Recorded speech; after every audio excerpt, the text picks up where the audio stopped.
I recently did a 4-day live training for a group of real estate agents where I taught them everything they need to know and everything they need to do in order to take one expired or canceled listing every single week. Now, I filmed this training, but because it was a private event, I wasn't sure if I was going to publish it or not. But I decided to publish it because I know how many real estate agents are struggling in their careers and are on the verge of leaving real estate. And I know that this video can actually save their careers. So if you are one of those agents who are cold calling endlessly and not getting appointments, you're going on maybe some appointments and you're not taking the listing, by paying close attention to everything that I'm going to teach you on this video and applying it, you will get results. You can take one expired listing a week. So in the next few hours, I will cover cold calling, handling objections, the listing presentation, pre-qualifying, handling commission objections, everything, handling objections at the listing presentation, absolutely everything you need to know in order to get real results. Don't listen to the people out there that say, oh, it's not possible to take one expired listing a week. Nobody answers the phone. There aren't enough expireds. Those are the people who have not done it. And if you listen to them, guess what? You're not going to be able to get results either. I trust that you will learn a lot. And more importantly, you will apply what I'm going to share with you right here. And you will start taking expireds and canceled listings every single week. I trust you'll enjoy. So we'll start. This is expired mastery. The first thing that I want you to write down is, I want you to effective this moment. Everything you know and you've learned and you heard about expireds, I want you to wipe it out of your mind. Do you understand that? Like, that's critical. Io and I and Barbie, they're very clear, which is my goal, for you to take listings. I don't want you to just learn. Last week, I talked to whoever was at that team meeting, and my goal is not to teach you stuff, okay? My goal and their goal is for you to take expired listings. Do you understand? And you've been to different classes, you've used different scripts, you've called and you've talked to people. Forget all of it. Can you do that? Yes. That's a big request. Yes. Because if you're going to bring everything that you know into this class, you're not going to take listings as quickly as I want you to take listings. So it's a clean slate. Clean slate? Okay. The next thing I thought about that is important, I assume that you're here because you trust me. Yes, I do. Okay. So having said that and me acknowledging, you have to trust me, okay? For you to wipe everything out of your mind and just do what I say, you have to trust me, yes? Yes. And you're going to do what I say. Yes. For 5 weeks. We don't have a class week of Thanksgiving, but you still got to work. You could take Thanksgiving off. Maybe. I can tell you one thing. On Thanksgiving Day, that Thursday, there will be people listing their houses in Dade and Broward. I can guarantee you. Okay? So those of you may choose to call some expired listings that morning will actually be able to take listings. Then the last thing I wrote down before we actually start is, Io said to me last week before the team meeting, can you talk about fear? Talk to you guys about fear. Okay. Truth or dare? Okay? Truth or dare? Who's a little afraid of calling expired listings? Come on. Yeah. Okay. Okay. Especially new expireds, old expireds, they're okay. They already got past the angry phase. Yeah, but the new ones, I understand the fear because I had it too when I got into real estate. You're going to have to let go of it. You just put it on a shelf for the next 5 weeks, because when you have fear, like I'm not a psychologist, psychiatrist, I can't help you like with your deeply ingrained fears. You just like let it go for now, okay? You're gonna do what I say, and it's gonna require you to be fearless. Just do it. What's the worst that could happen? What, like you make a phone call. What's the worst that could happen? Like, exactly, okay? And I'm going to teach you what to do if they hang up on you. So we'll be okay. You'll be okay. But if you're going to try to analyze the fear, think about it, what do I do? No, just do it, okay? Because the best way to overcome fear is do what you fear, and do it a lot. If you actually took one day and you spent 8 hours non-stop, okay? You stop for like a 15-minute lunch break and you spend 8 hours talking to expired listings without researching, wasting your time, just calling, the fear would be over in one day. 8 hours non-stop calling. Because you realize what a lot of agents that have worked with me say, it's not as bad as I thought. They're gonna be frustrated. They'll be angry. Some of them are hostile. But so what? There's a way to handle that. I'm gonna teach you all of it, but you're gonna have to do what I say. Good? We agree? Okay, great. We're not talking about fear anymore because there's no fear in this room. Okay? No fear of expireds in this room. So I want you to write something down. You're here because you want to take more listings. That's the only goal of this class. That's the only goal for the calls you're going to make. When you call an expired listing, this is like number one rule.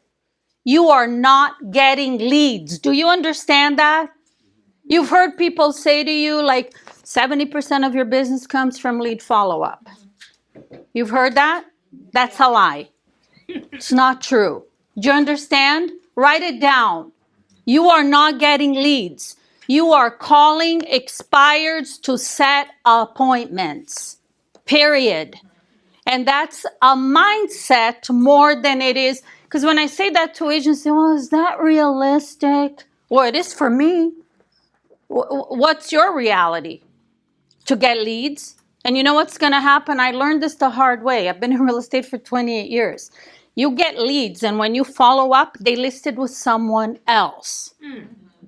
That's what happens. So the mindset of setting an appointment, and finish writing this down, with every expired that you speak with, okay? And again, oh, but is that realistic? Yes, it is.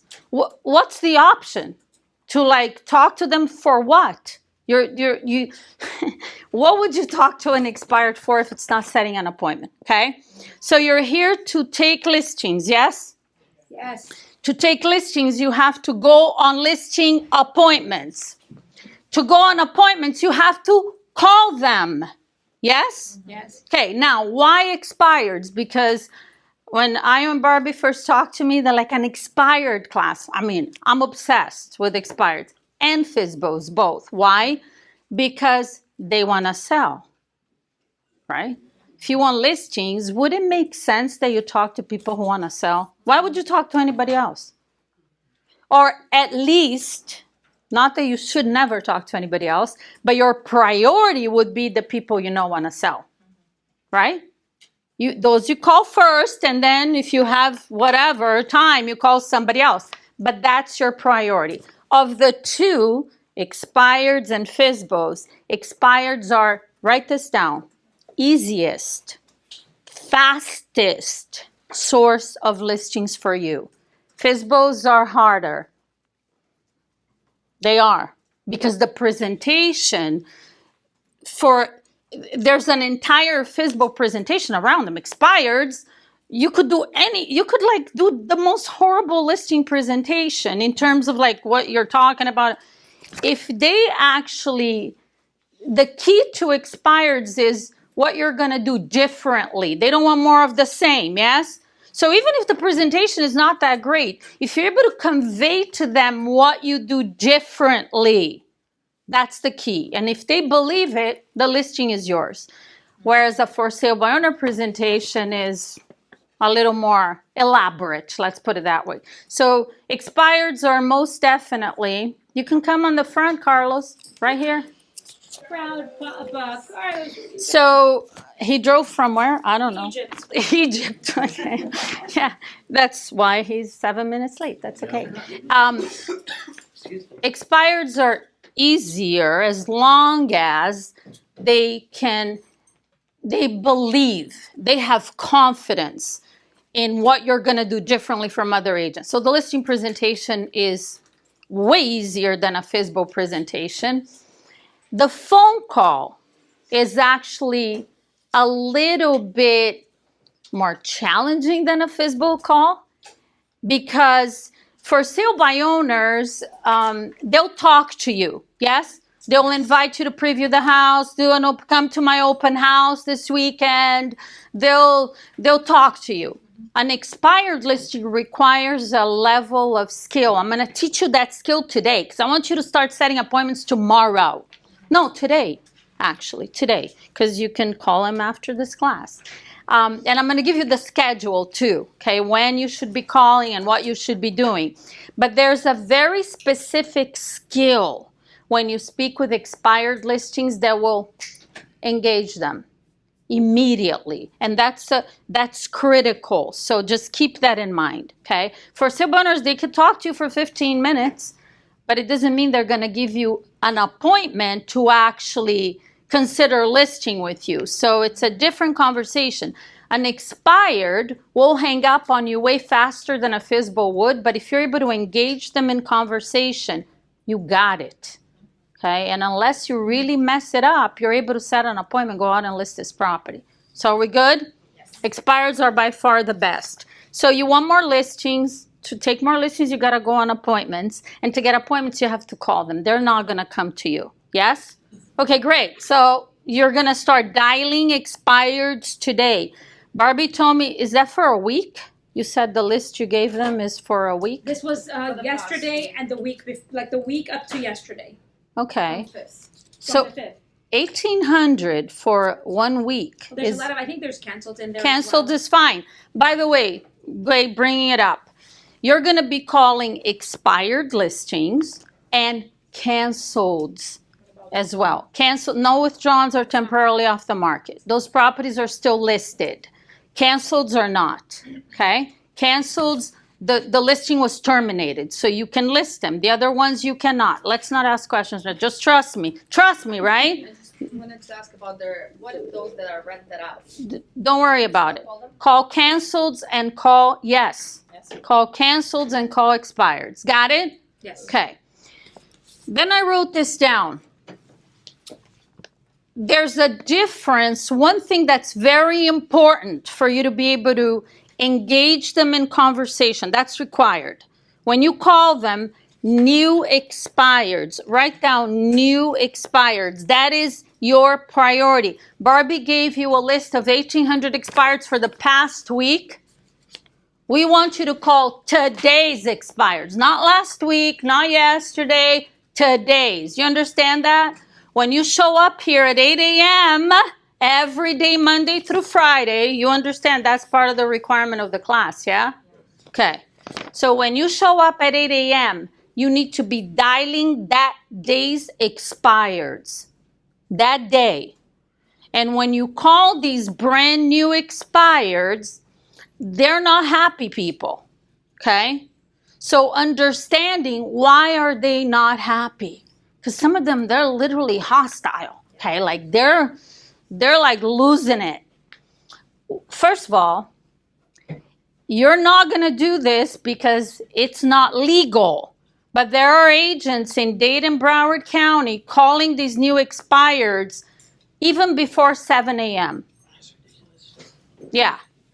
Okay. And when 20 years ago, when I first got a real estate license and I'm calling expireds, there were agents calling at that time too. I've coached agents one-on-one, 6:30, 6:15. I'm like, you're out of your mind, okay? Like, do not do that. You're going to call at 8 a.m. I can promise you that you will set appointments, okay? It's not about, when I first started, I was calling at 9 a.m. because I was afraid of calling at 8. I thought 8 was too early. It was legal to call at 8, but it was in my head, okay? It was my own fear, which you have none in this room, yes? Fearless, okay. But I spent a good probably 2 years calling expireds at 9 a.m. I listed some of them, but the later you call, the angrier they are, okay? It's like I have clients that say, well, you know, like they're so angry. Oh, what time are you calling? 10, 11. Okay, yeah. I mean, if they're still answering the phone, and then I have other clients, expireds don't answer the phone. What time are you calling? 10, 11. Yeah, of course. Wouldn't you stop answering the phone? Yeah. If you've been getting calls since 6:30 a.m.? Yeah. So it's 8 a.m. That's the time. Okay, that's like the sweet time. You can't get here and like, you know, I gotta go to the bathroom. No, you gotta be dialing. If you need to get ready, then you show up earlier. So at 8 a.m. you're ready to go. Got it? So the mindset of an expired listing, write this down. You cannot, you know, I always say this, they don't think with your head. They think with their own head. So if you talk to them from your perspective as an agent and you want to tell them what you're going to do, they don't care.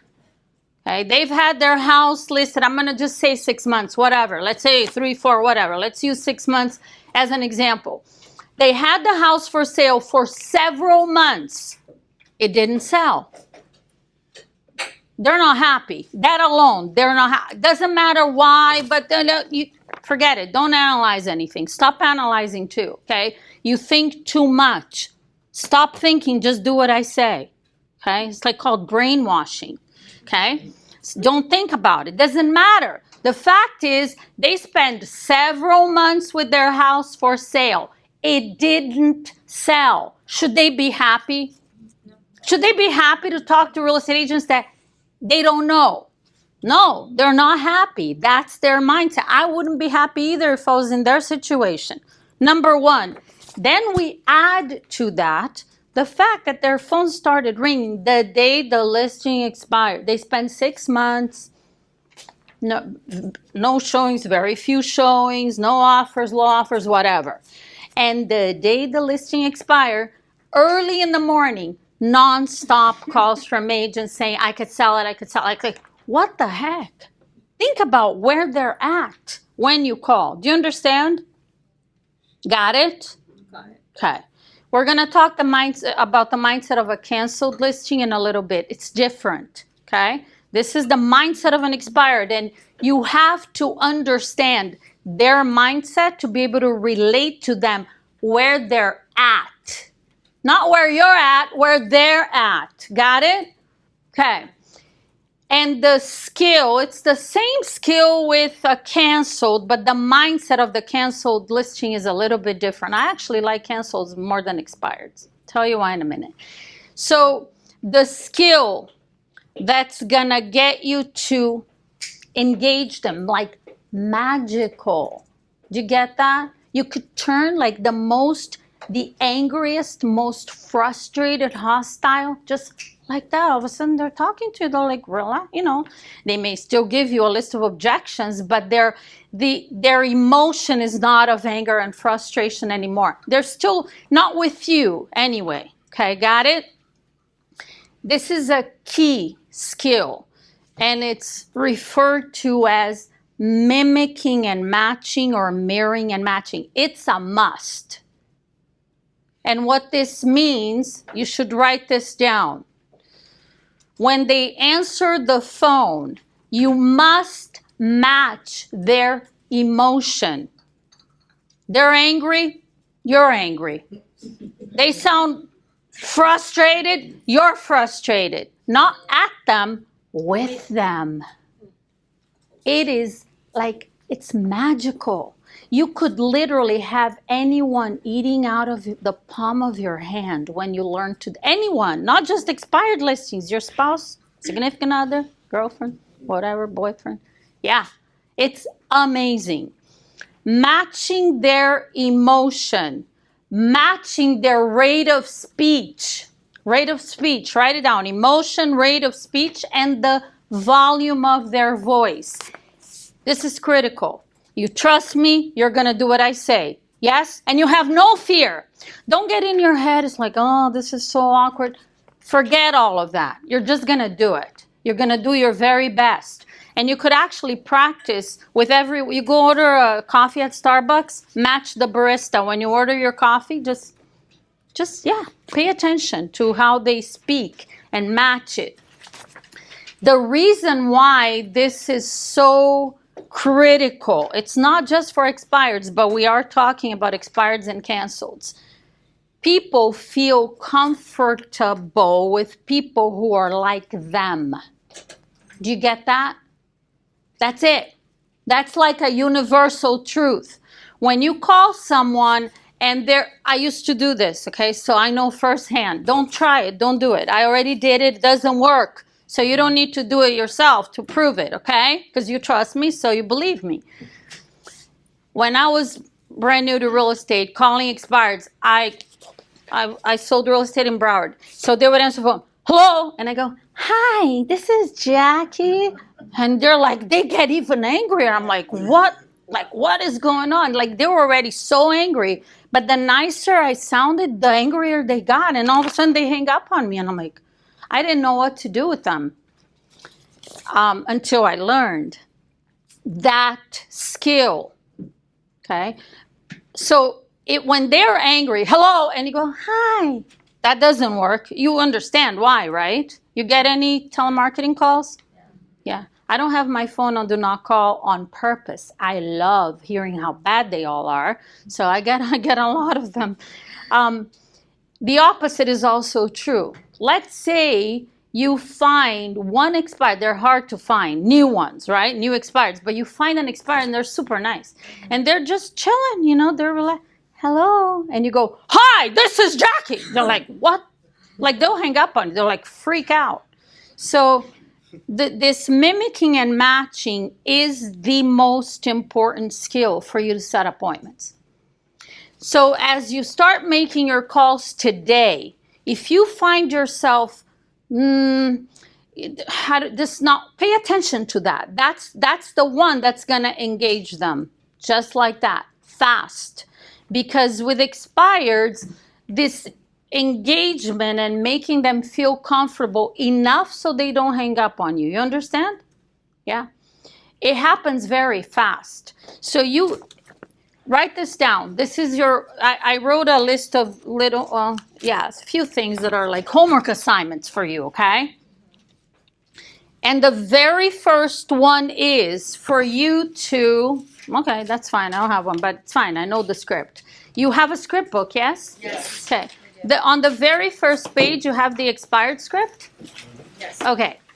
The one on the left, which is for a new expired. There's an option too, which would be for an old expired. It's just an option. Even if you're calling an old expired, which you're only going to call after you call the new ones, I still prefer you use the one on the left. That's your script. So put a star or circle it or whatever, okay? So that script, do you see how short it is? Yeah. Have you used other scripts? You have. I'm sure you have. Yes? Truth time again. So every other script is very long. There's a bunch of questions. This is one question. That's it. It's one line, it's a question, and it's a close. That's all you need. Because, first of all, expireds are not interested in answering all those questions, like being cross-examined. Like, what the heck? Like, who are you? Why are you asking me? It's totally irrelevant. Your first homework assignment, let me go back to it, is to memorize that one-line script today. Can you do that? Yes. Can you? Yes. How are you going to do it? Write it, say it, Practicing. role play it. Okay. Yeah, calling them is good. Yeah, that's fine. I don't care how you do it. I'm going to tell you the best way for you to memorize this script today, not tomorrow, next week. We don't have time. Yes? You need listings now, not next week, not next month. It's like today. You need to start setting appointments today. And memorizing that script is a requirement. It's not optional. Oh, I don't like that. I don't want to do that. I don't care. You want more listings? You're going to have to do it. That's what it takes. Clear? Okay. Why? Do you care? Sometimes it's good to know why, because then logically, if it makes sense. I don't really care if all that I'm saying makes sense to you or not, because you trust me, you believe me, you're going to do what I say. So great. We already agree with that.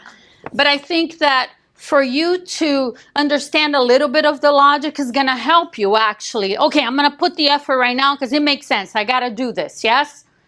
The reason why you must memorize this script today, and it's so short. I mean, Phil's asking you to memorize a 10-question script or whatever. No, it's just one line. You could do it. Is because, remember I said the mimicking and matching is a critical skill. Yes? You have to be able to do that. And for you to do that effectively and starting immediately, you have to, when they answer the phone, hello, you cannot be, hi, this is Jackie, I'm a local. That's not going to work. Do you understand? It's not going to work. For you to be able to mimic and match effectively, engage them, they don't hang up on you, you got them. As long as they're talking to you, you're good, and you're going to immediately feel when you mimic and match effectively, you'll immediately feel like relieved. Because when another one of your homework assignments, you don't have to write it down now. I'll tell you at the end so you could homework. It's to go on my YouTube channel, just Jackie Kravitz. There's some live expired calls there. They're live calls that I made within the last 2 years. Some last year, whatever, random. But they're real expireds here in Dayton, Broward probably, or even Palm Beach, I don't care. If I was you, yeah, would you drive an hour to take a listing? Yes. Without a doubt. No. What? Yes. No, what? Am I about the listing? Yeah. I'm going for that listing. Oh, yeah.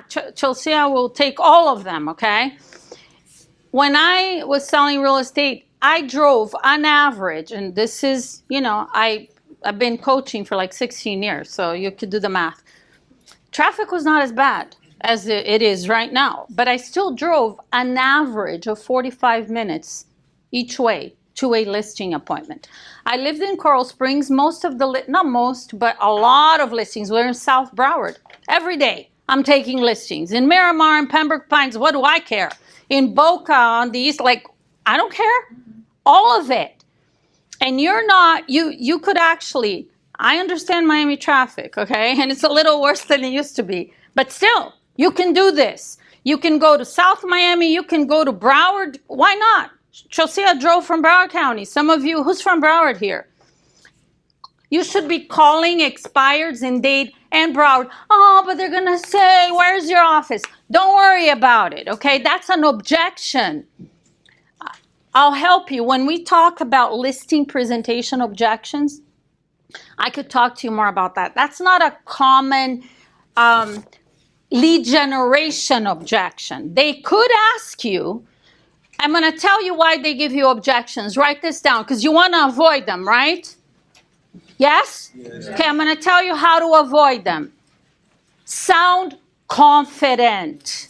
Sound like an authority, like an expert, like somebody they can trust that you know what you're doing. The reason why you get objections over the phone is because they're feeling weird. They're like, yeah, this doesn't sound right. Something here is like a lack of confidence. When you write this down, when you hesitate, that's the death of a prospector, okay?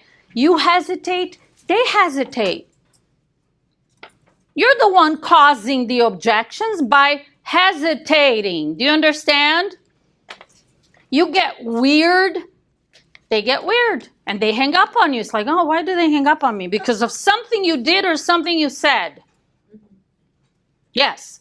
So that's how you avoid oh, where's your office? How long have you been in real estate? They don't ask that when they get a call from an agent who's an authority, who sound confident. They're just like, whoa, they don't even know what to do with that agent. Because like, this is different than everybody else I talk to. That's who you need to be, not to get these objections. Understand?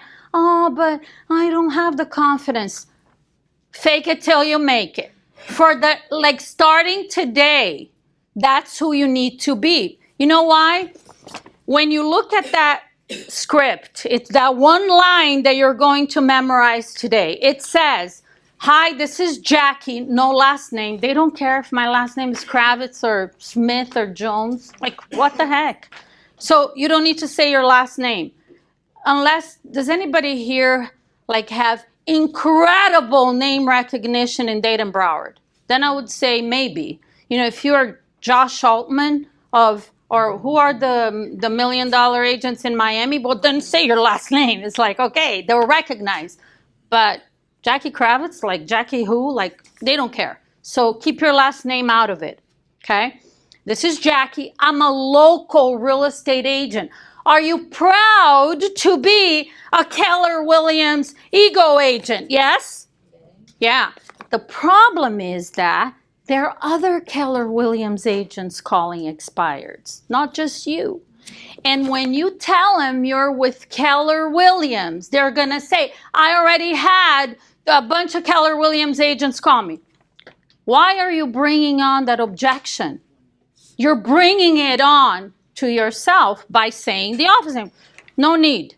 This is Jackie, I'm a local real estate agent. The beauty of that too, this is the exact script I used. And if you listen to the live calls on YouTube, which I'm going to ask you to listen to them as a homework assignment, so you could kind of get a sense of like how I handle things, how you should be handling things, because we have the limited time.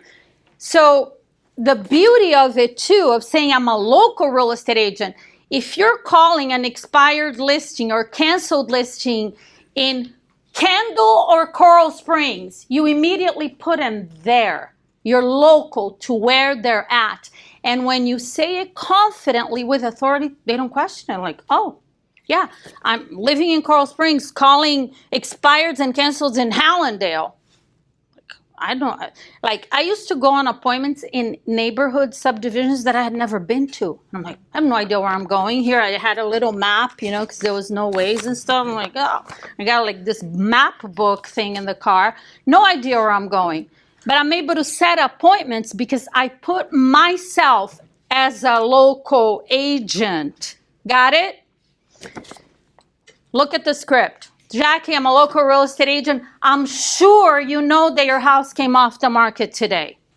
Yeah, by the time you call, either they know or they should know. So I'm sure you know your house came off with no hesitation. There's no pause.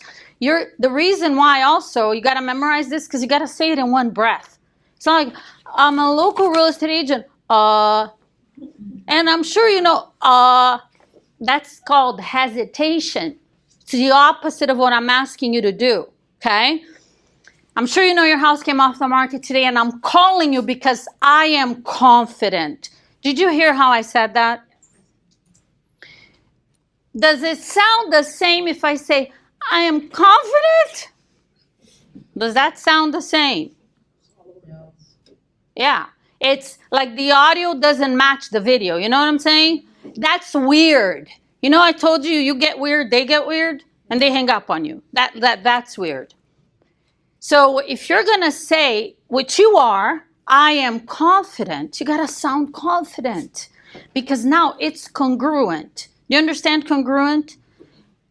And by the way, do they still teach the 7% body words, 38% tonality, 55% body language in bold? They still teach that. I used to be a bold coach. I taught bold here. My last bold was in this room. Yes, 5 years. Oh, Okay. So if you don't know what it is, don't worry. Okay, actually,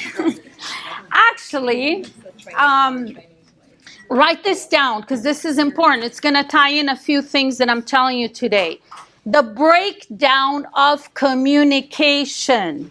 Breakdown of communication. To take more listings, first of all, let's back up. To take more listings, you got to set appointments, correct? Okay. To set more appointments and take more listings, you have to communicate effectively with the sellers, correct? That's what gets you appointments and listings, effective communication. You are in the business of communicating.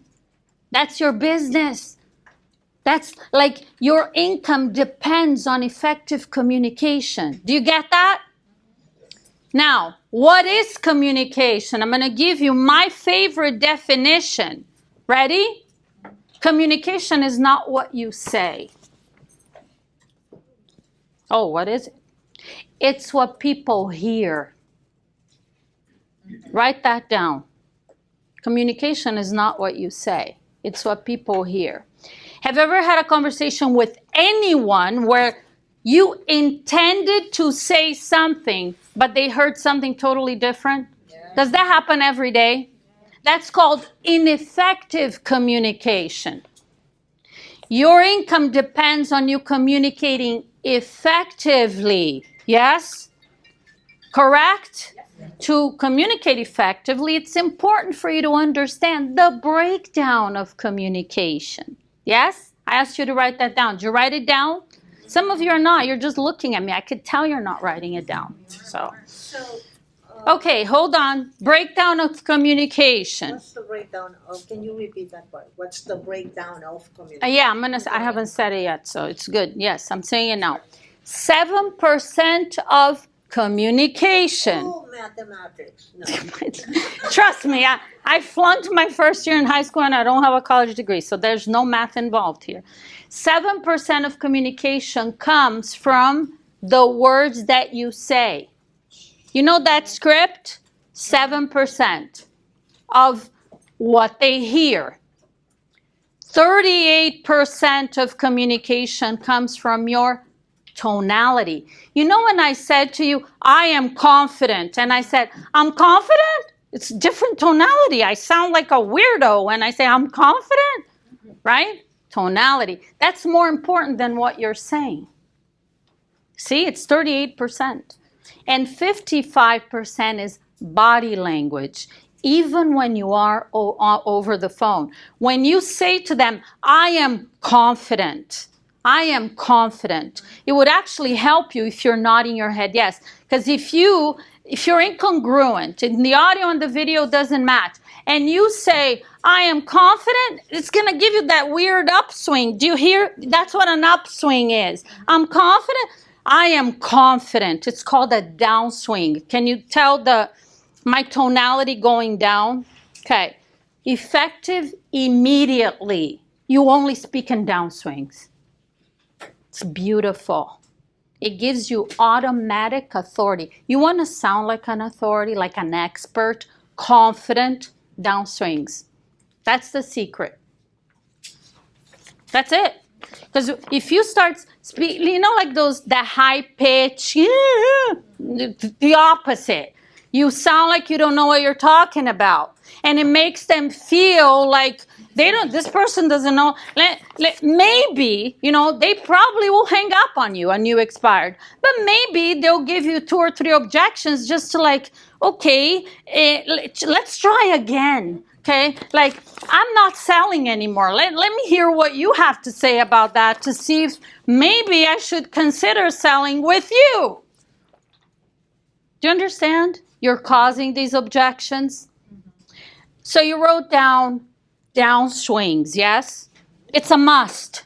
It's like right now. You don't speak like this anymore, okay? That's weird. Okay, great. So the breakdown of communication, 7%, 38%, 55%. Body language, your body language, how you move your body affects how you sound over the phone. So I'm going to ask you, write this down because I'm not going to say it again. when you're here every day at 8 a.m. or when you're calling expireds at 6 p.m., because I'm going to ask you to do that on Monday through Friday from home, and Saturday morning, 9 a.m., that's what it's going to take for you to start taking listings now, okay? What's the latest? I think it's 8 or 9 p.m. 8 p.m. 8 p.m. Okay, legally. Okay. So, It's 8. but you know what? If you start from 6 to 8, you got plenty of time to call the expireds that didn't answer the day before or in the morning, the day before, Okay. When you're making these calls, you have to stand up. You have to, but I get tired. Okay. I'd rather be tired than broke. You? Yeah. Yeah, so you can't be like sitting there. You know why? Because I've done it every way, right? When I started, I used to sit, I had a pretty desk. It's like, okay, after you dial 20 phone numbers, because this is going to happen, okay, eventually. If you call, when you start calling expireds at 8 a.m., some of them are going to answer the phone, not all of them. As it gets a little bit later, because you're going to be making calls till 10, you won't have enough new expireds to spend 2 hours on the phone because you're not researching any, I got to go look at the tax record and see when they bought and how much they paid. No, you don't. Do you understand? It's a waste of time. I'm not going to repeat this. Do not research anything. You have a list in front of you, call it. I don't know what's on this list. What, their name, the address, and the price. That's all you need. Okay? That's all you need. And what's going to happen when you start calling, not everybody's going to answer the phone. Yeah? So you're sitting there and you're dialing. Ring, ring, ring. You got to write this down. Write this down, only saying it once. 4 rings. Hang up. Do not leave messages. Oh, should I leave a message? I already talked about that. Don't ask that again, okay? 4 rings. So you're sitting there making calls. Ring, ring, ring. Ring, ring, ring. Ring, ring, ring. 4 ring. Ring, ring, ring. No answer. Click. Ring, ring, ring. Ring, ring, ring.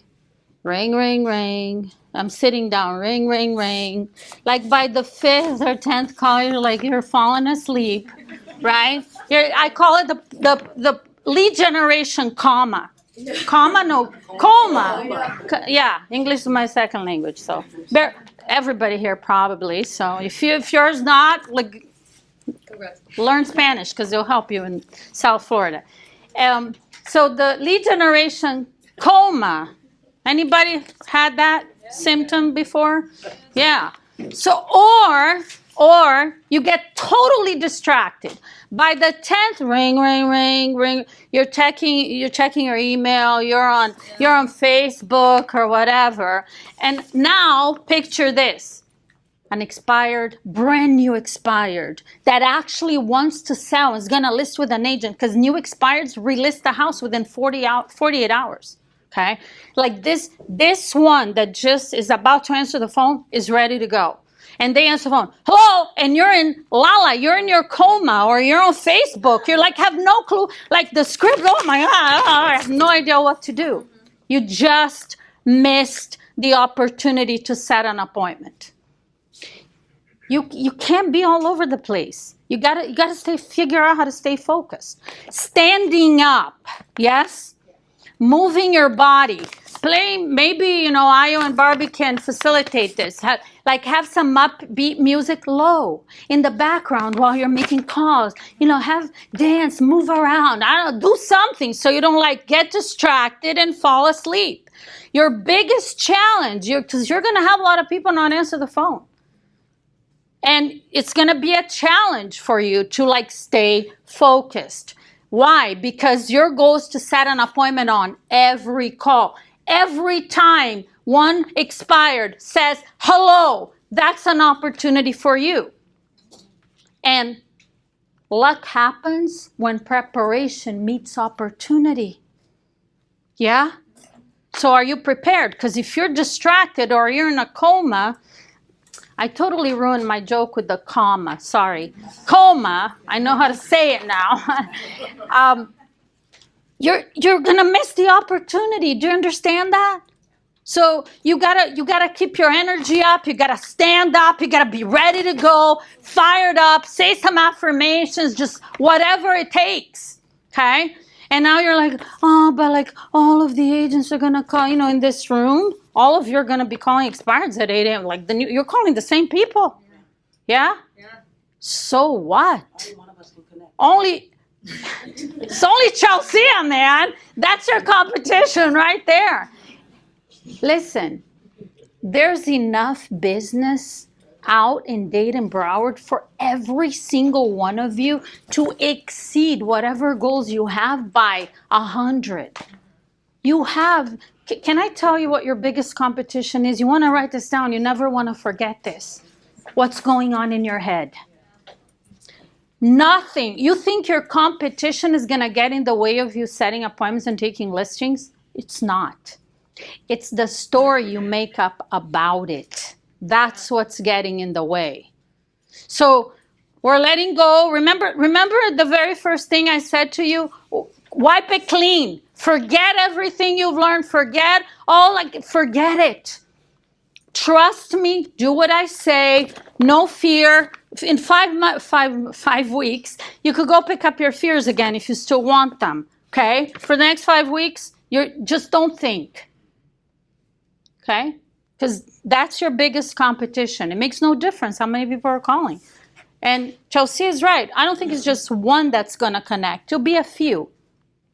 Who's going to take that listing? Who is going to take that listing? Because they're going to list with or without you. Okay? So if you have the limiting story, oh, me, blah, blah, blah, and I don't know what I'm doing, and I'm new to real estate, and I'm not used to expired, okay, it's not going to be you, I can tell you that. Okay? Because they're not going to list with an agent that has all these limiting stories and beliefs, but they're going to list with a confident, knowledgeable, fake it. Oh, I have no knowledge. Okay, pretend you do. Like, what would you say if you actually did? Yeah? What would a confident agent sound like? Downswings. That's it. That's what it takes. Got it? Okay. Let's see. Oh, it's been a while. I need to tell you about the mindset of a canceled listing. Remember we talked about the mindset of an expired, yes? Yeah. Okay, the mindset of a canceled listing is they still want to sell. I can tell you they still want to sell. Oh, but they canceled the listing and they say they're not selling anymore. So what? That's an objection. You believe them? That's the most common objection for an expired or canceled listing. I'm not selling anymore. And the objection handler part of this class is next week. But today I'm going to give you the most common ones because you got to get past this. I mean, you have the script book. You have them there. But I'm still going to tell you. Okay?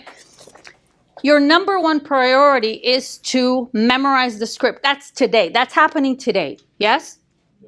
Your second priority is to memorize the objection, the expired objection handlers, that's your script book, and the closes. Okay? Those you could read. The script you cannot. You cannot. You can't read. You could have it in front of you, for your little kids that have the teddy bear, that make them feel comfy. You could have it there, but you can't read it. Why can't you read it? Because you need to mimic and match. And to mimic and match, you need to be listening intently with all of your mental focus, 100% of it.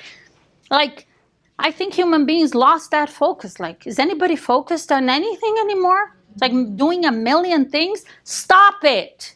That's not going to work. You want to list expireds. That's what you signed up for, yes? You can't be all over the place. Gary Keller talks about the multitasking. The one thing. That's the thing. The one thing, 100% of your focus, all on what you're doing. You understand? That's what it takes. And you can't be reading the script. So memorize, again, the objection handlers. Actually, I'll tell you what, by the time they give you an objection, you're doing pretty good. They didn't hang up on you yet. That's great news, okay? But to actually get an objection, you're gonna have to, you have a few seconds to engage them or lose them, and that's why that memorizing that script is critical. Are you with me? Okay. And then the objection, handlers, and closes. It doesn't end there. And then I'm going to give you a little piece of the listing presentation. The mindset of the canceled is they want to sell. But they say they don't. So what? They want to sell. And I'm going to tell you the reason why. Are you ready? Because if they didn't want to sell, this listing would be withdrawn or temporarily off the market. Because a withdrawn, do you know the difference? Yes. You know the difference, yes? A withdrawn or temporarily off the market is obvious. A withdrawn listing, the agent still has that listing until it's showing as a withdrawn, but they actually have they have that listing until the expiration date. And for a seller, I mean, either way, I'm thinking, okay, maybe the agent just gave up on the seller and says, what the heck, you don't want to sell it? Okay, whatever. I'm canceling the listing. Great. Good for you. Because now it's up for grabs, yes? But a lot of sellers that want to sell, they make sure it's not temporarily off the market, it's not withdrawn, because they have every intention of selling. Whether they already have an agent in mind, which is a lot of the time, like, yeah, my agent's not doing anything and my agent's no good, so I already have somebody else. I've been talking to my friends and they refer somebody to me, and that's, so or I'm gonna FISBO, whatever.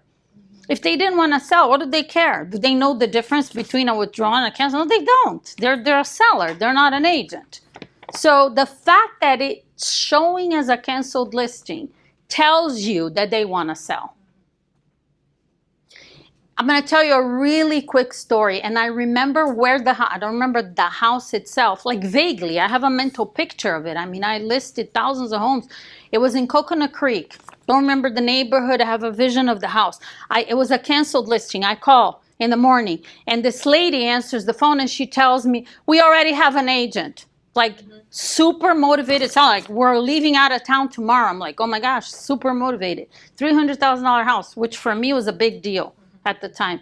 So she says she already has an agent, and I'm using all the scripts, to overcome no. And then she says to me, the agent was referred to us by my brother-in-law, who's an appraiser. And I'm like, this is getting harder. And and this agent is a neighborhood specialist. Like, okay, do you see how many objections are in this thing? And at the time, I don't know, 4th, 5th year in real estate, I was selling over 100 homes a year. They were all listings sold, but they were not in Coconut Creek. I'm all over Broward County, right? So, but this is a neighborhood specialist referred by the brother-in-law who's an appraiser. So I keep going. I talked to this lady for like 20 minutes. I'm like, this is a motivated seller. I'm not letting this, like a dog on a bone, like how you have to be. I don't care. What's the worst that could happen? I don't get an appointment? Okay. I got better by actually going for it. Yes? That's your attitude. So, whatever, 15, 20-minute conversation. She does not give me the appointment.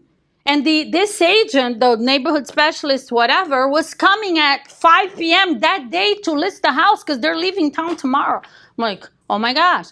So I got her to the point where she said to me, I'm saying a bunch of stuff to her, and she says, well, let me speak with my husband because it was referred by his brother. I got to speak with them. I handle that's an objection. No, I got to speak with my husband. And then she says, I'll call you back within half an hour. Okay, it's okay. Half an hour goes by. No call from this lady. So I'm still dialing, I'm calling the rest of so I say, okay, I go in the MLS, because when she told me the agent was a neighborhood specialist, I asked her, I'm just curious, who's the agent? She gives me the agent's name. You gotta do this, you understand? Because you have to know your competition. Every single successful business on the planet knows who their competition is and exactly what they're doing. Do you understand that? You're not going to say anything bad about the agent, whoever it is, but I'm going to look it up. I'm going to see, okay. So here I go. So half an hour goes by. She doesn't call me back. I go in the MLS. I don't know if I did it before or after the half an hour. I don't know, because I used to do this all the time, like look up the agent, right? So I go search the agent, like listing, so, because I don't care if it's a buyer's agent. I mean, I'm a listing specialist. So are you. There's a buyer specialist and a listing specialist. Which one are you? Because you can't be a jack of all trades. Because if you start working with buyers, you're going to get totally distracted.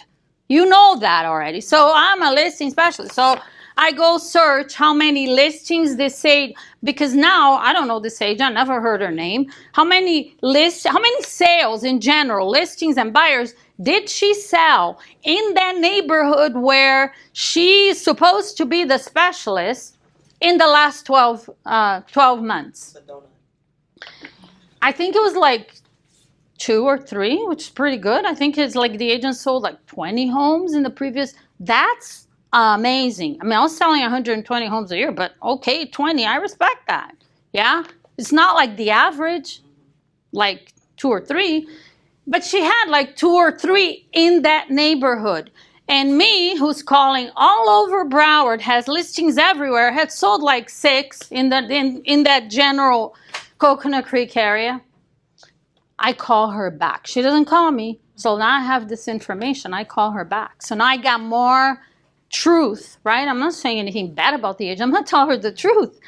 And so I call her back and I say, so-and-so, after we spoke, I took the liberty to actually look up the agent that you mentioned to me, because you said, oh, the agent is a neighborhood specialist, and I don't know that agent personally. This is what you do. I don't know that agent personally, and I'm sure she's a good agent. At the same time, I know you were very confident about listing with her because she's a neighborhood specialist. And by the way, she sold 2 properties in your area in the last 12 months. And I actually sold 6, and I sold 120, and I specialize in selling homes all over Broward County, which is a great benefit for you, because the buyer for your home could be coming from anywhere. And the more listings I have, the more buyers I attract, blah, blah, blah.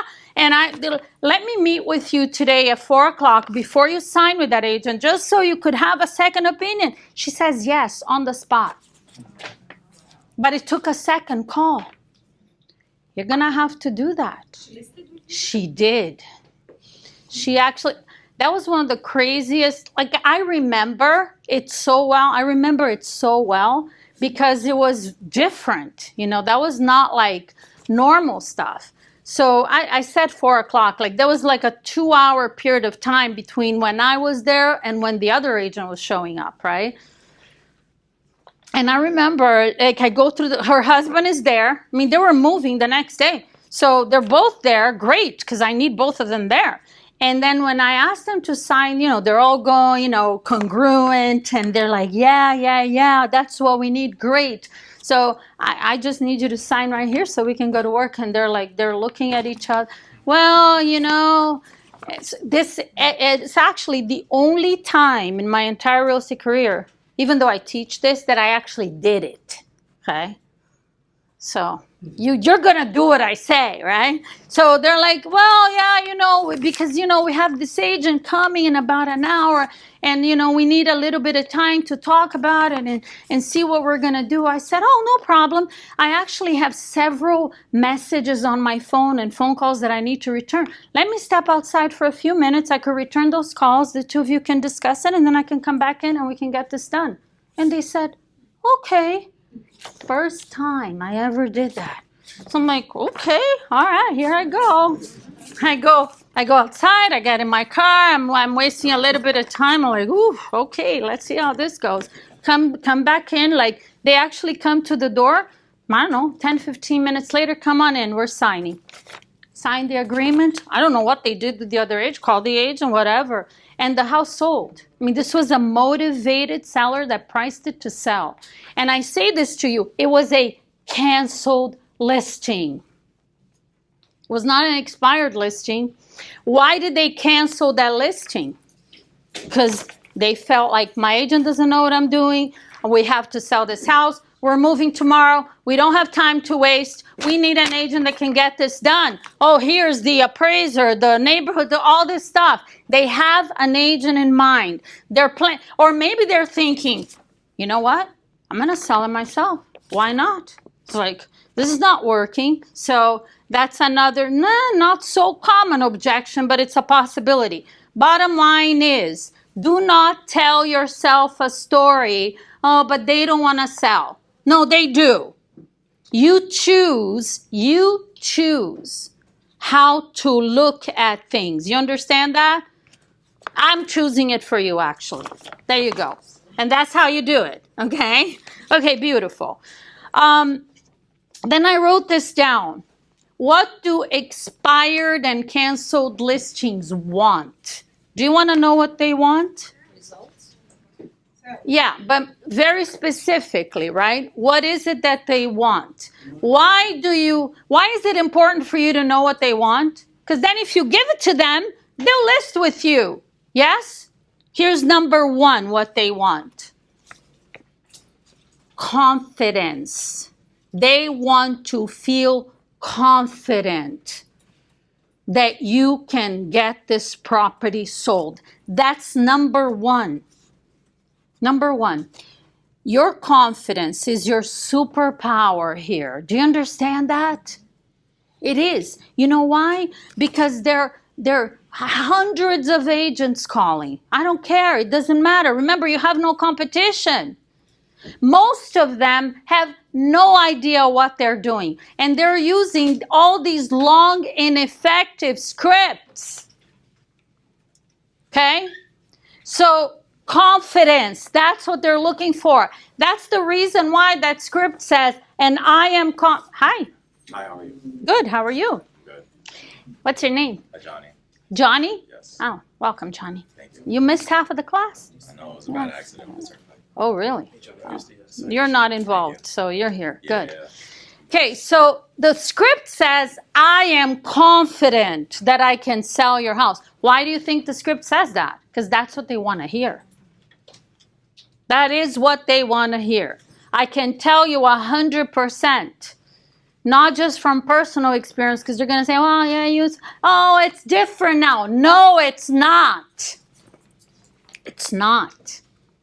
And those live expired calls that are on my YouTube channel that were made live, real expireds in the last couple of years proves that to you. It's not.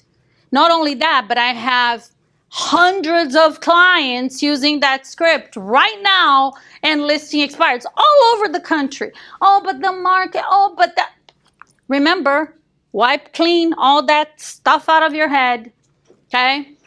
And I know for a fact, obviously, because my clients are getting results, I got results, but it was trial and error. I came up with that script because I tried every other one out there at the time.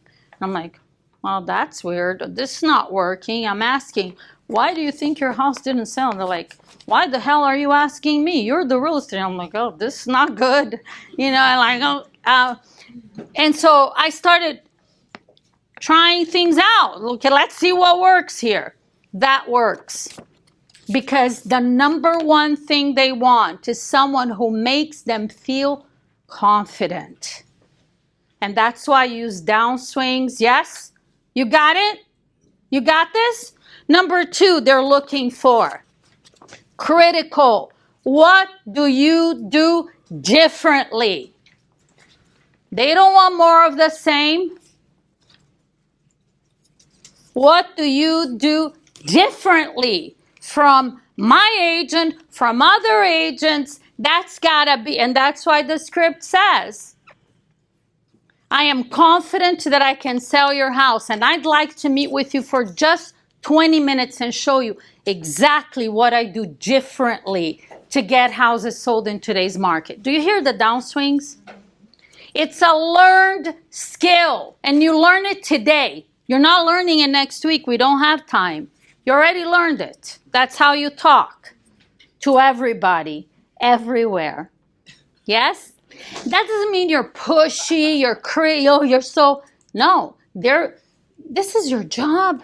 How do you expect an expired listing to list with you when you're all over the... Like, yeah, no, you're just crazy. Okay? Okay.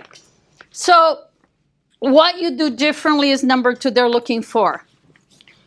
Number three that I wrote down is Actually, it's what they're looking for, but this is who you need to be. You have to stand out. Yes? They're getting calls from 100 real estate agents. If you sound like everybody else, you're not going to stand out. Do you understand? You want more listings, yes? Okay, embody that. Because you're not, it's not like in the future. It's now. You got to become it. This moment. Understand? I'm going to talk about mindset here. I spend the next, 12 months. You just got to be that. You have to stand out. Can't sound like everybody else. And the last thing I wrote down, kiss of death, hesitation. You hesitate, you're done. They're not looking for a hesitant, like, remember I did the script for you? Hi, this is Jackie. I'm a local real estate agent. Not going to work. So those are the 4 things. You deliver that, you'll get yourself an appointment. Okay? We talked about mimicking and matching. We talked about, no leads. Do you remember the no leads conversation? Okay, I don't want you to get any leads. Okay? Got it? You're calling to set an appointment. Oh, but what if I get a lead? You're not getting leads. That's a mindset. Yes? And, this is what's really interesting. With an expired listing, I would say my first 2 years, I had no idea what I was doing. But then, like, my 3rd year in real estate, I started, I was obsessed. Like, I was obsessed with changing my life. So I'm like, I'm going to make this thing work. I don't care what I have to do. 3rd year, 80% of the expireds I listed, first of all, they were same-day appointments. Do you think it's better to book for the same day and push for the same day? That's the only thing you're going to do. You're not setting appointments for tomorrow because Chelsea is setting it for today. And Carlos is too. And some of you are like, okay, write this down. Write this down. First of all, we're talking about no leads, yes? Are you ever going to get a lead? Yes. Yeah, but if you're expecting to get leads, pay attention to this carefully. You're expecting to get leads, which when you walked in here and I started at 9 a.m., that's most agents' mindset, okay? You're expecting leads. So now you call an expired and they say, I'm going to wait till after the holidays. Okay. You're expecting to get a lead. Oh, okay, I'll give you a call back in January. Right or wrong? You're not even like, okay. What they said matches what I believe, so we're good. Okay, next one. I'm not selling anymore. Oh, okay. All right, I'll give you a call in 6 months. Okay, another lead. So it's going to happen. Oh, I'm going to release with the same agent. Oh, good luck with that. Okay, another, not even a lead. And that's your lead generation. True or false? No leads. Okay? Oh, but what I do if I get one? Throw it away. I'm looking for appointments. Okay? Yeah, let's not talk about lead follow-up. So, and same day appointments. Same day. Oh, but they said they're busy. I don't care. I'm not busy. I have nothing to do this afternoon. I want to go take a listing. Oh, would 3 o'clock work for you today or 4 be better? Oh, no, I can't do it at that time. No problem. How about 6 o'clock, 6, 7 p.m.? What works better for you? Oh, no, that's dinner time. No problem. I could be there at 8 or 9. Would that work better for you? That's how it's done. Do you understand? Do you want? Oh, but that's kind of pushy. No, it's not. You know what it is? It's aggressive. And that's the kind of agent they will list with. They're not going to list with a wimp. Oh, okay, I'll call you tomorrow. Well, you call tomorrow, somebody else listed it. Trust me, that's what's going to happen. And you don't need to go through that to believe, to like prove to yourself. Just believe me, that's what's going to happen. Understand? That's how you set same day appointments. Eventually, When you get to the 8 or 9 p.m., they'll say, well, you know what? I think I could do it 3 o'clock. Okay, great. I could be home for dinner. Yes? Okay. I told you the number one thing they're looking for is an agent who makes them feel confident. Yes? And you said that. Like when I am persistent, yes, because that's called like resilient, persistent, aggressive, not pushy. This is not about being pushy at all. Pushy is about ego, me. Aggressive is about them. You know why I am pushing for the today appointment? Here's why. Because if they list with anyone else, they're making a mistake. And I'm not going to hang up on this call and allow them to make the mistake and end up in the hands of an average agent out there. That's aggressive. And that is what they're looking for. It's the confidence and aggressiveness, which they're not looking for anything else. They're not looking for a wishy-washy agent. Got it? Oh, but I'm afraid. No, you're not. You're not. Remember, you let that go, yes? Yes. What is the worst that could happen? They hang up. Move on They to can the scream. next. Will some people hang up on you? Yes. Yes. And that's amazing. Like when they hang up on you, like the fact that somebody hangs up on you tells me you're doing a great job. Yeah, that's right. And you know, I'm going to tell you, I guess it was a little bit later on the notes, but I'm going to tell you, what do you do when they hang up on you? Call back. You call them right back. Right back. Oh, really? I know, she's looking at me like, You do? Sorry, the call dropped. you do. Yeah, I'm going to tell you what to say.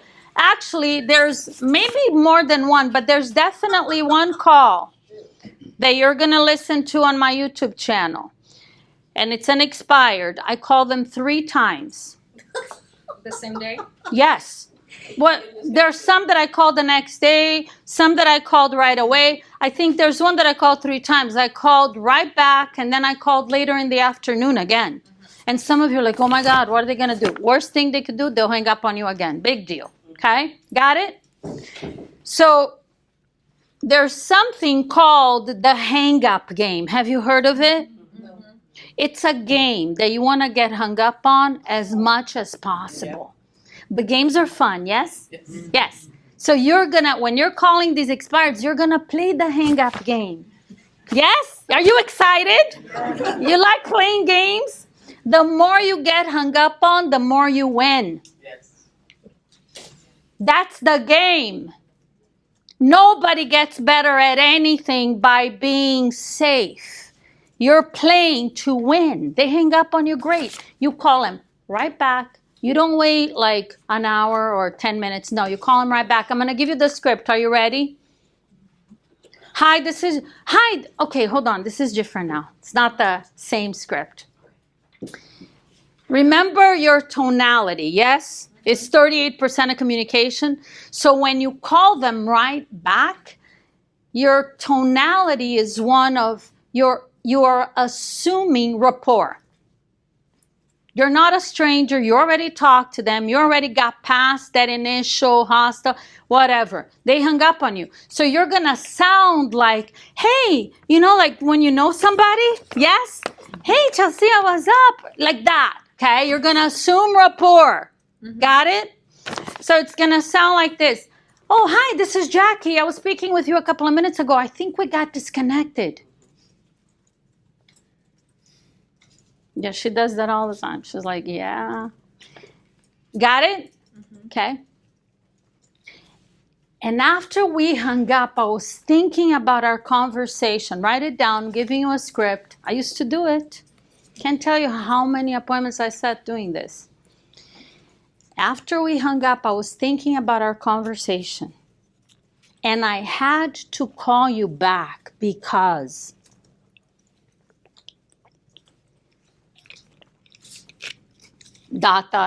Okay, so here's what's happening. I had to call you back because now if they hung up on you, there was an objection, or maybe more than one, that you were not able to overcome. Do you understand that? That's why they hung up, because otherwise they would have given you an appointment. So let's say that objection that you were not able to overcome is, I'm going to wait till after the holidays. Okay? And you used, because there are objection, holiday objection handlers on your scripts there. You have it in your script book. So you're going to use that. My favorite one is the, I don't know if we're going to have time to go through all of it, but it's there. My favorite one that I used all the time is the supply and demand. There are fewer homes for sale now. That gives you a huge window of opportunity. Almost every seller that I speak with these days are saying exactly what you're saying. They're thinking, I'm going to wait till after the holidays. And we see this every January. There's a flood of new listings on the market. So your competition come January will increase dramatically. And the number of buyers in January doesn't increase at the same proportion that the listings do. So right now, because a lot of people are waiting, there are fewer homes on the market, and there's still a lot of motivated, serious buyers out there. Okay, so let's say you did that before, and they still hung up on you. So now you're calling back, but it was that objection that you're not able to overcome. So when you say, after we hang up, I was thinking about our conversation, I had to call you back because I know you said that you're going to wait till after the holidays. You're going to repeat the common sense here, right? You're going to use the one that is appropriate. This is an example. You're going to repeat the objection, and then you're going to handle it again in a different way. You're going to say something else, okay? Got it? What's going to happen here, you need to start doing this immediately. Today, you're going to are you so excited that you can't wait for this to be over so you could go call? Okay, so you're going to do this today. And you know what's going to happen when you use this script? They're going to listen differently. Because I did a lot of this. So when you say this to them, they're like, you were thinking about our conversation. The fact that you said, I think we got this, they don't even remember that anymore because you kept going. Remember, you're not hesitating. You're just going. And they're like, you were thinking about our conversation. You had to call you back. It makes them feel important. Like, whoa, this agent's actually like, they cared. They were paying attention. They listened. They care enough to call. Like, changes the whole entire dynamic of this conversation. Okay, I set a ton of appointments doing that. So that's what you're going to do when you play the hang-up game. Yes? And you're going to get hung up on as many times as whatever. It doesn't matter. That's the game. Okay? Are you leaving that as a message? No. Just calling and No, telling you someone? do not leave messages. I said that earlier. Don't leave messages for anybody, ever. Got it? For rings, hang up. What about a follow-up text or something? You can follow up with a text. Yes, that's a good question. I actually didn't write that down. So you're here, like this is like a minimum requirement, the 8 a.m. till 10 a.m. So you're going to make a note of the people that didn't answer, okay? From that day. At 10 a.m., when you're done dialing, because it's not going to be dial, text, go to the bathroom, come. No, there's no momentum in that. You're looking to build rhythm and momentum. Understand? You build momentum. You got to stay with it. Don't research nothing. At 10 a.m. when you're done, you mark the ones that didn't answer, text them. Copy, paste the text. Here's the text. It's going to sound like the script. Very similar. Hi, this is Jackie. I'm a local real estate agent. I'm sure you know your house came off the market today. I have this is the different part. I have a couple of quick questions about your house. Please give me a call at your number. Thanks! Exclamation. That's it. Copy paste. Their name is not on it. Okay? Understand? Very fast. At 10 a.m. through the ones that didn't answer earlier in the day. Got it? That's it. From now on, if they respond to your text, here's what I would do. Because I didn't do this. Because, I don't know, people didn't text back then. Additionally, You're in the business of communicating. Communication is not what you say, it's what people hear. Only 7% comes from the words, 38%, 55% tonality, body language. On a text, you only have words. You're not going to put a bunch of emojis and look weird. So because it'll show a little bit of emotion, but not really. You only have words. It's not that effective, even though a lot of people just text these days. You're looking to list their house, one of their biggest assets. They need to talk to you. You need to talk to them. So if they text you back, maybe you'll text something, but my goal is to speak with them on the phone as quickly as possible. So I may try calling. I'm going to ask what are your questions? It would just take a couple of minutes. What would be a good time for us to speak? Or call them. Oh, but they didn't answer and they're texting now. Why should I call? What's the worst that could happen? What's the worst that could happen? Hello? Only one person knows the answer? Yeah, they don't answer or they hang up the phone. So what? You're afraid of that? Say no. No. Okay, good. So, same day appointments, only setting appointments, same day appointment. Okay, great. I'm repeating myself. Wait till after the holidays. You have the objections there. Before coming here, pay attention. Write this down. Don't look for it now. You'll find it later. Write this down. Use last year's stats. Io texted me this morning some stats that you get last year, this year. Don't worry, don't look at that, okay?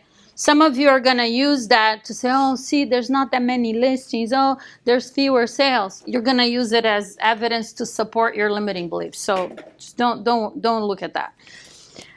So I looked it up because I used to use this as statistics, whether it's your competition or whatever. It's like super powerful because it provides evidence. Yes?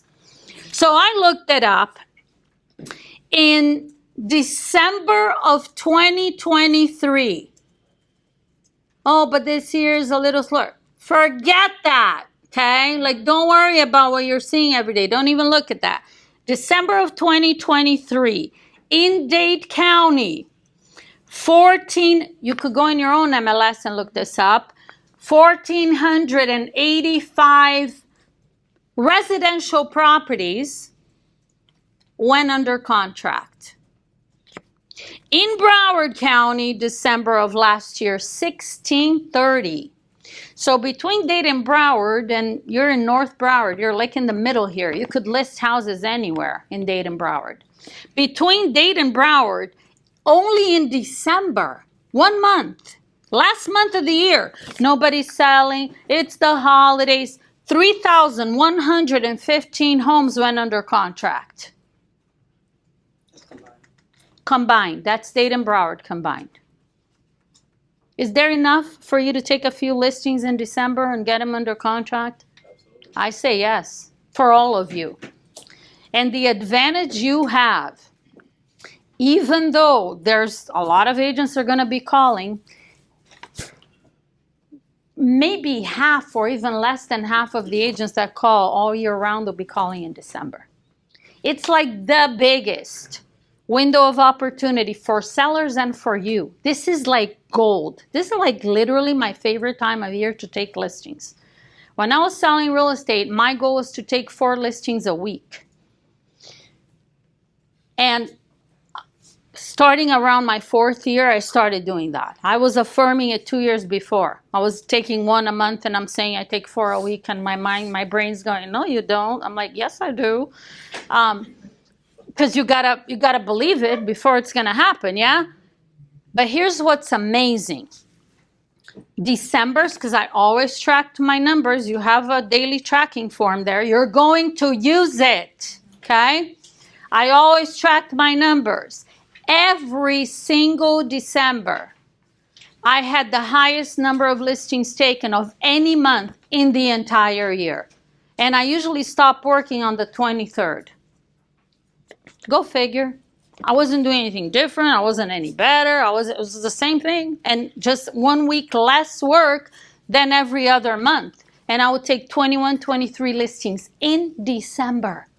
You can do it if you just do what I say. Everything that's in my brain about this, I'm giving it to you. Okay? So just all you have to do is do it. Second most common objection. You have the objections there, but I want to go through it with you because I don't want you to just look at the words and get like, oh, I don't think I ever finished the point. The text messages, yes? Mm-hmm. You could respond by text, but you need to talk to them as soon as possible. They're not going to list with you via text without ever talking to you. It's most people's biggest asset is their home. This is, for you maybe mundane. It's like, this is what you do every day. But for them, it's not. It's a big deal, and it's a lot of money. And it requires effective communication that includes them hearing your confidence, your authority, your downswings, who you are. Got it? There's a quote I love. I love a lot of quotes, but this one is very appropriate. Write it down, okay, in case like you're struggling a little. This quote's going to help you figure out why. Who you are being speaks so loudly, I can't hear what you're saying.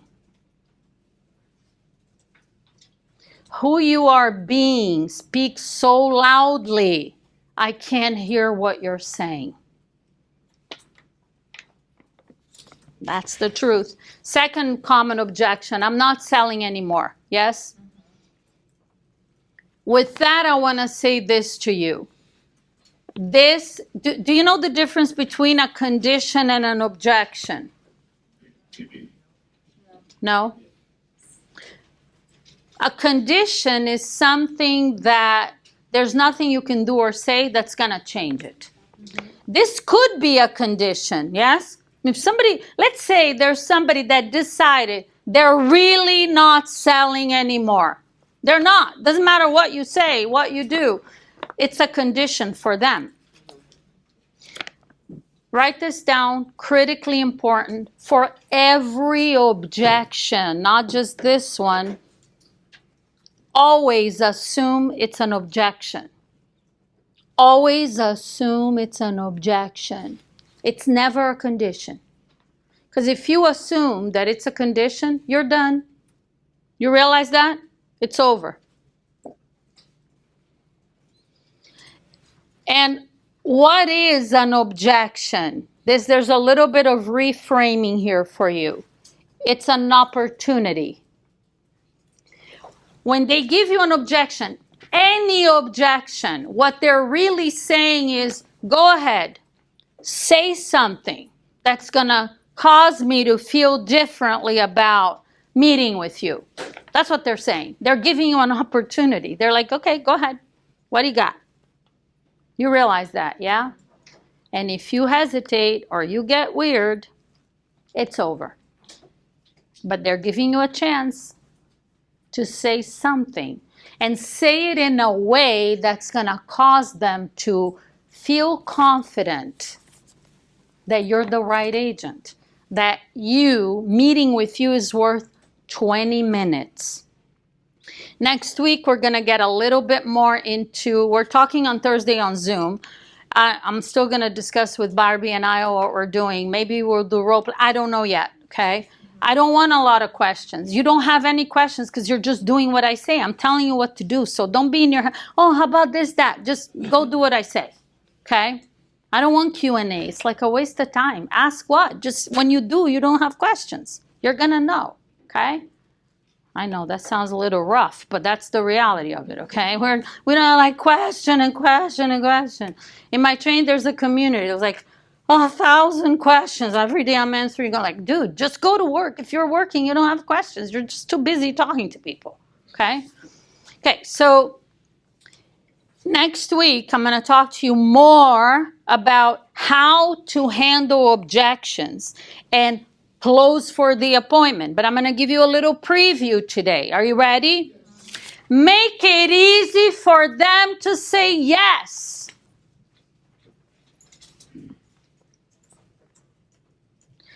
When you look at the script, it says, I'd like to meet with you for just 20 minutes. Is that easy for somebody to say yes to? Most real estate agents spend an hour and a half, 2 hours to 3. I have no clue. I have agents in the community, in my training, like, oh, I was in this appointment, and oh, tell me, what did I do wrong? You know I was, like, this is like a literal, I'm not making fun of the person, because, I've done stuff like that before. But, I was there for like 3 hours. The seller was talking. I knew I was not in control of the conversation.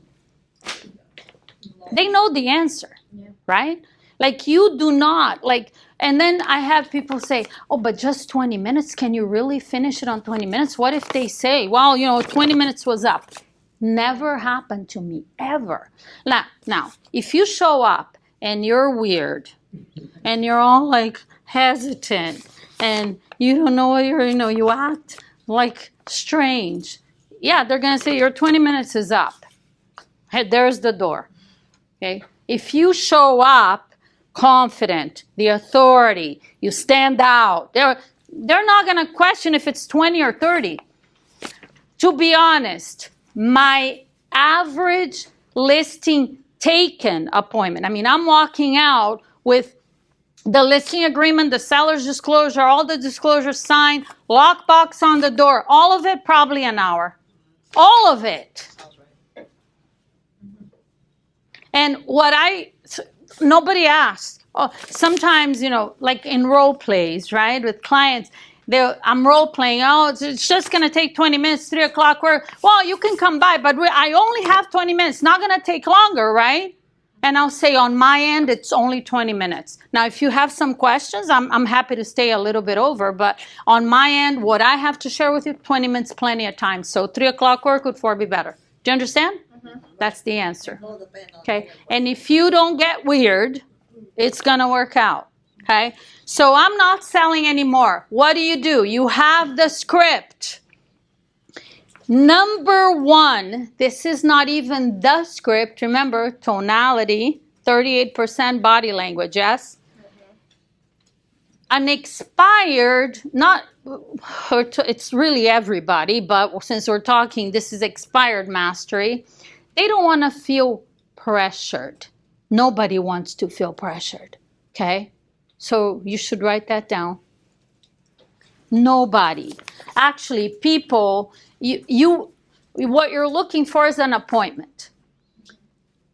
And when people feel pressured, they retrieve, they back off. So you're not going to get an appointment and take a listing by pressuring them. And maybe you say, well, but I'm not pressuring them. Doesn't matter. Communication is not what you say, it's what they hear. And if what they hear and what they feel is pressure, they're going to back off. Do you understand? So how do you set appointments and take listings then? It's not pressure, not pushy. Pressure, pushy, no, it's not going to work. So here's how you do it. Ready to write it down? People make decisions when they're excited about the future. When they get excited about what you can do for them, that's it. That's all it takes. Confidence. They have to be excited, because if they're feeling, so I'd like to meet with you for just 20 minutes. Notice how I said that? Just 20 minutes. And I'll show you exactly what I do differently to get houses sold in today's market. Sometimes I say it a little differently at the end. I say just 20 minutes and I'll show you exactly how I can get your house sold. Would 3 o'clock work for you today? Would 4 be better? Same thing, just a little shorter. I'm not using the word differently. It's used in other scripts. But the point is they get, write this down too, okay? Create doubt and give hope. Create doubt and give hope. That's what the script does. That's what the objection handlers do. All of a sudden, this expired is sitting there, oh, the house didn't sell, my agent, all agents are the same, they don't know what they're doing, I'm not wasting my time. And you call and you sound confident, you stand out, you're like an authority, you're speaking their language, you're congruent, they start to doubt. Oh, wait a minute. Maybe that agent is different. Maybe this is the answer. Yes? Give hope. All of a sudden, the doubt and hope go hand in hand. Like they start to doubt. Oh, well, maybe I could sell right now. Maybe it is a great time of the year. Wow, look at all 3,000 properties, over 3,115 sold in Dade and Broward December of last year. Wow, I thought houses didn't sell in December. So I guess this agent knows what they're talking about. This is hope. Yes? And with that comes the excitement. They're like, okay, yeah, sure. Just 20 minutes makes it easy for them to go, you know what? I want to hear what you have to say. This is not a 2-hour meeting like most real estate agents. They're like, yeah, I can spare 20 minutes. Come by. And then they may say to you, okay, listen. We also have to talk a little bit about pre-qualifying next week. Do not pre-qualify an appointment that you don't have. Do you know what that means? Do you know what it means? Because when they say to you, listen, when they say, you say, oh, just 20 minutes, they doubt, hope, whatever, and they say, sure, come over, but I'm not going to sign anything. They really didn't even tell you the time yet. Like they've got 1 foot in and 1 foot out. They're saying, okay, I'm considering, but I'm not going to sign anything. And then you get in your head about, well, maybe this is a waste of my time and they're really not serious or they're not motivated and, they expired because they were overpriced and they're probably not going to price it to sell and I really want to stay home tonight. So it's like, I don't want to go on an appointment. You talk yourself out of it subconsciously because there's so much negative stuff in your subconscious mind. You're not consciously thinking that, but subconsciously, you backtrack, you talk yourself, now you start getting weird, okay? And maybe you start, you start getting weird and you start hesitating, well, you put your foot in your mouth because now you actually may start asking some pre-qualifying questions. If they didn't agree to 3 or 4 yet, okay? Yeah, exactly. You're like trying to justify it, but you don't have the appointment. Or you start asking where they would move to. Like all of these scripts out there that have this is a pre-motivation, where they're moving to, when and why. Those are motivation questions that are asked when you are pre-qualifying. Until they agree to meet with me, I don't care where they're moving to. The house is for sale because they want to sell it and I want to list it and sell it for them. I don't care. We'll figure out where you're moving to later. Let's get this thing sold. Do you understand? Additionally, they're frustrated because the house didn't sell. They're getting a ton of calls from agents. They have no idea who you are. They don't really want to talk to you. And you call them out of nowhere and you're asking where they're moving to. Have you ever heard an expired say, none of your business? That's what I would say. I'm like, who are you? Like, what the heck? I would hang up immediately. So think about, okay, all these other scripts, and like they have no interest in answering, and you have no interest in it either. Your interest is to listen. They want to sell their house, yes? And you want to list and sell it for them. That's it. You're a perfect match for each other. So going back to this objection, I'm not Hang going on. to sign anything. I'll talk about it. I'll go back to it. So you're not going to pre-qualify an appointment until they agree to meet with you at a certain time. So when they say pre-qualifying will be next week, okay? You have the script, you need appointments and listings. Now, I want every single one of you to have an expired listing by the time we meet here next Tuesday. Okay? Or you don't want to know what's going to happen, okay? You don't want to know. So figure it out how to pre-qualify. But what's going to sound like is, okay, so you can come over at 4 o'clock. Great. I look forward to seeing you at 4 o'clock today. And so I can better prepare for our meeting. You have the script. So you're already pre-qualified. So I can better prepare for our meeting. I have a couple of quick questions. When we sell this home, it's called assumptive language. Not when you sell it, when we're going to do this together.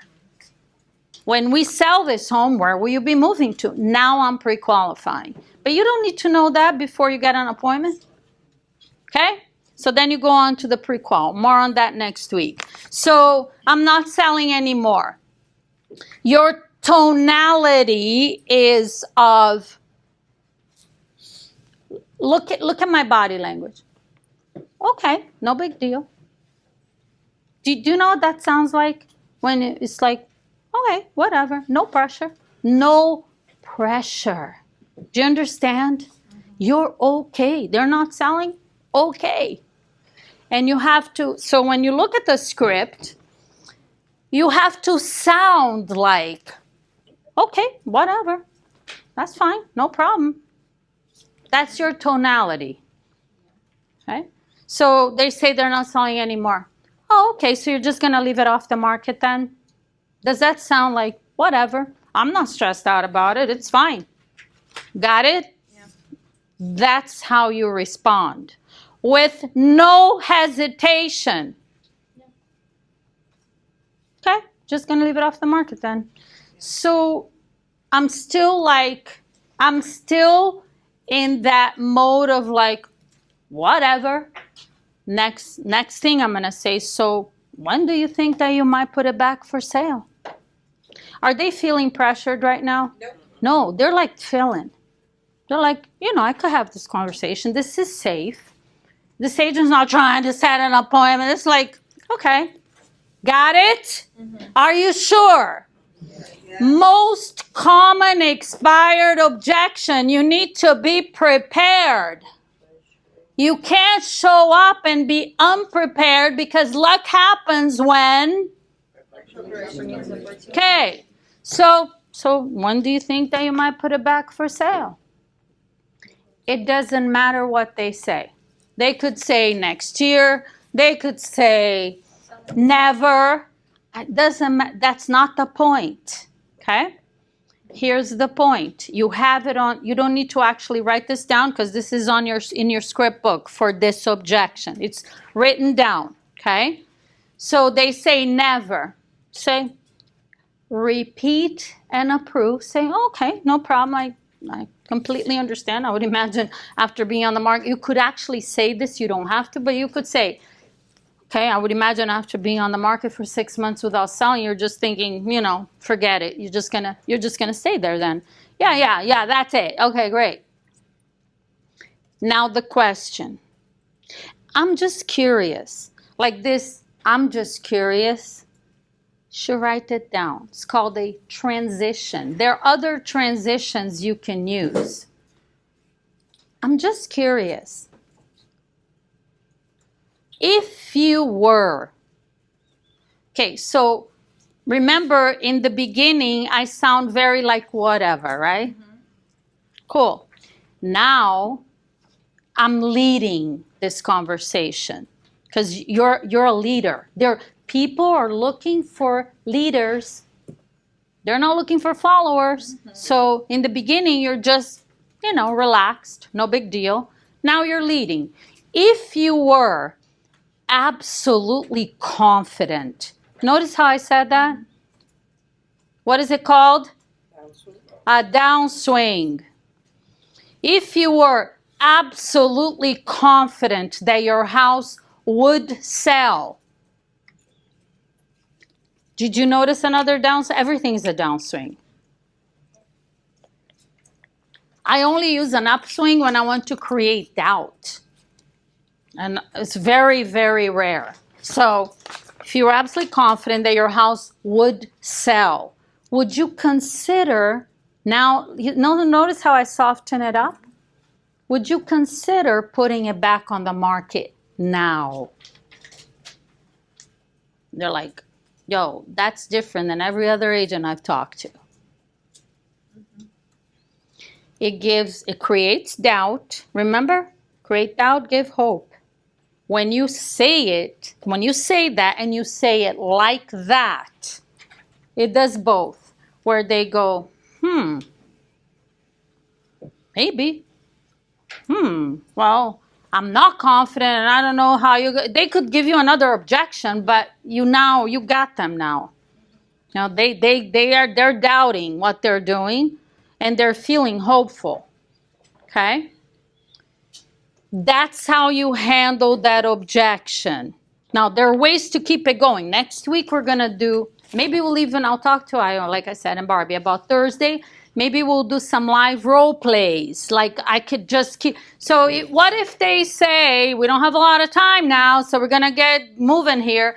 What if they say, no, I would not, like, what do? You're going to keep going, okay? I'm pretty sure that on my YouTube channel there are expires that said that, and you're going to be listening to those live calls. Another common objection. You are the 100th. I already got 100 calls from agents this morning. Do you know that Miami-Dade County is the largest board of realtors in the United States? Mm-hmm. Isn't that exciting? Yeah. Most of them are not doing anything. So it is except they just give us all a bad reputation, right? So that's why you want to step it up. So I already got 100, you're calling at 8 a.m. and they already got 100 calls from us. That's like literally possible, okay, in Dade County. What do you do? Okay, that script is not in your script book, so you want to write this down. You're going to hear that, okay? Ready?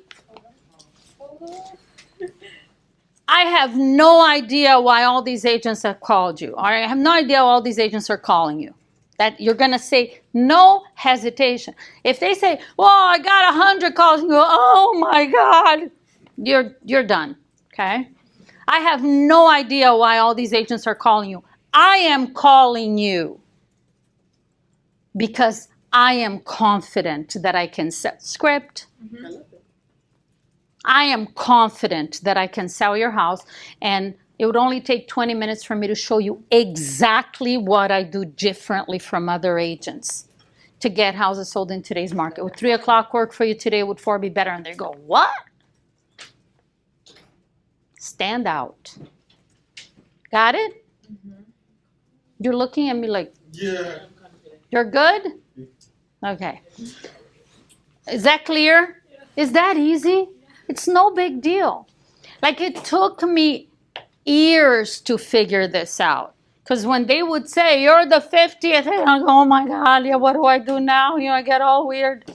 Not going to work. Another common objection. I believe it's in your script book, but I want to talk about it a minute because you're going to hear it today. These are like common objections, okay?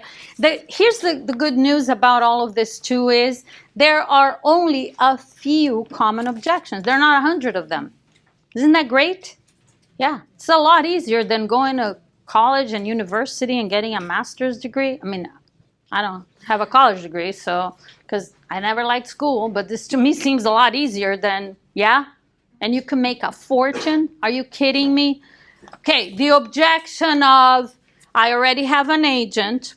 Write this down so you understand. I already have an agent. I'm going to relist with the same agent. I have a friend in real estate. And I have a relative in real estate. Are those 4 different objections? No. I already have an agent. I'm relisting with the same agent. I have a friend in real estate, and I have a relative in real estate. I don't care who the relative is. It could be their mom, okay? It doesn't matter. It's the same objection. Do you get it? It's the same. You handle it the same.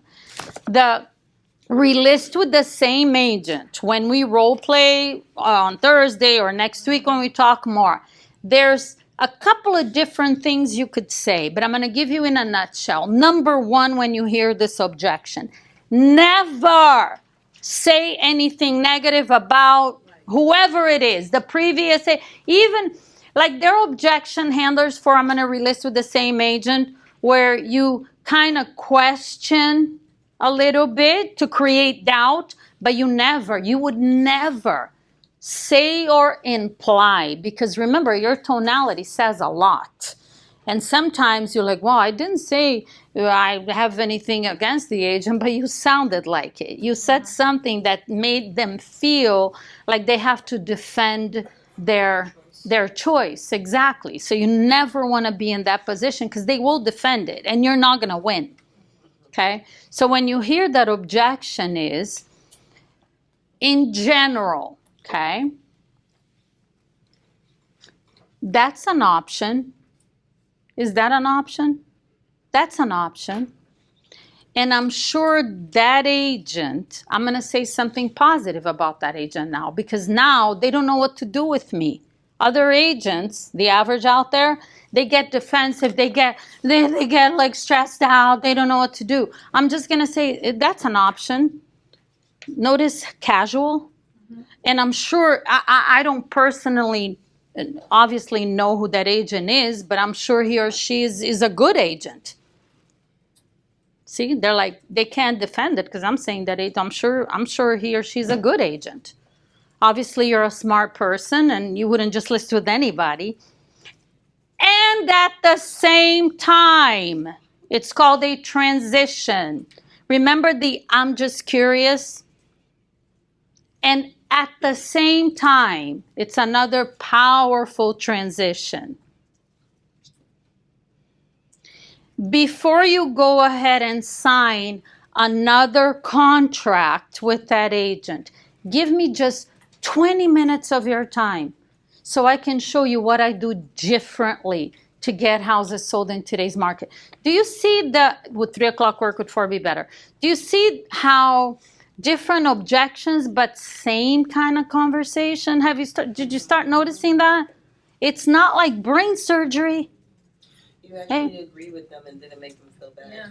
Right. Yeah. That's an option, and then you went Yeah. back and for the opinion. Yeah. It's amazing. It's a different way of communicating. It's not adversarial.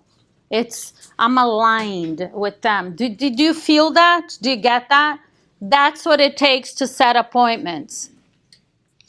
What is the transition again from the objection? And with that in mind? Yes. Yeah. At the same time. And at the same time. With that in mind is another one.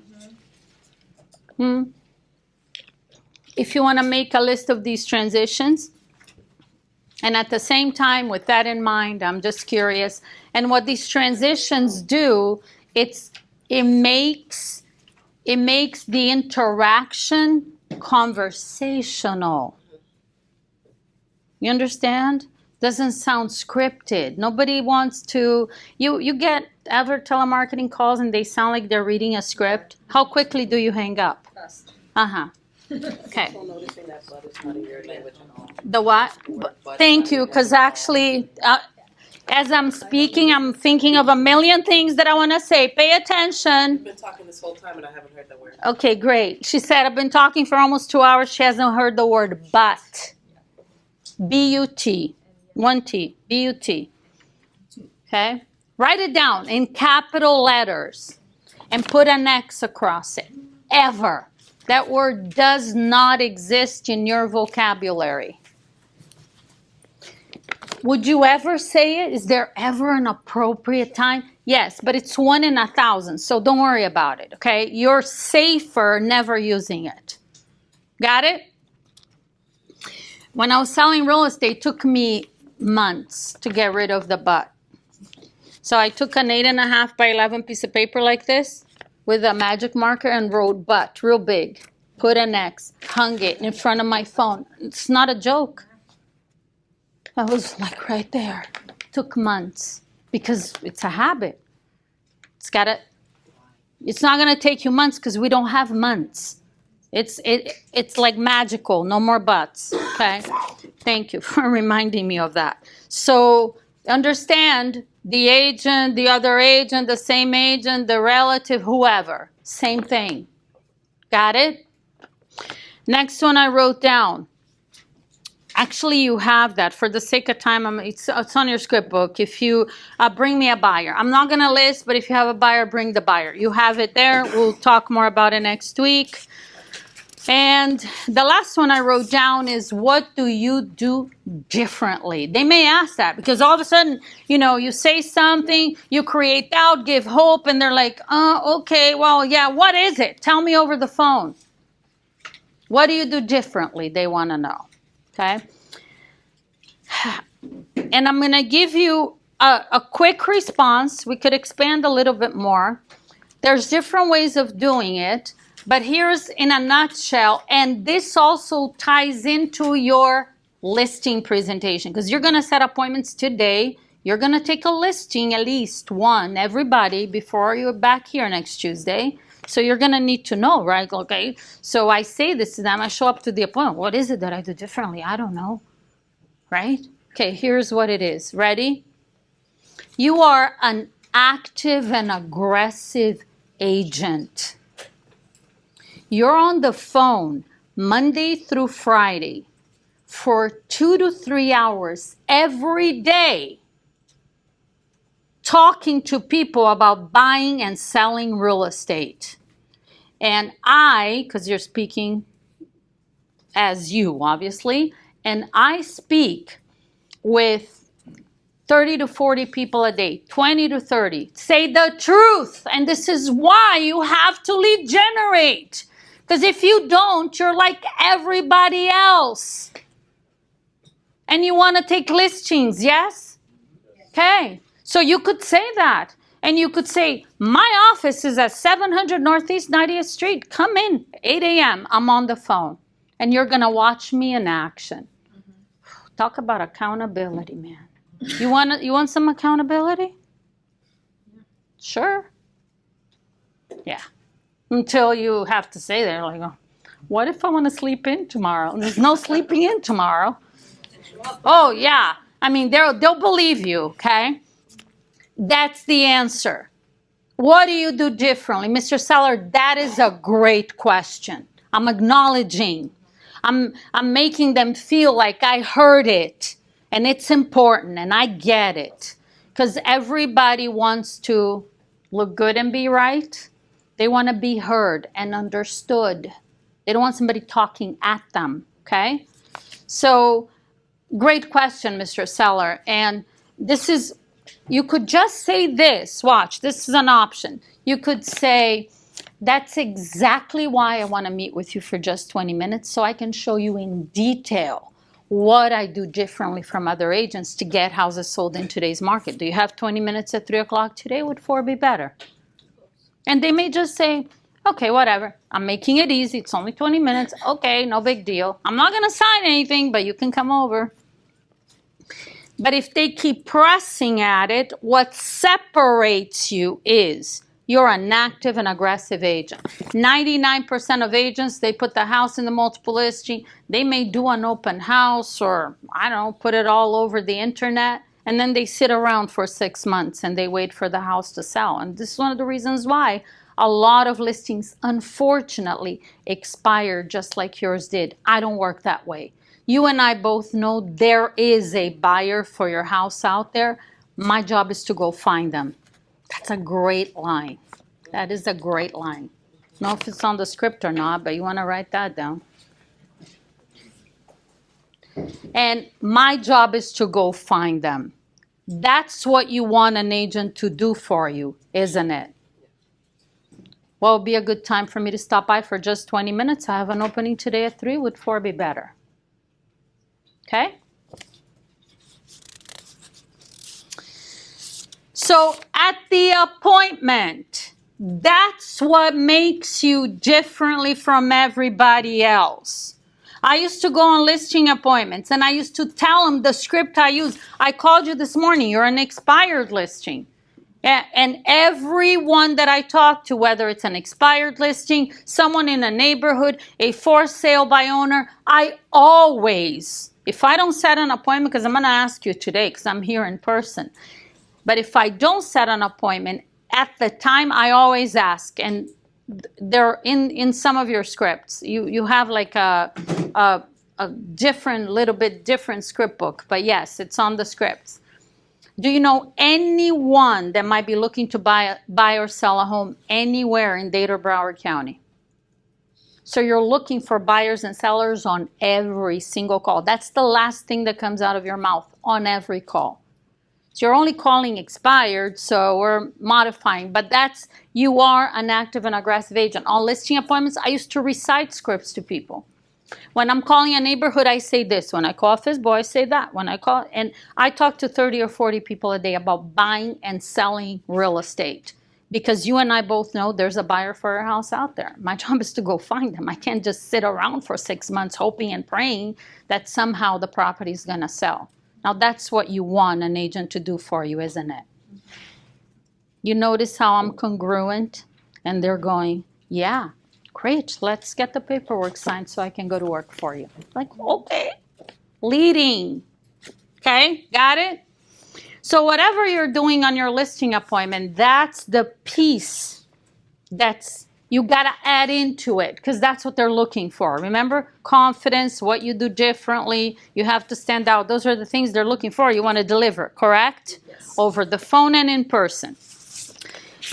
I want you to write this down, then I'm going to give you your homework assignment, and I would love to stay, but I can't because I have other commitments today. So I was thinking about it this morning. And I've heard this before from different people. Simplicity. I don't know if after 2 hours listening to me, do you think this is complicated? It's really not. I mean, whatever story you have in your head is what makes it complicated for you, okay? But simplicity is the hallmark of truth. It's not complicated. I've been in real estate for 28 years. I've coached for big companies for many years. I have my own company now. And some, not all, but some coaches and coaching companies out there, they want to complicate things as much as possible so you're dependent on them for the rest of your career. Do you understand? Yeah. I don't believe in that. I don't. Oh, but then, clients come and go. Great. I mean, I work on my skills and mindset every day, 28 years after I got in this business. So if you leave here today and you think, oh, I got it all figured out, you have a different problem. But it's not about depending on me, because this is not that complicated. Do you understand? It's this simple. Write this down. Write this down. Have common sense conversations with people who want to sell. That's it. It's as simple as that. That's why this is an expired class, because they want to sell. Everything you heard me say today is common sense. Like, there's nothing crazy, like, whoa, that's so amazing. It's just common sense. Yes? And the more conversational you sound, the better your results will be. Got it? The more scripted you sound, the worse it will be. But you can still set appointments sounding scripted, but that's not the goal. That's why, here's your homework assignment. Ready? This is important. Hello? Ready to write? You're going to memorize the expired script today. The best way for you to do that is not role-playing. No. As a matter of fact, I know some of you may be used to role-playing. I would ask that for the next 5 weeks, stop role-playing. You could start again 5 weeks later, okay? Maybe on the Thursday call, I'll do some role-plays with you. I'll do it here. But I don't want you to role-play with each other.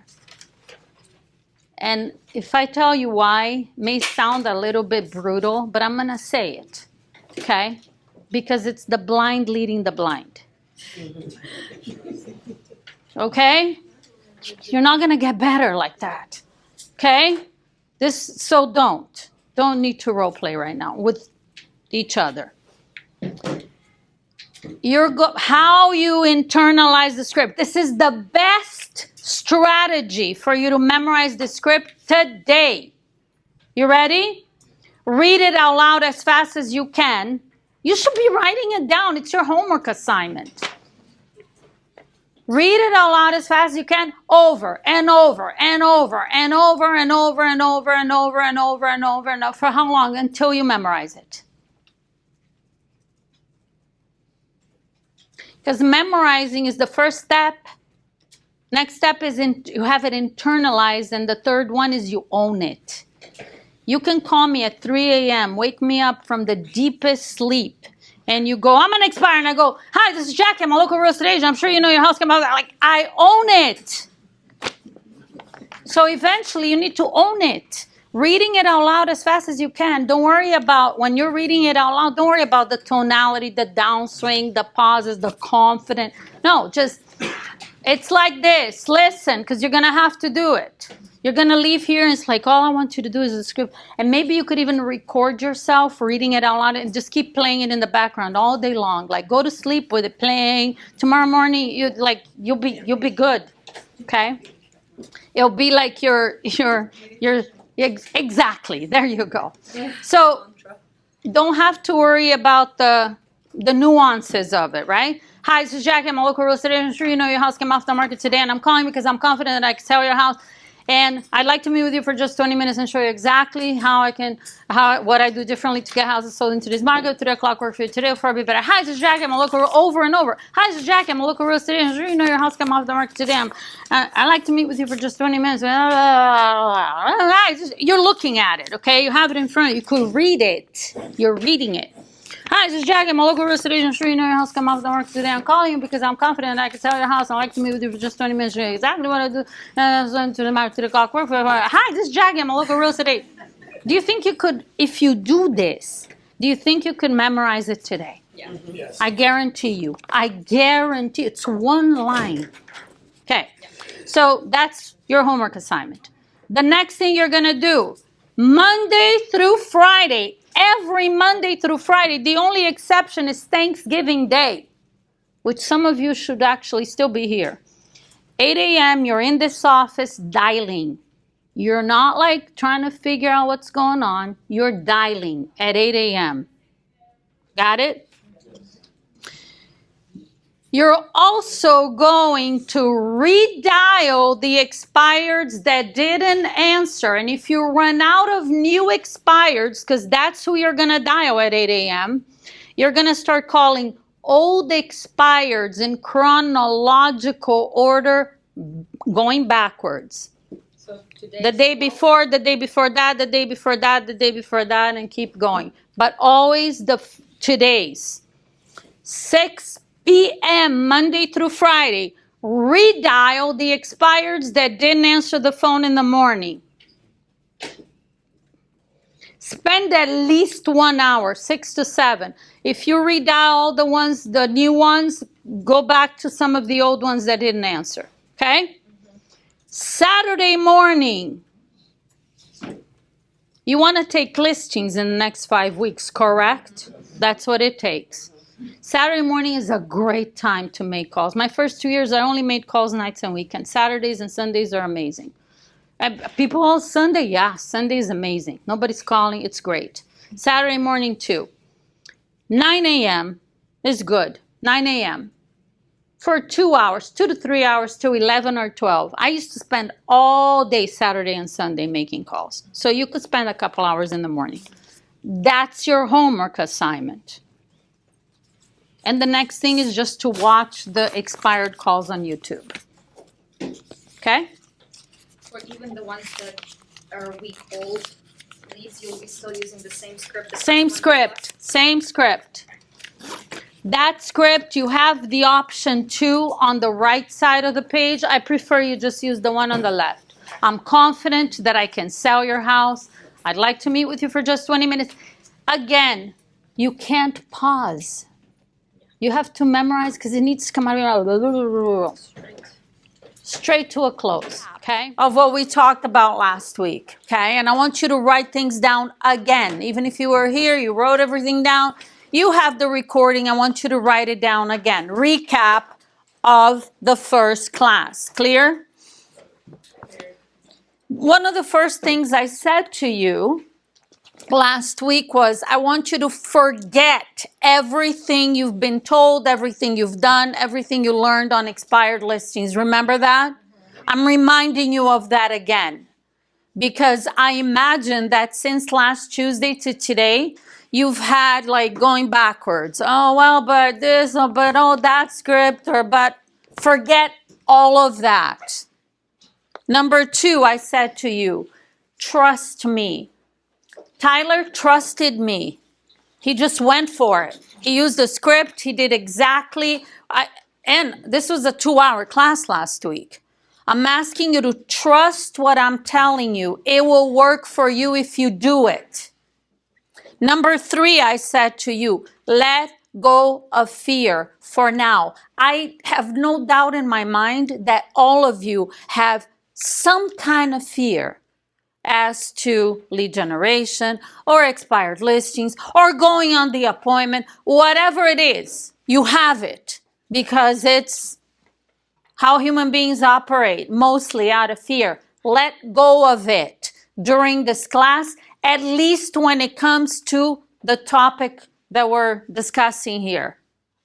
Those are big asks, but it's a requirement for you to have success in listing expireds during this 5-week class. Got it? Then, reminder of last week. This is a doing class. This is not a learning class. It's an application. I am teaching you, you're learning. But if you don't do, it's useless. Do you remember that? Knowledge without application is useless.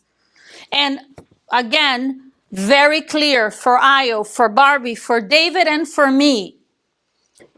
A minimum of 1 expired listing taken for every single one of you sitting here right now. Do you understand that? You got 4 weeks to go. You got to start doing immediately. It's not acceptable that you signed up for this and this class will be over and you didn't list at least 1 expired. And you got to list 2 or 3 more, Tyler, because you already did 1. Understand? It's a results class. That's all we care about. And that's how we keep score. Yeah? And I'm looking at my notes. How do you get results? By doing. You don't get results by learning. You could learn all you want. If you don't do, there will be no listings to show for. Clear? You are to be in the office dialing at 8 a.m. 8 a.m. Monday through Friday. If you're really serious about taking listings, you will be here on Saturday morning. And you will be dialing on Saturday morning. And you will be dialing early in the morning, probably 9 a.m. on Sundays too. Sunday, some of you are just like, do I have to do that for the rest of my real estate career? No, just for the next few weeks here, 4 weeks to go. Okay? If you're really serious. You know who's going to be making calls on Sunday at 9 a.m. to new expired listings? Only you. And that's why it's so beautiful for you to do that. Yeah. If you've been doing what I expect you to do, which is making calls at 8 a.m. local time, Monday through Friday, you already know there are a lot of agents making these calls in Miami. Yes? Not on Sunday. Very few on Saturday. Maybe, I don't know, maybe a handful, I don't know. So that gives you an advantage, doesn't it? Because you can get on the phone at 8:30 a.m., 9 a.m. Saturday on Sunday, and by 12 p.m., you have a listing taken. They're not talking to hundreds of agents. They haven't met with anyone, and you show up the way you're supposed to, that's going to happen. So for those of you who didn't take a listing yet, Saturdays and Sundays, Yeah, that's where it's at. Then I wrote this down. I asked you to memorize the expired script last Tuesday. Raise your hands if you did that. Your hands. Your hand. Just one is good. Okay. Keep your hand up. You have it memorized, correct? So if I pick one of you that have your hand up right now, keep it up. And I tell you to recite it without looking, you can do that. Is that correct? Yeah. Okay. So let me see who my victim is going to be today. The lady with the green shirt back there. Okay, go for it.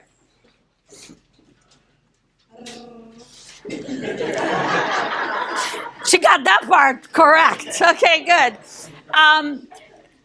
We're not role playing. I just want you to go. Yeah, just say the script.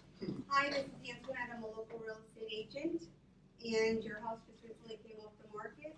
I'm confident that I can get it sold for you. Are you available today at 3, or would 4 be better? Close, not exact. I asked for a volunteer to do it exactly the way that it's written. It was close, Antoinette. Let's give her a hand. I really put her on the spot. Now I'm asking for a volunteer, so it's going to be easier. All right, Felicia, go. Ring, ring, ring. Hi, is this John? John, this is Felicia. I'm a local real estate agent. I'm sure you know your house came off the market today, and I'm calling because I'm confident that I can help you sell your house. Wait. I'm sorry. You're doing good, yes. Uh-huh. Okay, time. Give her a hand. Okay. One more volunteer, just as it is written. Go. Hi, is this Jackie? Hi, Jackie. This is Anastasia. I'm a local real estate agent. I'm sure you already know that your property came off the market today, and I'm calling you because I'm confident that I can sell your listing, and I would love to meet with you for just 20 minutes to show you exactly what I do differently. Would 3 o'clock work, or 4 would be better for you? Wow, that was really close. Wow. There were a couple of words here and there. Yeah. So, say that again. I know. Oh, sounds like. That's what I want you to do, okay? For you to, so those of you who didn't raise your hand, you don't have it memorized, or you stumbled a little bit, you cannot do that on an expired call because it's costing you $800,000 is the listing Tyler took. Nice. Yeah, I know, right? $809,000. So I'm not discussing commission, because we had a big commission lawsuit. But whatever commission he's charging on that listing, it'll be a lot of money. Yeah, and for you to stumble on an expired call, that's how much money is on the line. That's why you must have this script exactly the way that it says. Why is that so important? I said to you last week, because the most important skill you need to master to be able to engage them in conversation. Because if they hang up on you in the middle of the first, your line, obviously you're going to call them back. Oh, I'm so sorry. I think we got disconnected. Blah, keep going. Yeah, remember that? Yeah. But for you to set an appointment, it requires them to stay on the phone. They got to talk to you. And how that is going to happen is by you matching their emotion, their rate of speech, and volume. Yes? You can, and for you to do that, this is a recap. You should be writing things down. Because when you write it down, even if you have the recording, it's going to help you remember. To build rapport, engage them in conversation, and keep them on the phone so you could set an appointment, you need to match their emotion, rate of speech, volume of their voice. And for you to do that, you have to be listening very intently when they say hello. You cannot be stumbling on the script. Understand? So, most of you need to do some work to memorize the script. It's now your assignment for today. Okay? See what else I wrote down. Once you get past that initial few seconds of the call, the goal is to have, write this down, common sense conversations. That's what you need to do on these calls. And that's why the scripts, or the handling objection scripts, the closing scripts, all the scripts that you got last week, speaks to what's important to them. That's what makes sense to them. It's not about you, what you want to say. Like, what does make, understanding their mindset, remember last week we talked about that? Where are they coming from? What's going on in their head? And speaking to that, that's what these scripts do. 70% of your business comes from lead follow-up is a lie. Remember I said that to you? You've been hearing that. You hear that from everyone. It's a lie. I'm going to talk more about that later when we actually get into the topic of handling objections and closing, because for you to set appointments, you have to remember that expireds, write this down. I actually wrote in capital letters, expireds are now business. This is not lead follow-up stuff, okay?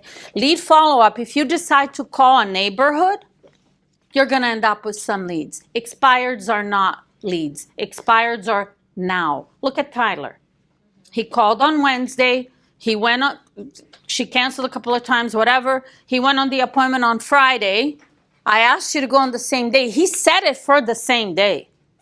And she didn't show up. Then the next day. Friday, he was there. Saturday, she signed electronically. She could have signed it on Friday. It's now. Do you understand that? 50% of expired listings relist within 72 hours. There's the rule right there. 80% of the expireds I listed once I kind of like figured out what to do. My first 2 years, I was a complete mess because I was learning a lot. I'm still learning, but my first 2 years, I knew nothing.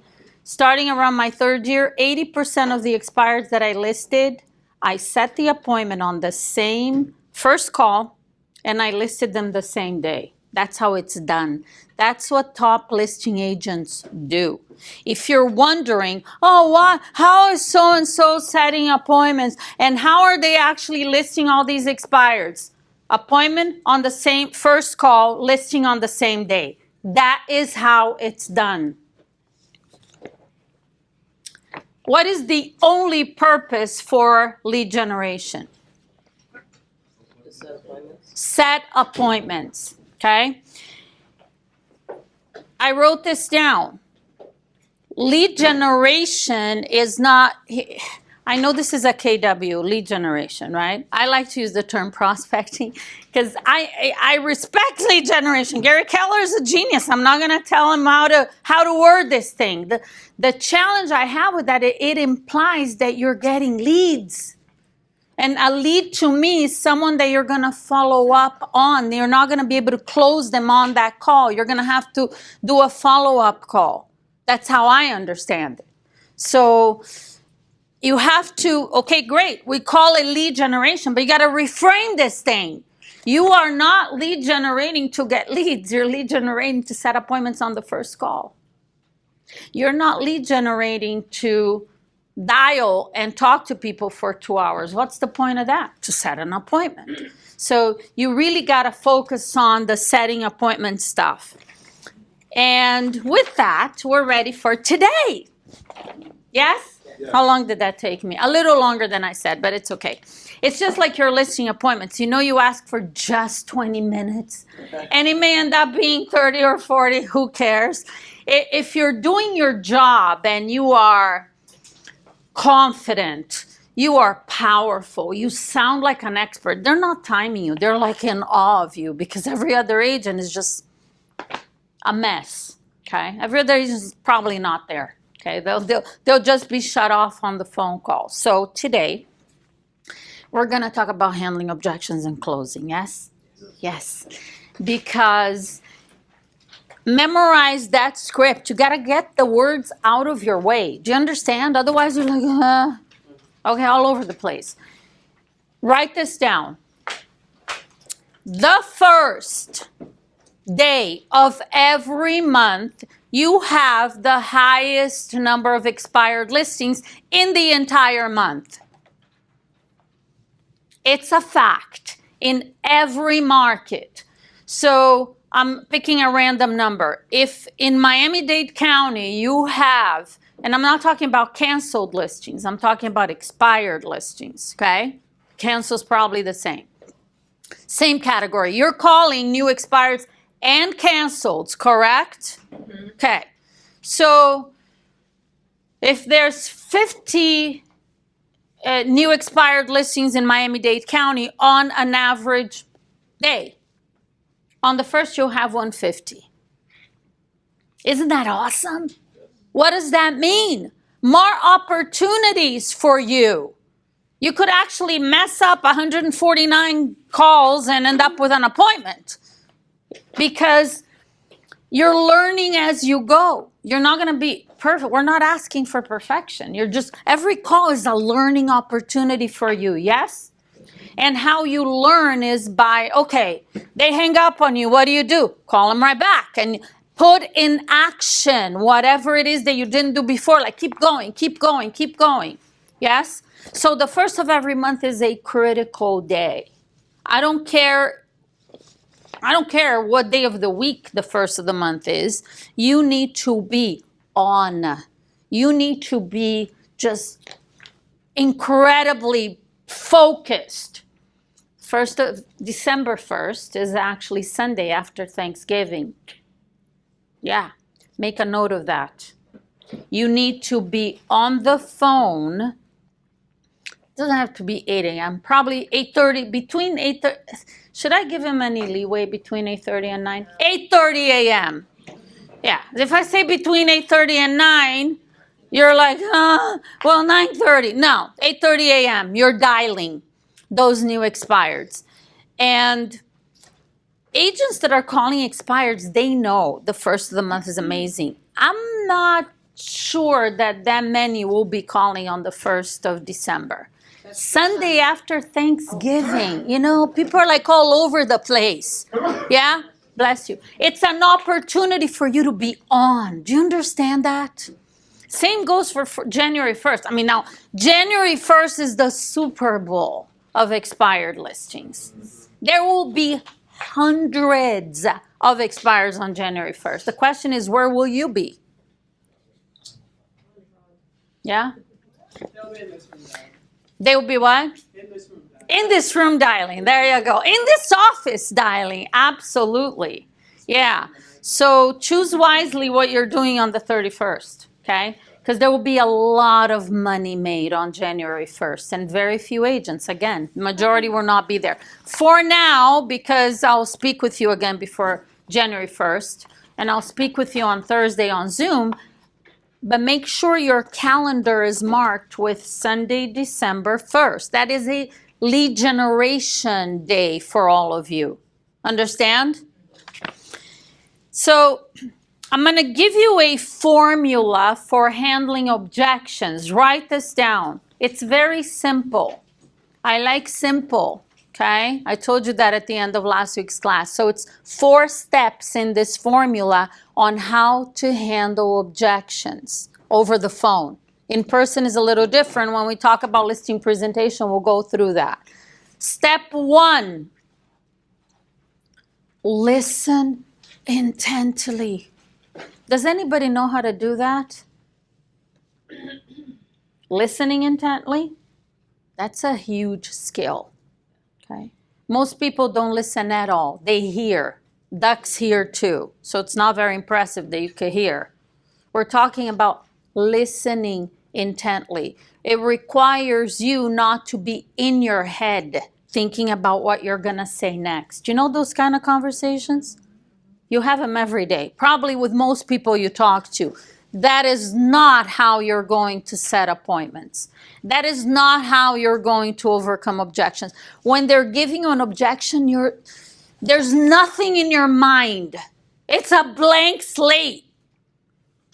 Understand? You're just like fully engaged in whatever they're saying. Step number 2, you are going to repeat the objection, which could be exactly how they said it, or it could be paraphrased.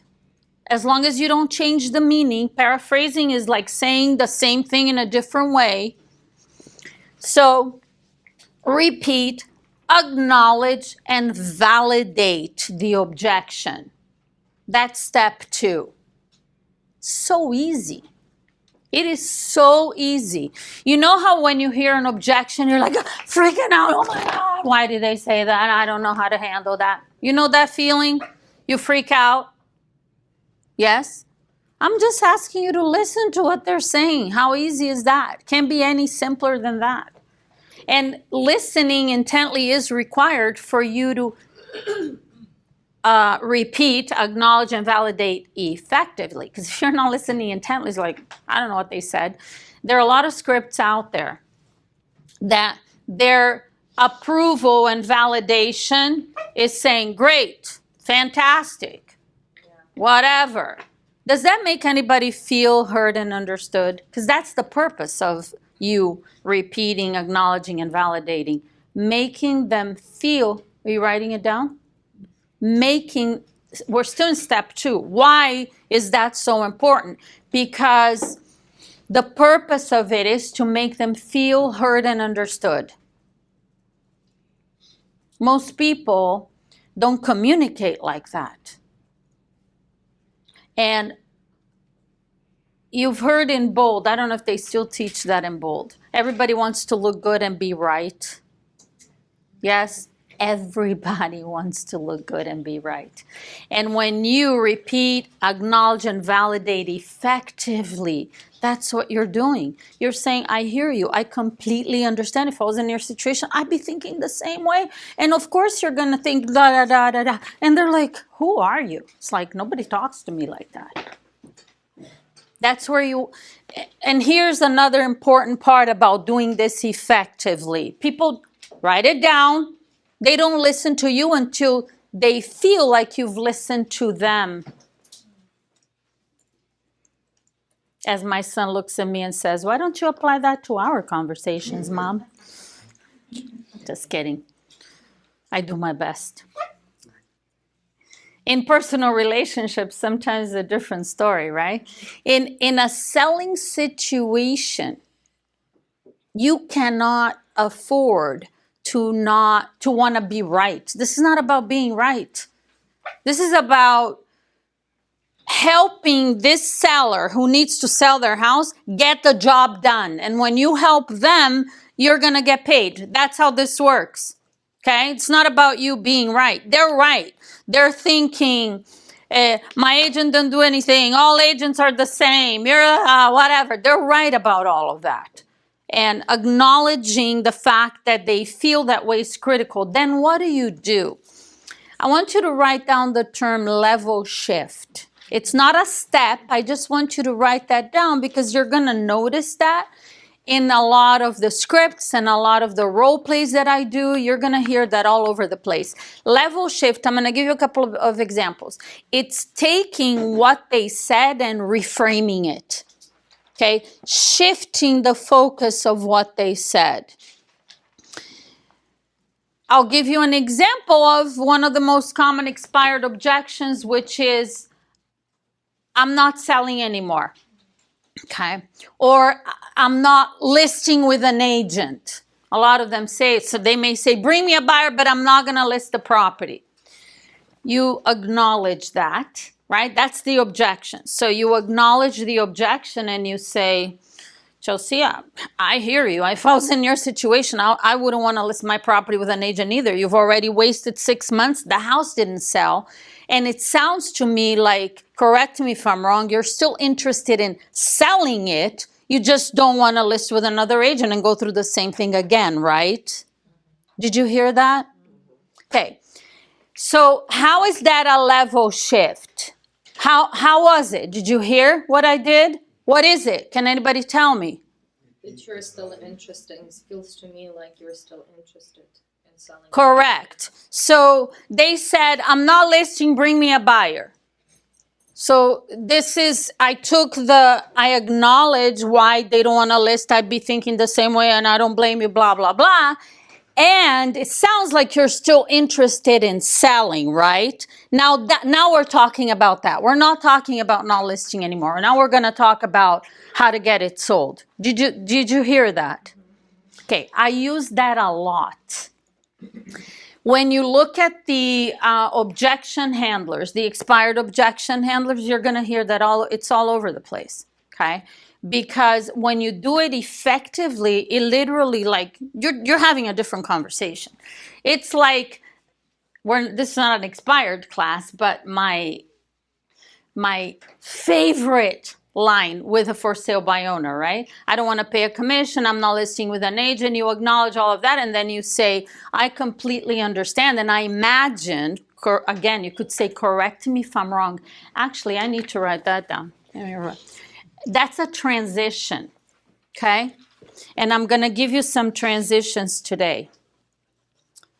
I didn't even realize that I use that so often. That's a transition. So just to recap your formula, you said listen, repeat the objection. That's it. We're in step 2. We're still in step 2, okay? We are still 2, okay. So step 2 is listen. Step 1 is listen. Step 2 is acknowledge, validate, make them feel heard and understood, all of that stuff. That's step 2, yeah? And that sometimes there's a level shift in there. The level shift is either in step 2 or 3. You're in the actual step 3. So I was going through the for sale by owner that says, I'm not listing with an agent, I don't want to pay a commission, da-da-da. And my FSBO script has a line that says, is saving the commission one of the main reasons why I decided to sell yourself instead of using an agent? They say yes. Now that's what we're talking about. Okay, saving the commission and how we're going to net them more money. So it's not about the commission anymore. It's about netting them more money. It's a level shift. Okay, it's in almost every single script that I use, that I write. Step 3, ask a question that creates doubt about the objection they had. Ask a question that creates doubt. When you look at the objection handling scripts, you're going to see this formula. It's usually the scripts. I don't put a lot of repeat and approval because that's not a scripted conversation. Repeating and approving, you're going to repeat and approve whatever they say. I don't know what they're going to say. I don't know what objection they're giving you. You got to be appropriate to that. So you got to actually use some common sense. You got to think, yeah? Step 4. Ask for the appointment. It's as simple as that.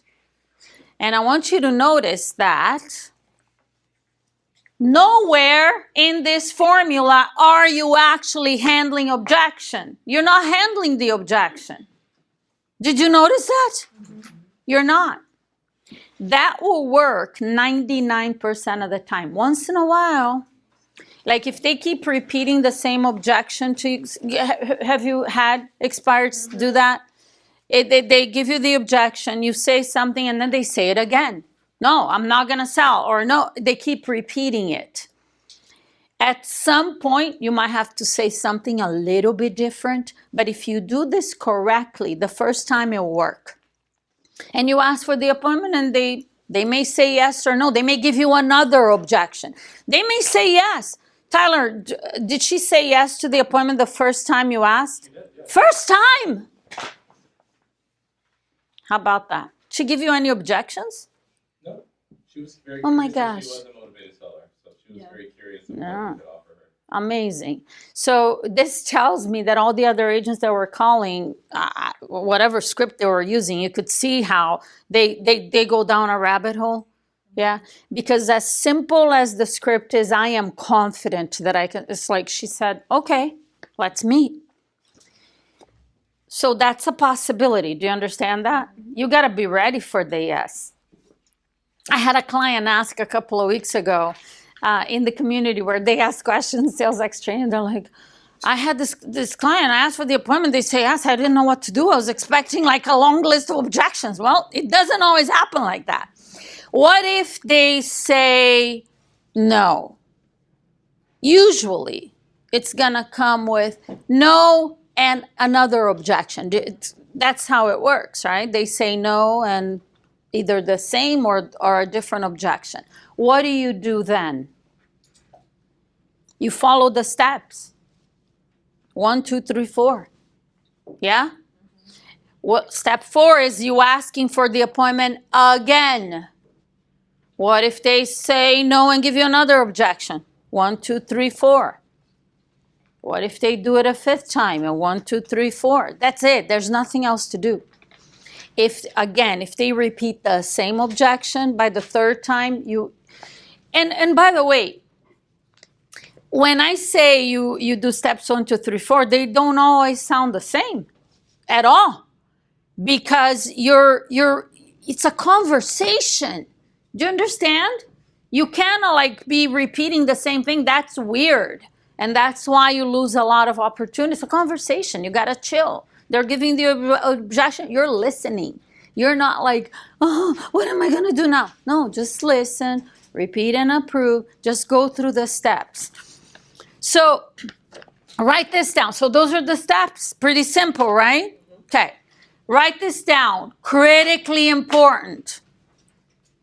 The more conversational you sound, the more appointments you'll set. The more scripted you sound, the fewer appointments you'll set. This is why luck happens when preparation meets opportunity, right?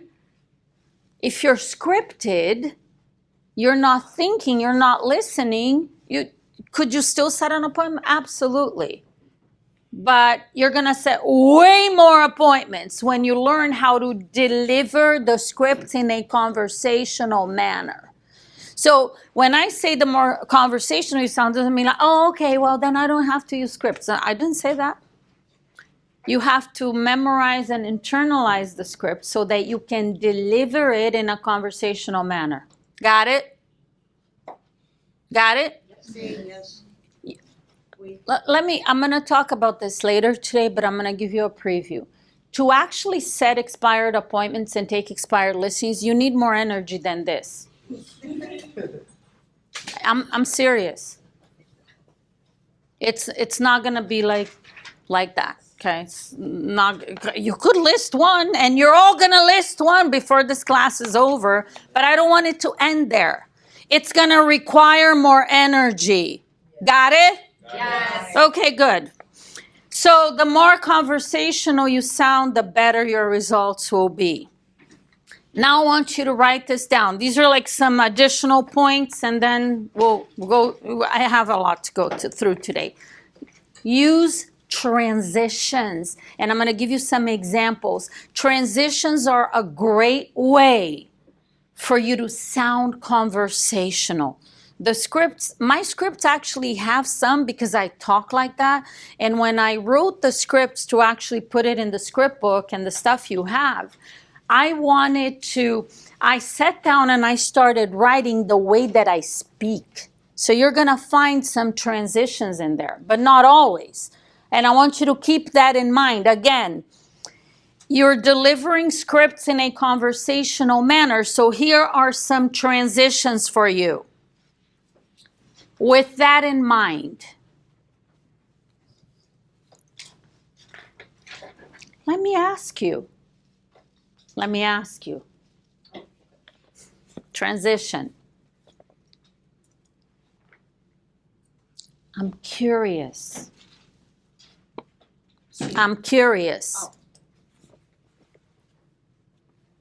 Tell me. I'm wondering. In that case. Exactly. In that case. And the one that I just wrote down that I didn't even realize I use it. Correct me if I'm wrong. Transitions. Now you go through. You get it?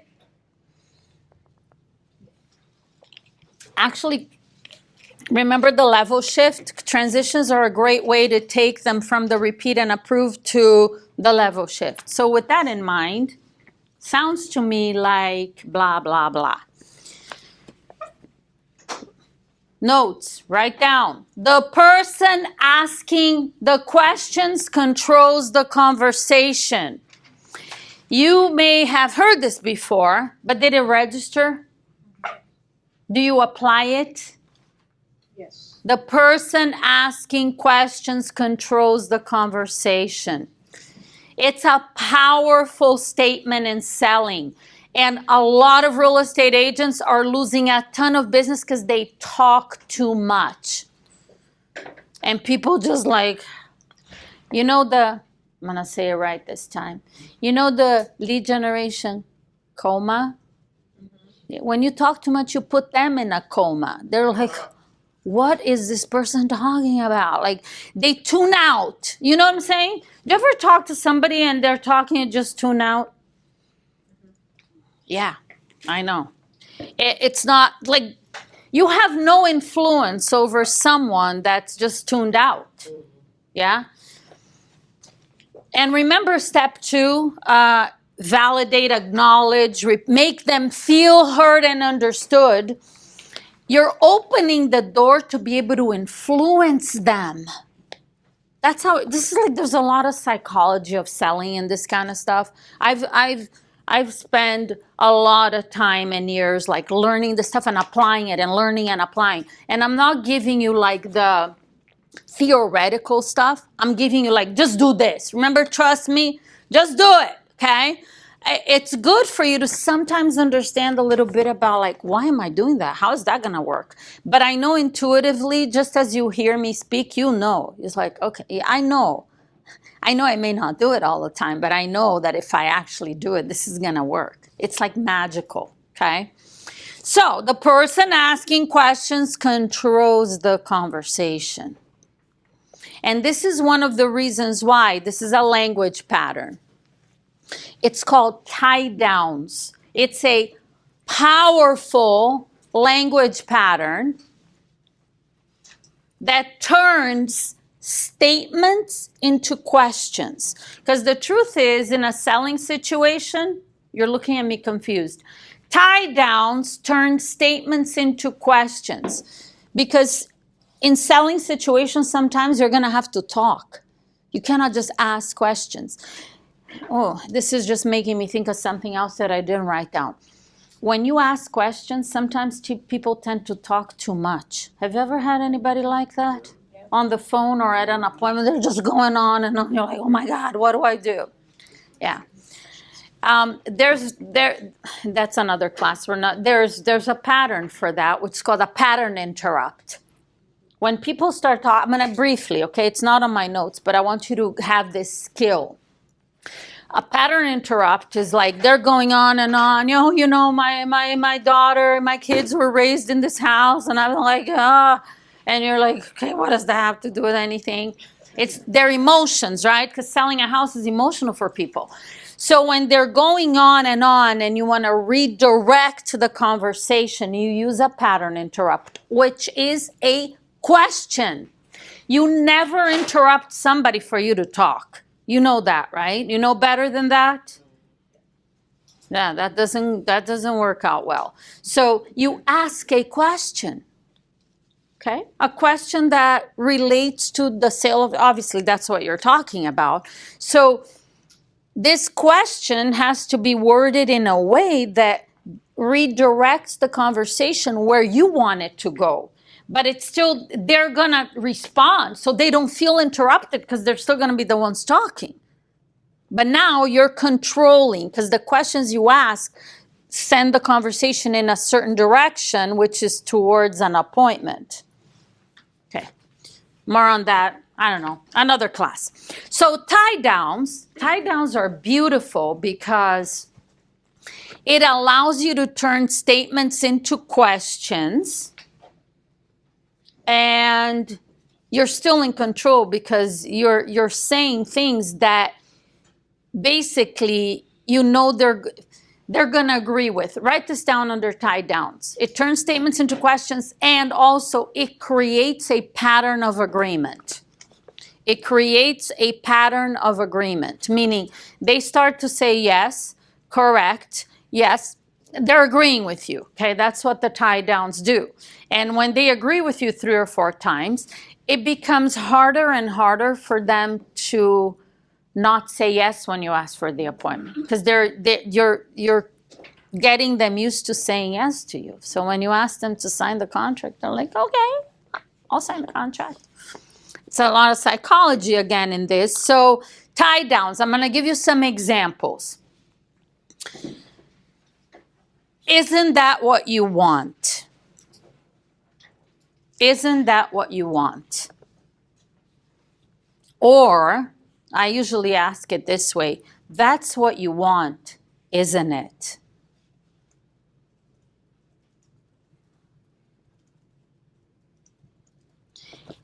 Here's a quick example. In this process of interviewing several agents, I imagine that you are looking for an agent who makes you feel confident that they can sell your home quickly and for the most money possible. That is what you want, isn't it? You're like, yes. It's almost impossible for them to say no when you're using leading. These are leading questions, okay? Another tie down. Won't that be great? Does that make sense? Are you noticing the downswings? Hello? Yes. What was the last one again? Does that make sense? Were you aware of that? Would that work for you? Some simple ones. Isn't it? Isn't it is a tie down. Isn't it? Right? Right? Correct? Those are all tie downs. So you say what you're going to say, and then you end your statement with a tie down that it turns it into a question. Do you see that? Blah, blah, blah. Won't that be great? That's what you want, isn't it? It's always it's turning it into questions. Now, step 3 in handling objections was ask a question to create doubt. There's a structure for these questions. You're going to see it on every handling objection script that I wrote. Here's the structure. If blank, would you blank? If blank, would you blank?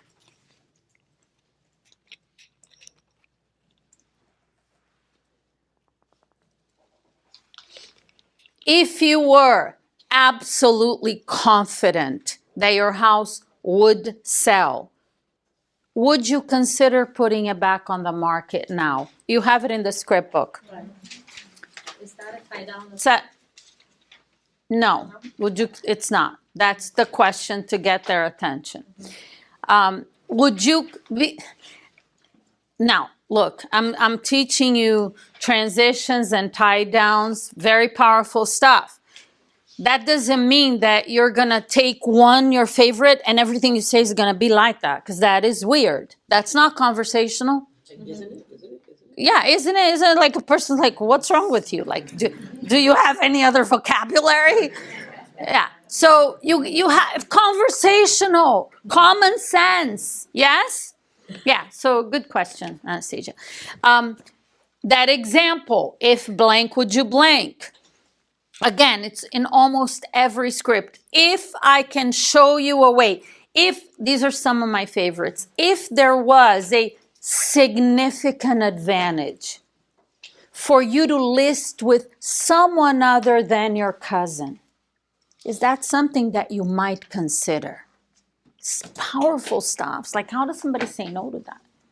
They could say no to that if you say it with a bunch of upswings. If there was a significant advantage for you to list with someone, they're like, click. No, you won't even finish the sentence. Okay? If there was an advantage for you to List your property now. List and sell your home now instead of waiting until after the holidays. Is that something you'd be interested in looking at? So easy for them to say yes. They're like, look at that. I guess that won't hurt. Sure. What would be a good time? 3 or 4. Do you understand how powerful this is? And nowhere are you actually handling the objection. If blank, would you blank questions are my favorite. And then you ask for the appointment. Would 3 o'clock work for you today? Would 4 be better? Yes? That's it. Listen, acknowledge, repeat, validate, make them feel heard and understood. Ask a question to create doubt. If blank, would you blank? Ask for the appointment. That's the formula. Now, here's the best part of handling expired objections. Are you ready? Yes. There are only a handful of common objections. How many of you called new expired listings? I expect every hand to go up. Not because I say so, because you actually did it. This past week, could I see anybody not have their hand up?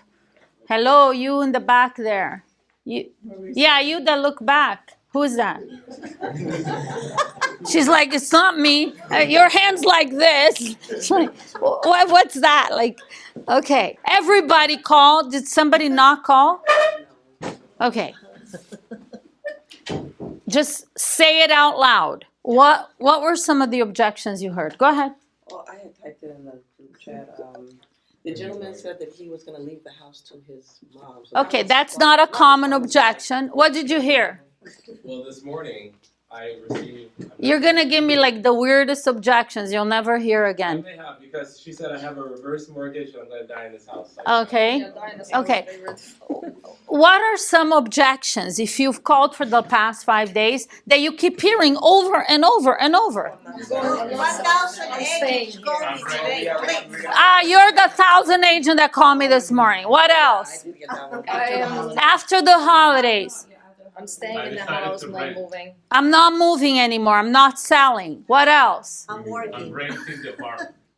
I'm what? Renting. I'm I'm- not selling it anymore. Oh, I'm going to rent it. Okay, great. It was a wrong number. I did. Okay, a wrong number. Oh, you get some of those I'm not too. getting divorced anymore.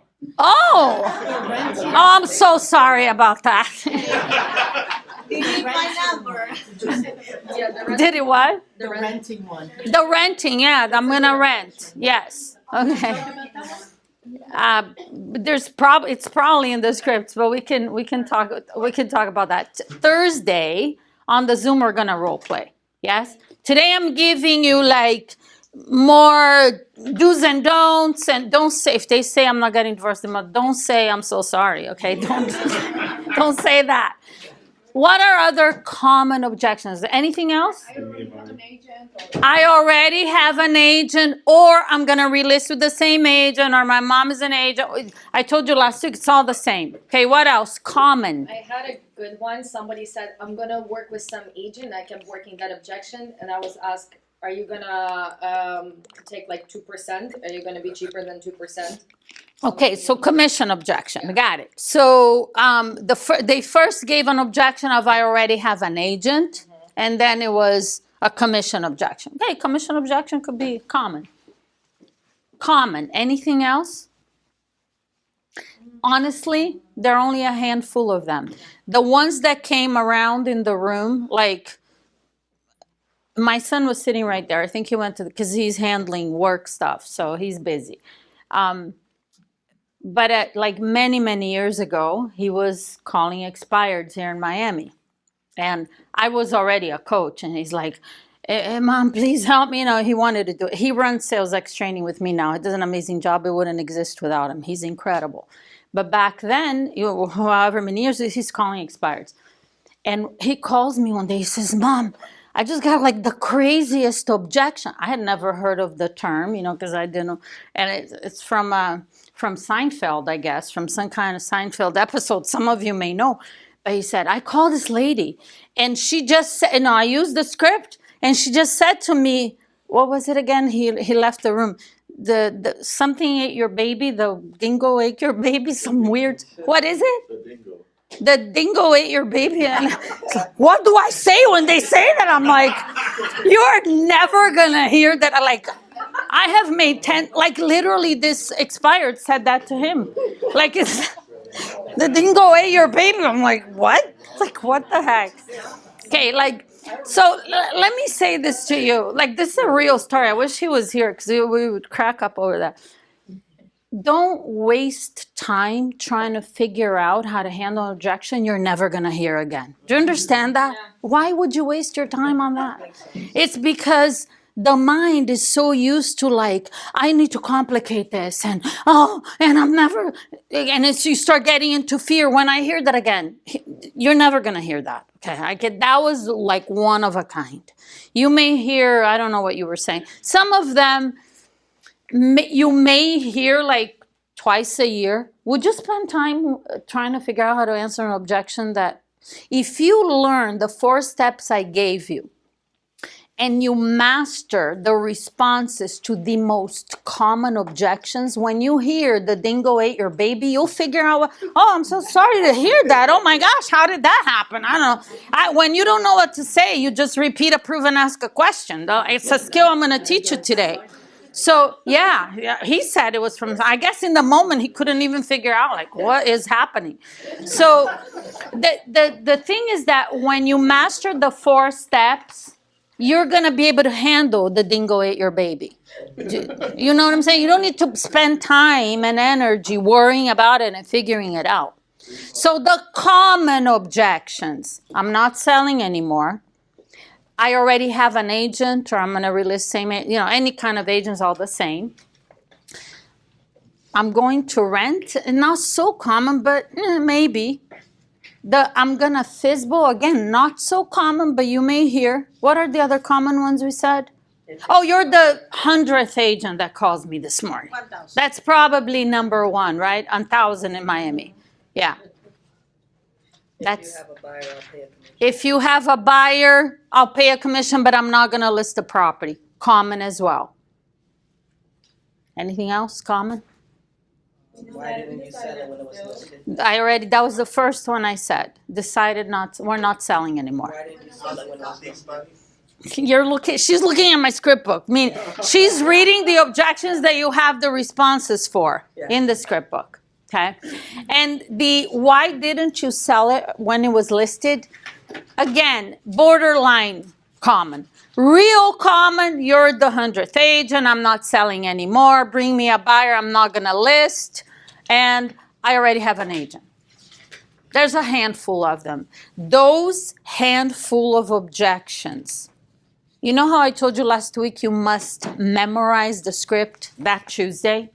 You have to master. This is expired mastery. You have to master 2 or 3 better, 2 minimum or 3 even better, responses to those objections. And the responses are the formula that I gave you. Step 1 is listen. I mean, how do you do that? There's no script for that. You just got to listen intently. You got to eliminate every distraction. Very often when I was on the phone prospecting, when I was selling real estate and I started doing a little bit better, I had my eyes closed. Why? Because it helped me focus on what they're saying. I'm not looking at anything. I'm not because what you're looking at is distracting. Yes? Yeah. Like you're looking, if you're, I don't know, you dialed the number, you have a list of phone numbers, you have the script in front of you. How can you listen? Just looking around is distracting. So when you close your eyes, it helps you listen intently. I highly recommend. Don't fall asleep. You got to have high energy, but it helps you listen intently. Step 2 is not scripted. It's based on step 1. And then an if blank, would you blank question that makes sense. And those you could actually memorize and internalize based on the scripts that you have. And then would 3 o'clock work, would 4 be better? It's that simple. Okay? If they say no, go back to step 1. They say no, go back to step 1. It's that until they either say yes or they hang up on you. And when they hang up on you, you call them right back. Oh, I'm so sorry. I think we were speaking. We got disconnected. There you go. You're back at it. Okay? Closing for appointments. Write that down. We just finished, well, we're right on time. It's 10 a.m. We just finished the handling objections. So you said the best part, and then this is it? What? What? Here's the best part, you said before. I have no idea. Everything is the best part. Does anybody know what I was talking about? I don't know. I'm sure I finished it or not. If I didn't, don't worry about it. Closing for appointments. Are you ready? I actually wrote down 9 points on this, and I'm going to expand on it for you because they're critically important. Write this down. If you don't ask, the answer will always be no. You know, those of you who have the fear, do I have to ask for the appointment? If you don't, the answer is no. It's that simple. Write this down. Every no gets you closer to a yes.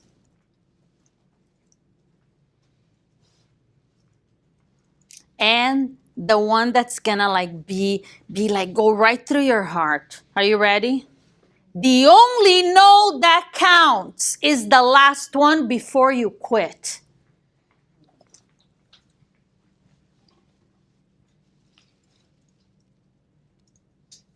And that's the truth.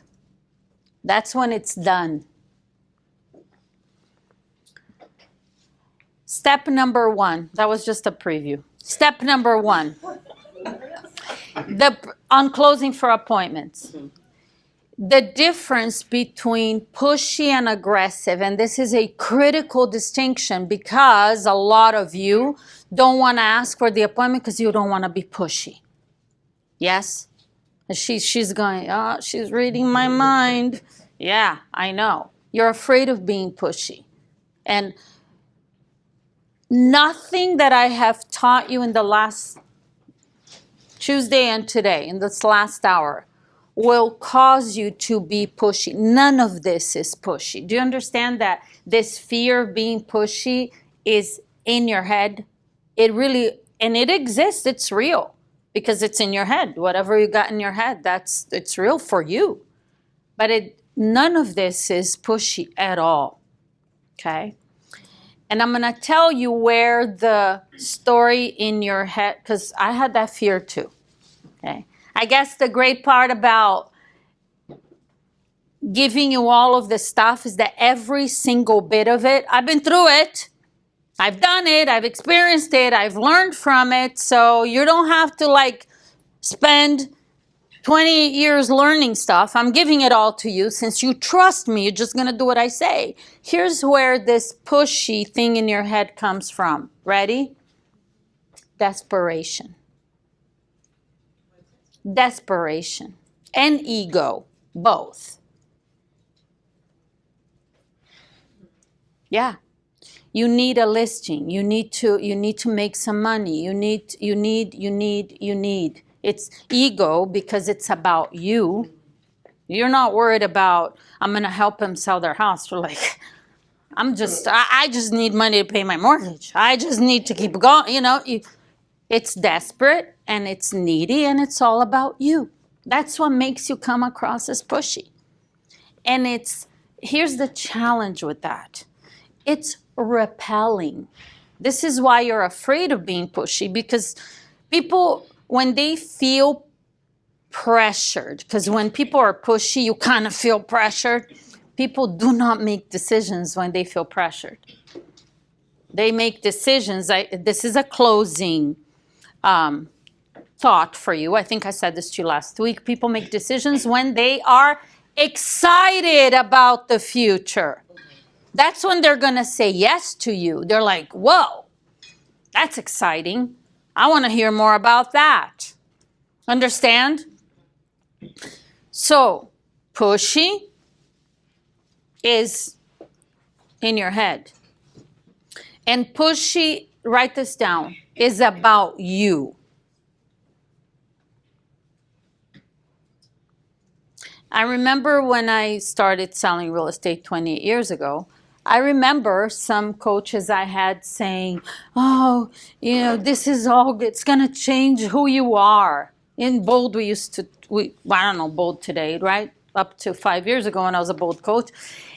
Oh, all of this is going to change who you are. And I remember when I got into real estate, hearing that, I said, I don't care about that. I just want to pay my bills. I just want to, I was desperate, not desperate that, I mean, I had an ex-husband that made enough money to just live week by week, like, $50,000, $45,000 a year. Thinking 28 years ago, I mean, it was enough to live. Yeah, but I couldn't get a pair of flip-flops without like hearing about it for 2 months. Yeah.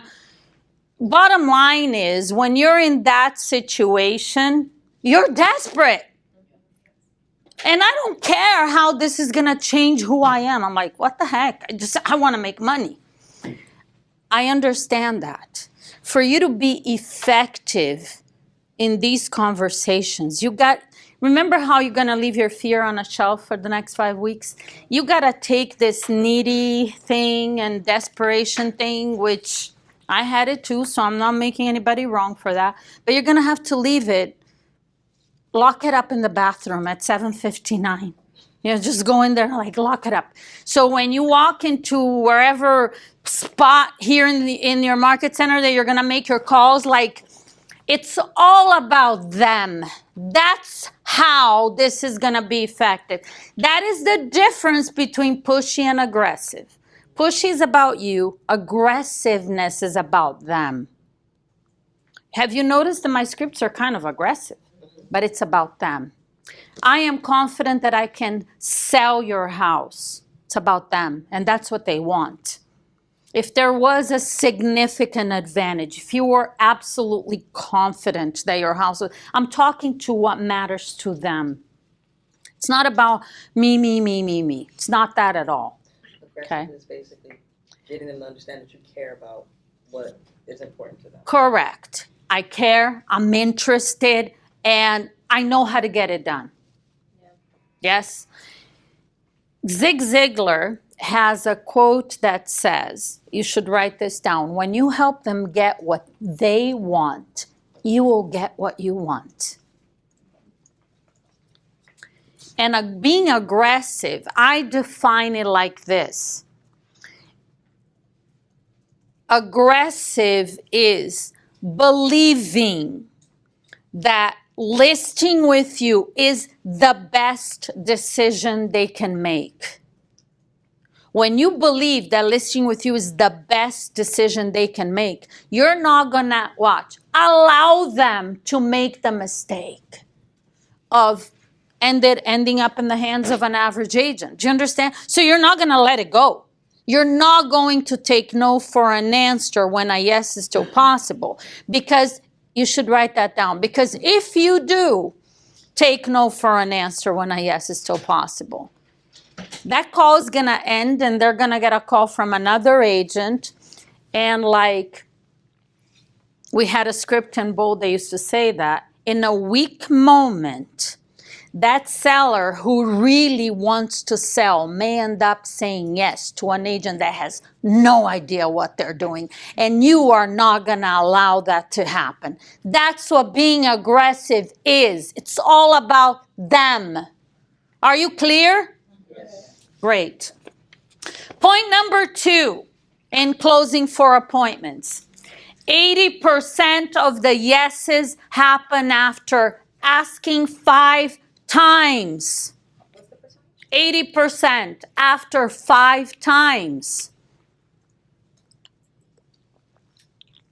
Run a little movie through your head and think about how many appointments you didn't set because you asked once and then you let it go. Or twice and let it go. Or 3 times and then you didn't know what else to do and you never called them back. 80%. So it's gonna require you to learn these steps and know that when they say no and give you an object, you gotta keep going. You gotta keep going until, remember, the only no that counts is the last one before you quit. You're going to play the hang-up game. Yes? The more you get hung up on, the more you win. That's the game. Who's playing that game? Felicia. Oh, yeah, girl. Uh-huh. Isn't it fun? Look at the smile on her face. She's having fun. Yeah. Who's not playing the game because you're afraid of being pushy? Honestly. Okay, so now you understand, right? The distinction. And you also understand that if you don't play the hang-up game, it is costing you a fortune. Hang-up game is going to work at the listing appointment too because, I mean, Tyler had it so easy. You know why I think he had it so easy? He took that listing so easy? Because he believed he could. It's another conversation. Playing the hang-up game, right? You're going to stay on the phone, follow the 4-step formula until they say yes or they hang up on you. And I told you when they hang up on you, you call right back and you say, oh, I'm so sorry, I think we got disconnected. Keep going, okay? Or I'm going to give you another tool. Are you ready? I used to do this all the time. I think I wrote it in the chat with you guys on WhatsApp. Sometimes I would hang up the phone and like literally whatever happened, I didn't know how to go on, okay? And then I keep dialing. I used to manually dial, by the way, right? You guys are manually dialing? Yeah, I think it's amazing. You know, like services have auto dialers and stuff. Manual, man, there's nothing like manual. It helps you stay focused too, because if it's auto dialing, you know, your mind is wandering. Anyway, so sometimes I would hang up and like I didn't know what else to do on the call. I gave it all I've got. You should write that down. For you to set more appointments, I'm going to finish. You got to give it all you've got. Sometimes my mind is, you know, things come up, I have to say it. So I would be dialing the next phone number or like 5 calls down the line. And I'm still thinking about that, like, oh, I could have said this, I should have said that. And then all of a sudden, it's like the light bulb goes on and like, I know what I should have done. You know that feeling? Mm-hmm. Call them back immediately. Stop everything and dial that number again. I used to do that all the time. And then, so I'm going to give you a script. This, you have to write it down. I don't think it's in your script book. So now I'm calling them back, not because I think we got disconnected, which is not true, but because I figured out how to handle the objection. Okay? So I think I gave you last week, but write it down again. I think I even wrote it down. So the callback is, oh, hi, this is Jackie, the real estate agent. We were speaking a few minutes ago or an hour ago or earlier today, whenever you figure it out. We were speaking a few minutes ago, and after we hung up, I was thinking about our conversation, and I had to call you back because I know you said that you don't want to sell this property because you don't know where you would be moving to because you can't find a home to buy. That was the objection I couldn't handle. Well, you fill it in. Don't say that to everybody. Depends on the objection. And then you handle it. So I was thinking about our conversation and I had to call you back because I made that up when I was selling real estate. I set endless appointments using the script. And I remember how this started. I was role-playing. I had very few role-play partners. Starting when I started getting better, everybody wanted to role-play with me. In the beginning, nobody did, so I never role-played. But I had this role-play partner. This lady, I mean, I'm sure she's retired by now, but she was selling hundreds of homes, like 200 homes or something, in Port St. Lucie. Her name is, I trust she's doing well, Karen Moret was her name. And her son, it was a team, but she was like the leader of this team. And so I'm role-playing with this lady. I don't know, I think it's my 3rd year in real estate. You know, I closed 45 transactions. I got this lady selling 200 homes. I'm like, oh my God, I got to learn from this lady. And I remember I used to role-play, not on Mondays. Never role-played on Mondays because I had too many expireds. You know how I told you yesterday, you got Friday, Saturday, and Sunday. If you're not prospect, you're not lead generating on weekends. So Mondays, I was too busy calling new expireds. But I role played on Tuesday, Wednesday, Thursday. So I'm role playing with this lady, and my role plays were always at 8:30 because I started making calls at 8. By 8:30, I had already set an appointment, dialed there weren't that many. You know, I was selling real estate in the early 2000s. We had very few expireds. The majority of my listings, I was listing like 100 FISBOs a year and 50 expired. So the majority are FISBOs. Anyway, I get this expired on the phone. I got Karen Moret to role playing at 8:30. And this expired gave me the objection that I just said to you. I'm not selling because, you know, the market was a revolving door. It was a seller's market. There was no inventory in the early 2000s. Okay, that was the crazy market that led to 2008, 2009. Everything blew up. So this lady's like, no, I'm not selling because, you know, we looked at some properties. There's nothing on the market. We couldn't find anywhere to go. So we're going to stay. I didn't know what to do. At 8:30, same day, I'm role playing with Karen Moret. And I said, I got an objection for you. Let's go. And she handled it beautifully. I hung up. I said, Karen, I got to go. I'm going to call this lady back. True story. Very few, like, I remember every step of the thing. I called this lady back. I was thinking about our conversation and I had to call you back. Like 15 minutes later, set an appointment for 4 p.m., went there and listed the property and it sold in Sunrise. Doing what I just told you to do. And that was the beginning of me. I'm doing that with everyone. Every time I hang up on a call and I get tongue-tied, because hindsight is always 20/20, right? Now you know what to do, okay? Step number, oh no, yeah, I got one more thing for step 2. I'm looking at my notes. Write this down. Someone is always selling someone something. Yeah. So when you are on an expired call, here's the question for you. Who's selling who? Who's going to sell who? These are things that I used to think about when I was selling real estate that drove me nuts. Like it inspired me. It motivated me in a weird way. Maybe it doesn't motivate. I mean, I trust you'll motivate. But to me, like someone is always selling someone something. On this call right now, who's going to sell who? Am I going to allow a homeowner who doesn't even have a real estate license to sell me? I mean, I'm a real estate agent. What the heck? Like, that's pathetic if I let them sell me because they have an objection and I don't know how to respond. Don't you think that's pathetic? I thought it was pathetic. Motivated the heck out of me to figure it out. Do you understand that? Figure it out. If you use your head, you can figure it out. I mean, I'm laying it all out to you here. I really am. But that thought of, I'm not going to let them sell me, oh my gosh. It just inspired me and motivated me to get better at what I do. Correct? Yep. Where's the energy? Yep. Correct. Yes.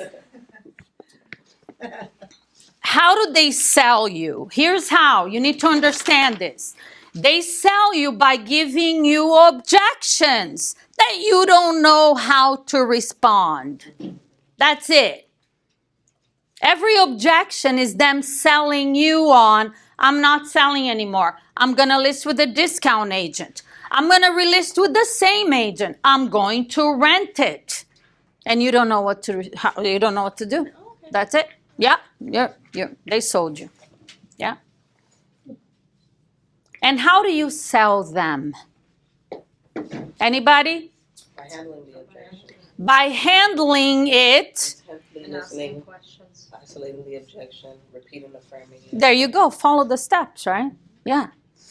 I'm going to put it in 2 words for you. You sell them by powerfully and confidently handling their objection. That's how it's done.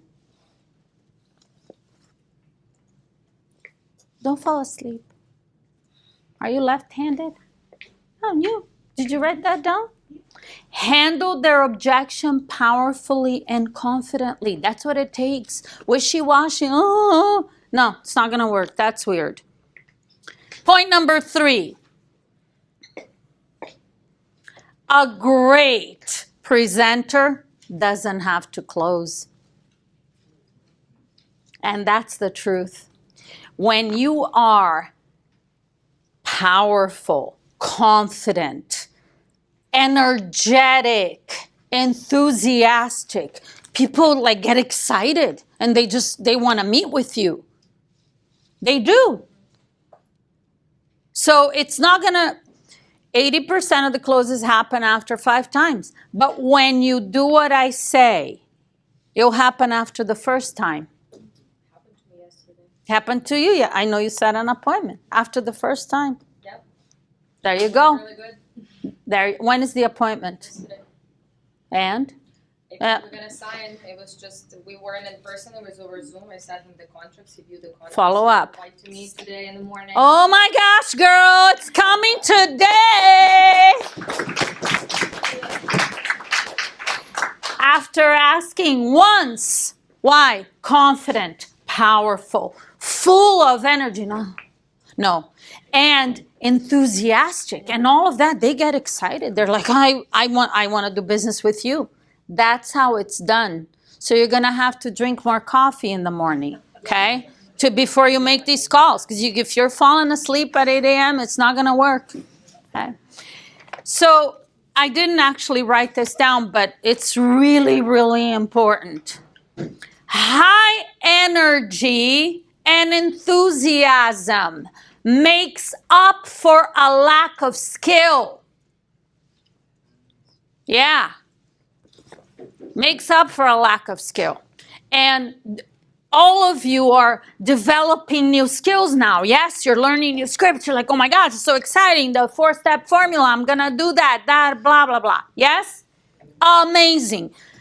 But you know, there's a part of you like you're not so confident. You're going to sound confident even if you're not, but you're learning. Yes? It's the beginning stages of all of this. How do you make up for the fact that your skills are not at a 10 yet? High energy and enthusiasm. That's how it's done. All of you have that in you. You may be learning new skills, but you can put out all this energy and enthusiasm. Have you ever bought something you didn't need? Raise your hand if you ever bought something you didn't need. Go ahead, Carlos. You too. Ayo, haven't you bought anything you didn't need? Yeah, like, at least it's real estate related, okay? There you go. You know why we buy stuff we don't need? Because we get excited. In that moment when somebody is selling us on this thing that we really need, that you're like, I really don't know. Yeah, you do. And you're like, yes, I do. It's because you're excited. Because the person selling it to you was just so excited and full of energy and enthusiastic about how amazing you're going to look with those shoes. And you're like, I don't need another pair of shoes. And then you buy, well, this is for the ladies. What kinds of stuff men buy that they don't need? I'd like to know. Oh, all kinds of things. Shoes? Yes. Oh, shoes. Really? Especially if they're into sneakers. His sneakers, yes. Video games. New iPhone. I met men that cars, Rolex watches, like men, they collect that kind of stuff. Like, do you need another watch? No. I only have one. I had another one that was very expensive. I bought a new one. I gave the other one to my daughter. Like, I don't wear 2 watches, one on each hand or arm. I was like, no, just one. But we buy stuff we don't need, right? Who needs more than 1 pair of shoes or sneakers? I do. No, we don't. Hi, it's so hilarious. Yeah, but we buy it because we get excited. You have to create that excitement for people. Are you ready? That's how you set appointments. So, when Ayo and Barbie walk into wherever you're making your calls, you're just like their mind is blown. It's like, oh my gosh, there's so much energy there. Like, I can't take it. I gotta go sit down and take a break. Listen, you know how you know you're putting out a lot of energy and enthusiasm? You start making calls at 8, by 10, because you have not stopped. There's no break. There is no break. There is no research, none of that. You're just dialing. It's like this. Write this down. Write this down. Dial talk, dial talk, dial talk, dial talk, dial talk, dial talk. That's it. 4 rings, hang up. 4 rings, hang up. Dial talk. That's your mantra. From 8 a.m. till 10 a.m., from 6 to 7, and whatever other time I told you. And whenever you're making calls, which should be, if you don't have listings, should be for 8 hours a day. I'm serious. What else would you be doing? Exactly. What else would you be doing? Unless you're doing a career. And by the way, Tyler has a job. Yeah, Tyler, the only listing so far, the first one, he has a job. This make calls for 8 hours a day if you want listings. What I did Saturdays and Sundays, my first 2 years in real estate, because I couldn't prospect during the week except for nights and weekends, all day, Saturday and Sunday. Oh my gosh, you had no life. Okay. I do have a life now. I've had a very good life for a long time because I earned it. I put in the time. I put in the work. There's no free lunch. Do you understand?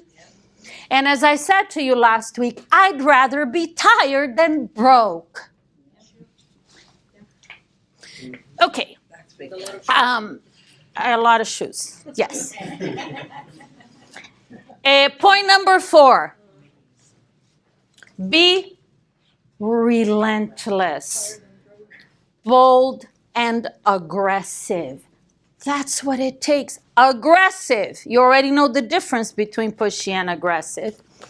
You have to give it all you've got on every call that you make. By the time, if you're making calls from 8 a.m. till 10 a.m., dial talk, dial talk, dial talk, 4 rings, hang up, and you're relentless, by 10 a.m., you need a little break, maybe 10, 15 minutes. You're tired. You get what I'm saying? If you finish your calls and you're just like, oh, you're not tired. You're just like, oh, I feel good. You should be exhausted. If you're not exhausted, you're not you're not giving it all you've got on every call. You're not dial talk. You're like, dial talk, oh, I'm thirsty. I'm going to get some coffee. I need to go to the bathroom. Oh, let me see what I was doing. No, it's not what it's about. It's uninterrupted dial talk so you can create rhythm and momentum. Otherwise, you're like, start, stop, the one thing. Yeah, you know the pitfalls of doing a million things at the same time. Multitasking is a lie or a myth. I don't know how. It's a lie. Okay, good. I love Gary Keller. He's a genius. Not a myth. It's a freaking lie. So she said bullshit. It's another way of saying it. It's just, it doesn't work. Yeah, momentum comes from focusing on what you're doing, and by the time you're done, you should be exhausted. Point number 5. You can set your appointments on the first call. You have to. Expireds are now business, is not lead follow-up. You can do that. And in order for that to happen, you must stand out. Write down stand out and then circle it. You know what stand out means? Do you? Yes. You don't sound like every other agent. They're falling asleep. They have no energy. They're like, they don't have any confidence. They're just, they're trying to see if this is going to work for them. No. Stand out, confident, powerful, high energy, enthusiastic. Yeah, listening. Nobody does that. That's how you stand out. You acknowledge what they say. You make them feel heard and understood. This is a combination of stuff that I'm teaching you that people are like, oh my gosh, where did you come from? It's like every other agent I talk to, they're just wasting my time. Number 6. Now that you know the difference between pushy and aggressive, motivated sellers want an aggressive agent. Motivated sellers are the ones that want or need to sell. It's not, motivation is not just need, it could be a desire, like I want to sell it. Motivated sellers are not looking for, and they're not going to list with, oh, so what do you think? Oh, I'm so free to ask for the signature. I'm not going to do that. That's so, because I don't want to be pushy. They're not looking for that. They're looking for a leader. You show up, you speak confidently, you lead them to take action. When you lead, people follow. That's how it works. That's what they're looking for. So now, instead of having the fear of being pushy, you're going to give them what they want. You're going to be the agent that they're looking for. Understand? Number 7. Their response is a mirror of who you are being. Really? Is that why they keep giving me all these objections? Yeah. I think I told you last week, I had it previously on another point. I didn't mention it today, so I'm going to say it now. Objections are their way of saying to you, go ahead, say something. I'm giving you an opportunity here. Let me see how you're going to handle this. Are you, by the way you handle it, I'm going to decide if you're the type of agent that I actually feel can get this property sold. Go ahead. I'm not selling anymore. What do you got? What do you got? So their objections are an opportunity for you. Question is, what are you going to do with that opportunity? You're going to fumble, mumble. Well, how do you say that? Fumble and mumble? Fumble the bag. Fumble the bag? What does that mean? Exactly what you're trying to say. Exactly what I'm trying to. Are you going to fumble the bag? You missed the opportunity. And miss the opportunity. There you go. Yeah. Think of like football. You fumble the ball. I don't understand football, so that's a bad analogy. Soccer? Maybe. Okay. No. Point is, it is an opportunity. And how you respond is going to dictate what they do next. You get weird, they get weird. You hesitate, they hesitate. They're not hesitating because that's who they are. They're just a mirror of who you are being. Oh, I get a lot of objections. It's not their fault that you don't know how to handle the objections. If you say, oh, expireds are hard, you're a victim. You're being a victim. Can you see that? This is a tough lesson in life. To take responsibility for everything. Who's responsible for the fact that they keep giving you objections? Yes. It's not that they're hard or they have all these objections, that you don't know what to do with it. And when you take full responsibility, you're now in control because you have the choice to say, I'm going to learn how to do this. Can you do that? Yes. That's what I did. Yeah. Oh, am I going to let them sell me? No, I'm going to figure this out. And I remember thinking, as we spoke about earlier, there are only a handful of objections they're going to hear from these experts. Common objection, not the dingo ate your baby. He's still not back. I don't know what he's doing. Probably returning phone calls out there. Point is that when you take responsibility, and I did, I'm like, I'm going to figure this out. They keep saying, I'm not selling anymore. I'm going to relist with the same age. And I'm like, okay, there's 5 here. Can I learn how to respond to these things and learn 2 or 3 ways for each, so that even if they repeat it, I got somewhere else to go. And again, it's just following the formula. I can do that. I took full responsibility for learning how to do it. And then you're in control. If you keep blaming them, they're controlling you. I don't like being controlled by outside forces. Any outside forces. There are lots of them around us. You have the power, by taking full responsibility, to control how you experience life, how many listings you take, but they want to overprice the property. Well, you don't know how to have a pricing conversation. Oh, they're all listing with discount agents. Well, you don't know how to defend your commission. You don't believe in what you do or the value that you bring. Oh, interest rates are so high. Nobody's selling right now because they can buy. Oh, it's the interest rate fault. Or maybe it's IO's fault. I don't know. Whoever. Like, people blame if only my significant other. I blame my ex-husband. I mean, I kept doing it, but I blamed him a lot. I blamed him a lot.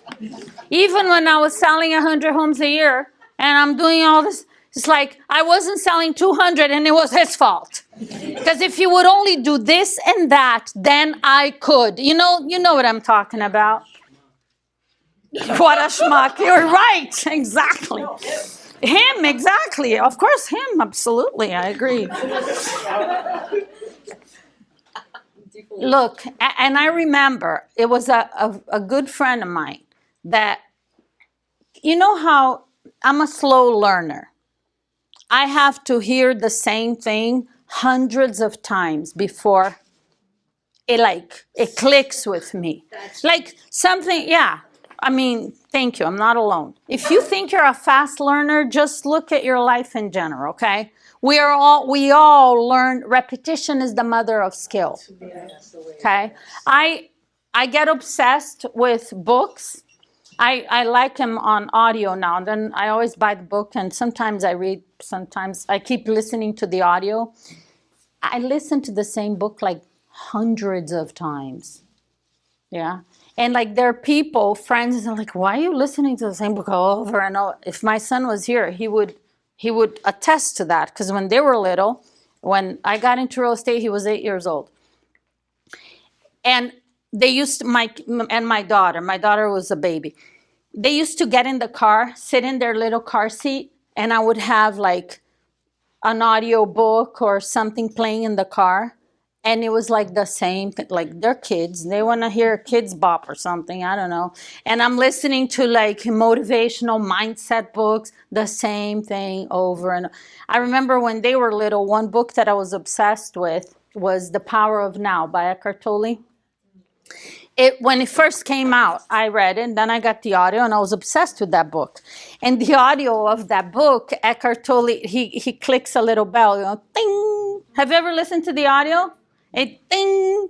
I mean, if he was sitting here, he'd be, oh my God, please, the bell, what is it? Like my kids, over and over, because repetition is the mother of skill. That's how you're going to learn. If you think you're going to leave this class and you got it all figured out because you were sitting here once, I mean, I cannot help you. Right? You're like so lost. And a great way for you to learn is by doing. I'm going to give you a quote. This should be your new motto for your business. Are you ready? For the things you have to learn before you do them. You learn by doing them. I heard Gary Keller say at an event once, master lead generation and figure everything out as you go. Did you hear that? He said that. He said, I don't know when or what. Have you heard him? Anybody heard him say that? It was years ago. Family reunion, I don't know. Master lead generation and figure everything else out as you go. That's in the shift book. Okay, great. You learn by doing it. You don't have to have it figured it all out. Part of the repetition is the calls you make every day. You're learning, you're learning. You don't keep doing the same thing over and over expecting different results, right? You're just improving and learning. Okay, I get back on the phone, I call him back, I'm gonna do it. That's how you learn. So I said to you, point number 7 was their response is a mirror of who you're being. Remember that? Okay. I'm going to give you a quote and we're moving to point number 8. Are you ready? Yes. Who you are being speaks so loudly, I can't hear what you're saying. Ouch. Let that sit with you for a minute. Who you are being speaks so loudly, I can't hear what you're saying. You know what that means?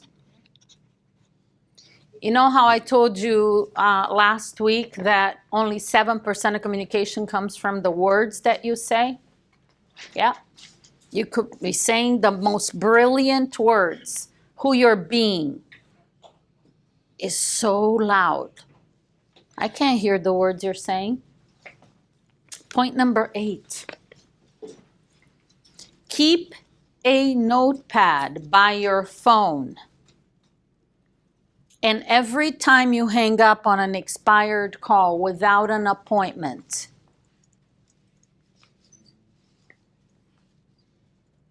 immediately write down the objection that you are not able to handle. Not selling anymore, I'm going to release the same agent. Can you cut your commission? Can you sell it for X? That's a relatively common objection. Whatever the objection is, just don't go write an essay about the phone call, okay? Just write down the objection, make a list. Okay? The purpose of this list is by writing things down, you're reinforcing, in this case, the objections that you need to master. Because you're going to notice a common denominator, just like we talked about today. It's like the same thing over and over and over and over. Okay, when am I going to learn this?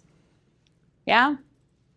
So make a list. And then, for me, this also helped me when I started calling people back with like the Karen Moret story that I told you.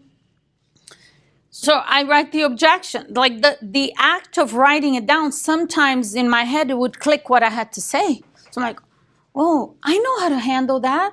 Yeah, I use this way, whatever, on the call, but I have this other option here. I'm calling them back. I was thinking about our conversation. I had to call you back because you said an agent told you that they would do it for a lower commission. I completely understand. Handle it. On the spot, repetition, go for it. Don't be afraid. What is the worst that could happen? What is the worst that could happen? Hang up again. Right. And the game is to get hung up on. So we're doing good. Yes. So We're winning. keep this you do win. Because every no gets you closer to a yes. You don't get yeses without getting a lot more no's. Did you hear that? Every no gets you closer to yes. That's the truth. For everyone, okay? I'm not exempt because I've been doing this for so long and I know what I'm doing. I'm not exempt. No.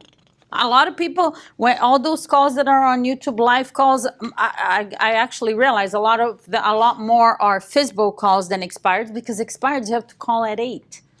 And I remember when I was given that assignment by my boss, he's not in the room, of like, oh, you need to call some live expired so we could put the calls on YouTube. I'm like, oh.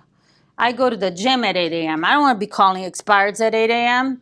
But I had to, for a little while, I was going to the gym later. I'm like, okay, I'll have to be calling expireds at 8 a.m. So those are the calls. But FSBOs are easy. You could call them at any time, right? Well, they answer the phone more. They're not easy to set appointments with, but that's why there are more of those. But even now, making calls, I got a lot of no's. People hung up. People like all over. It's like what you go through that you think, oh, this must just be happening to so hard for me. It's the way it is for everyone. It's a numbers game. And it requires a lot of no's for you to get yeses. The question is, are you resilient? Or are you going to give up? I know the answer for all of you. You are resilient. The agents that give up on what they can do, they're not in this room. They did not sign up for this class. Okay? I don't know what they're doing, but they're not here. Point number 9. It's the last one on closing for appointments. On the first week of every month, today's the 19th. Okay, so you're going to do this today and then starting in December, the first week of every month. Actually, you don't need to do that. I always start like that. The Miami Board of Realtors has this information. They post it somewhere. You go on their website or you call the board and they'll tell you where to get it. I think it's probably on some kind of place you log in, okay, because I've seen it. It's just when I was selling real estate, I used to have to go in the MLS and do this first week of every month, which I did, which is gather statistics. Oh yeah, they put it together and right, but how do they get it? You go on the Miami RE website and under the statistics. Miami section, what? The Miami RE. Okay, Miami under RE. The statistic. There you go. Okay, perfect. Yeah. I don't do that For anymore Broward because I Foundation, don't. Miami. Yeah. So you're going to go and get the stats, okay? What stats? How many properties sold in the last month? Actually, a while back, maybe it was when I lived in Orlando, I don't know. But I think it was the Orlando board, Miami probably does the same. They put together a graph for the last 12 months. Yep. Okay. And so you need that, understand? First week of every month, you need to have that in front of you because you're going to use market stats on these calls. How many properties sold in the last, let's say you're talking to this new expired listing and they were on the market for 6 months. Yeah? And they're in Miami-Dade County. You're not looking up stats in their neighborhood. That's not what you're doing. You're using stats for the entire county. Okay? And when you do it, oh, but are they going to ask where? Only if you hesitate, then they'll give you all kinds of objections. How long have you been in real estate? Have you sold any homes in my area? You know why they're saying that to you? Because you sound like you have not sold anything ever anywhere, and you just got a real estate license. And that may be true for some of you. We all started on day one with a license. The question is, who are you being on that call that's causing them to give you a bunch of objections? So, you're calling this new expired, they were on the market for 6 months, their house didn't sell. And a powerful way to use these stats is to say, are you aware that in the last 6 months we had, I'm making it up because I don't know the current stats, are you aware that in the last 6 months we had 8,900 properties that sold right here in Miami-Dade County? Oh, but in all the county, in my area, properties not selling.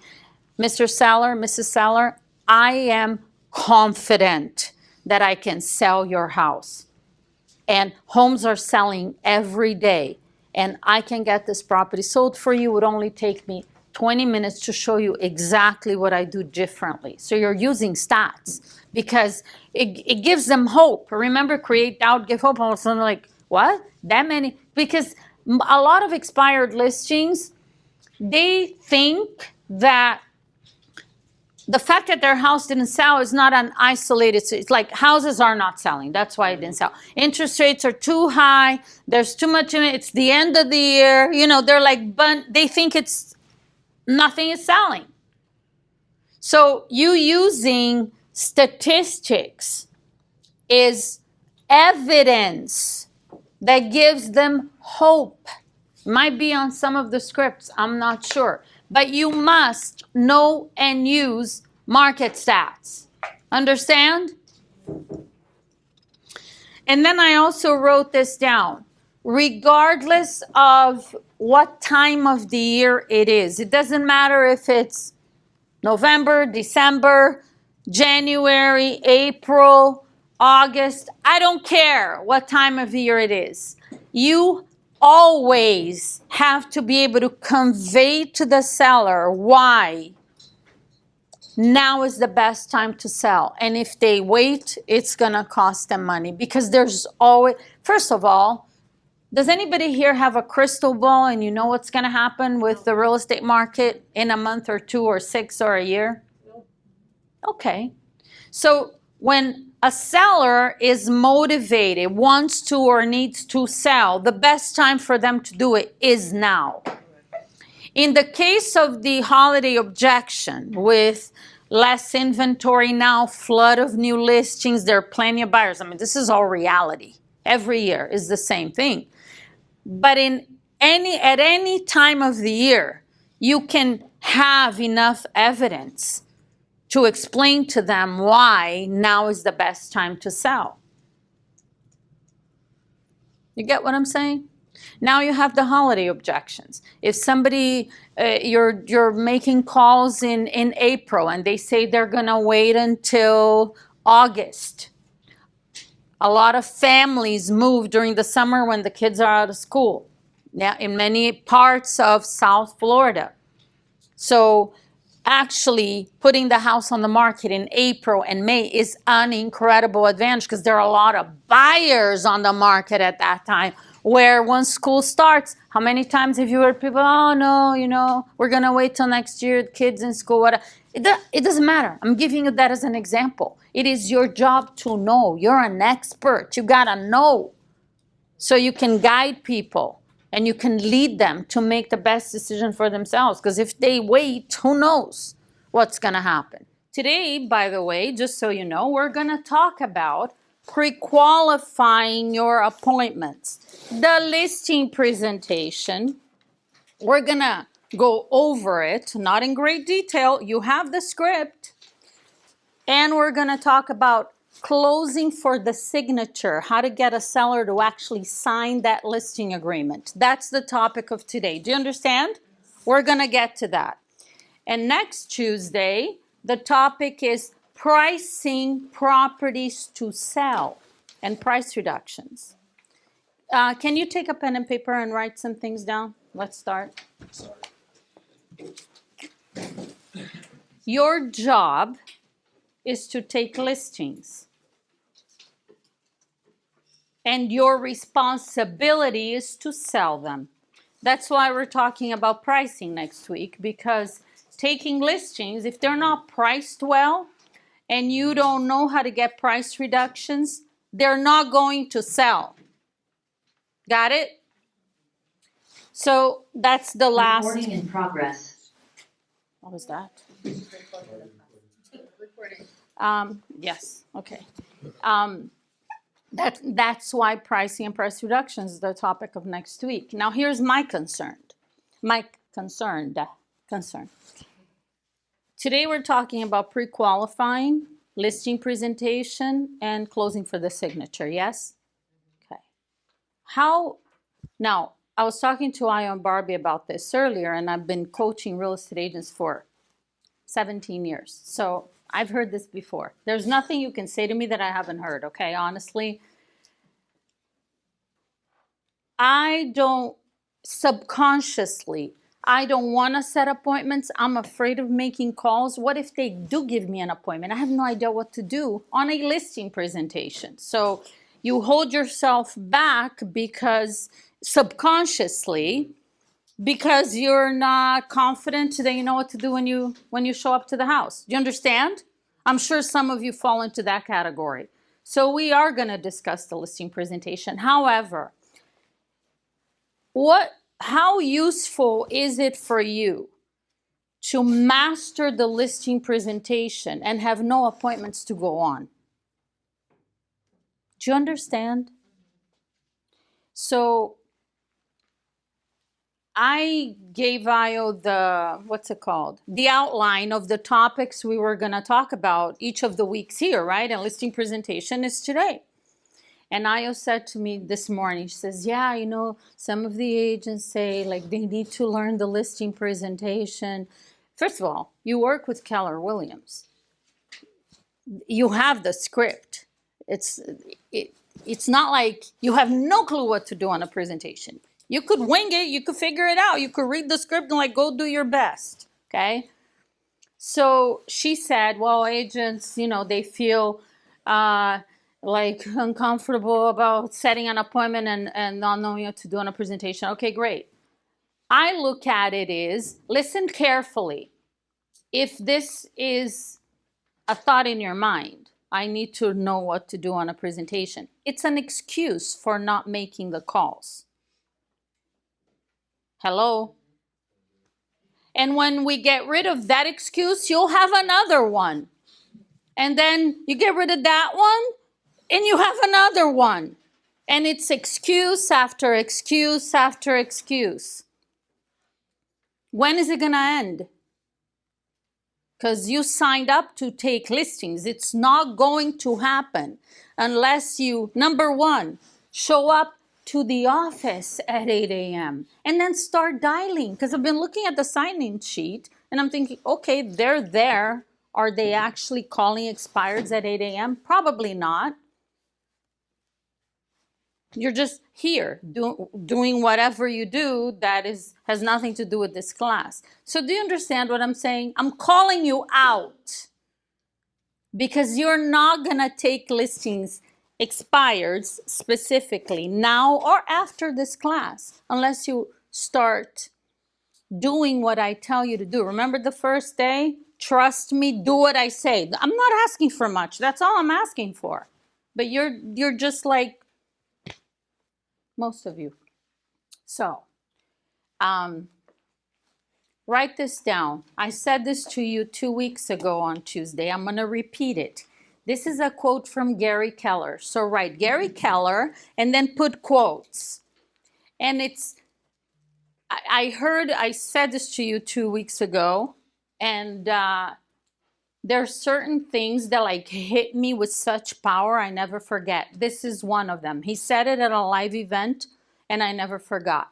Master lead generation and figure everything else out as you go. So the listing presentation, oh, Brad, whatever. You know what? The first step is you have to master lead generation so you can start setting appointments. But I'm nervous. Okay, that's how life works. Everything that you start doing that you haven't done before, it's going to be uncomfortable. You're going to be uneasy. You're not going to know what to do. That's how you learn. And you learn by doing. So stop with the excuses. Do you understand? I'd like to know how many of you would actually show up tomorrow at 8 a.m. for the rest of this week and start dialing the first expired at 8 a.m.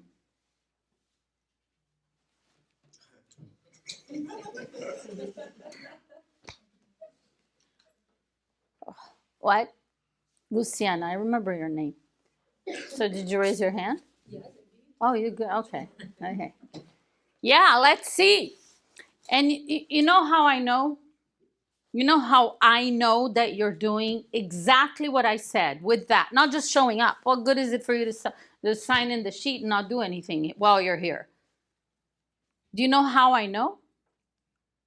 If you were doing it consistently, you'd be setting appointments, expired appointment. If you did not just that, if you did everything that I've told you to do, you show up, you start dialing, you dial talk, there are no interruptions, you use the script, I've already talked about, we already had that class, right? If you were doing that, you would be setting expired appointments. And you would be going on them. And if you don't know what to do, you go to Barbie and say, pair me up with somebody. And she will get somebody here. Go with somebody that knows what they're doing. And you could co-list that property. And you can watch and you can learn. That's how it's done. So you know why I know you're not doing what you're supposed to do? Because you're not setting appointments. Because it would be on the chat. When any of you set an appointment, you'd be so excited. Oh my God, I'm telling everybody I set an appointment. I'm going on a listing. I took a listing. You would want to share, yes? But when you're not doing anything, you hide. So that's how I know. I don't even have a college degree. I'm pretty smart for not.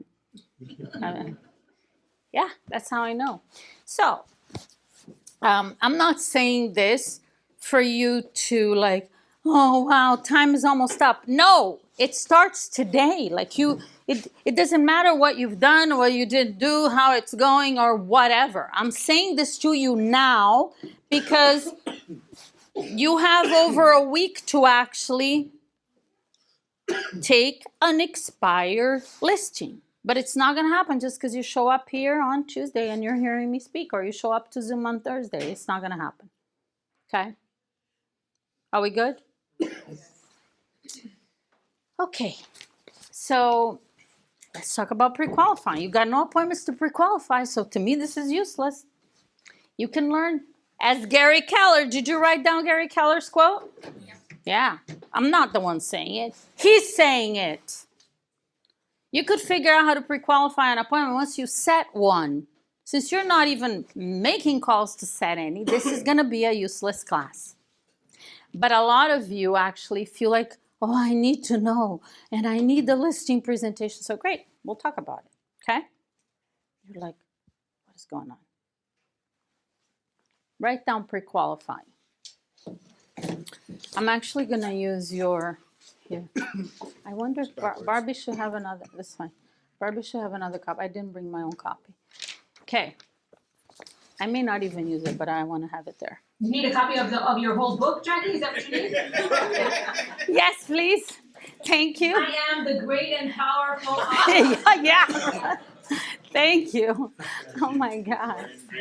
That was pretty crazy. Yes, I am wearing my wicked colors and I am just Yes. a copy of the book. I'll get it to you. Thank you, Barbie. So pre-qualifying, I want you to write. For those of you who have taken an expired listing since this class started, I have no idea if you pre-qualified it or not. Maybe you did, maybe you didn't. Maybe you didn't do it using my script, and this script, by the way, is just like basic questions. What I want you to remember about pre-qualifying is this. You can go on an appointment without pre-qualifying it at all and take a listing. It's possible. And maybe some of you would think, well, that would be easier. Thank you. Thank you so much. Oh my God. I appreciate it. And so you can do it, okay? However, you are not going to be able, write this down, you're not going to be able to do it on a high level or high quantity, like long term, to take 1, 2, 3, 4, 5 listings a week, every week. Or even consistently, yeah? It's not going to work if you don't pre-qualify. Very soon you're going to realize that the questions you don't ask because you're not pre-qualifying are gonna come back and be the reason why you don't take that listing when you show up to the appointment. Do you understand what I just said? Now, again, some of you might have taken the listings up and I was like, well, okay, I don't have to do it. I prefer not to do it because I have to ask a bunch of questions. People don't like answering. Or I'll solve some of that for you today. But you're not going to be able to do it on a regular basis, okay? And what's going to happen if you decide not to pre-qualify? I just got the appointment. I'm so excited. I'm just going to run out there and go. I did that. So I understand. And then when I decided to start pre-qualifying, there were questions I didn't like asking because I felt like, oh, people don't want to answer that. And, you know, this, I thought some questions like confronting, who's going to tell me how much they owe? It's like, I'm not asking that. Oh, will all decision makers be there? No, but you can come. I'm the one that's, oh, okay, I'll show up. And then every time, I never took the listing. And I wouldn't ask, like the last question on my script, if at the end of our meeting, you're confident that listing with me is the best decision you can make, will you list it? I'm like, I'm not asking that. I don't want him to think I'm going there to take the listing. I want him to just think, yeah, this is chill, you know. So I had all kinds of, you know, I was very choosy. And I only asked like silly questions that didn't make any difference. Why am I going to ask them if they're interviewing other agents? What if they haven't thought of that? I'm going to put that thought in their mind. I had all kinds of reasons why. And so I started to just go on appointments without asking all the pre-qualifying questions. And it's very discouraging. It was for me. I coach agents. I hear this all the time. Can you do it? Can you do it once in a while and it will work out? Yes, but it's not gonna work out for you on a regular basis. And then I started getting discouraged because, wow, I'm putting in all this effort. You know, I'm making the calls. I'm getting all excited. Now I spend an hour getting ready and I half an hour driving there and I spend all this time and now I come back and no listing. Why? Because they were interviewing another agent after me. I didn't know that and I didn't know who it was and I was totally unprepared. Or the other person that had signed wasn't there. So they told me, oh, don't worry, I make the decision. At the end, it's like, oh, no, I got to talk to so-and-so. So that started to happen over and over. I'm like, this is not going to work. I don't want to take a listing a year. I want to take 1, 2, 3, 4 listings a week. It's never going to work like this. I'm losing my mind. Do you understand? Now, what comes first? You doing this correctly before you get results, or you just start getting results and then you figure out how to do it correctly? I think you know the answer to that, yes? Yeah.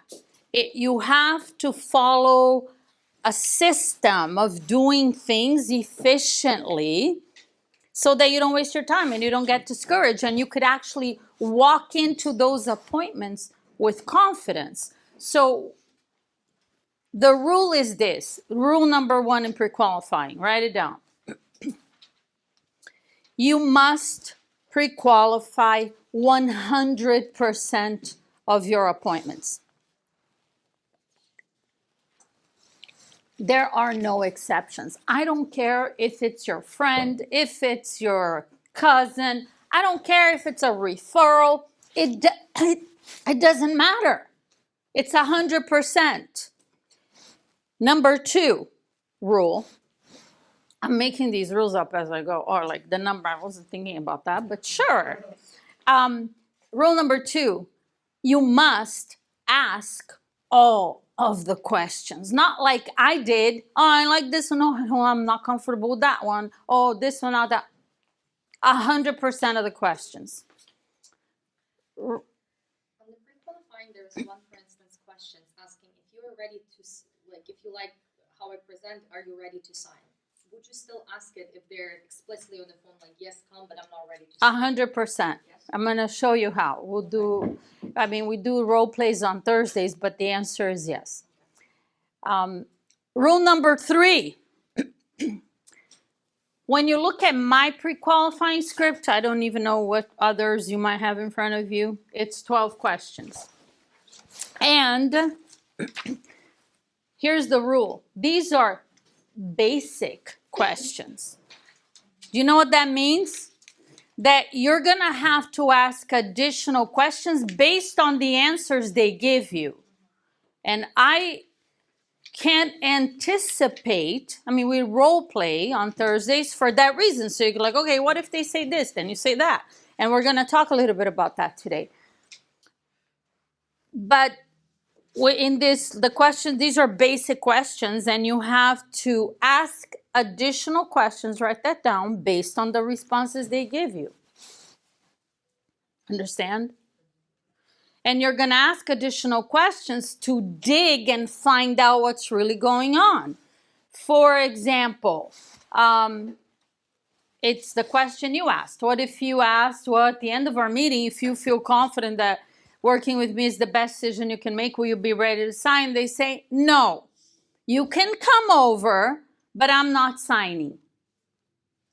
You asked the basic question. Okay, so it's good.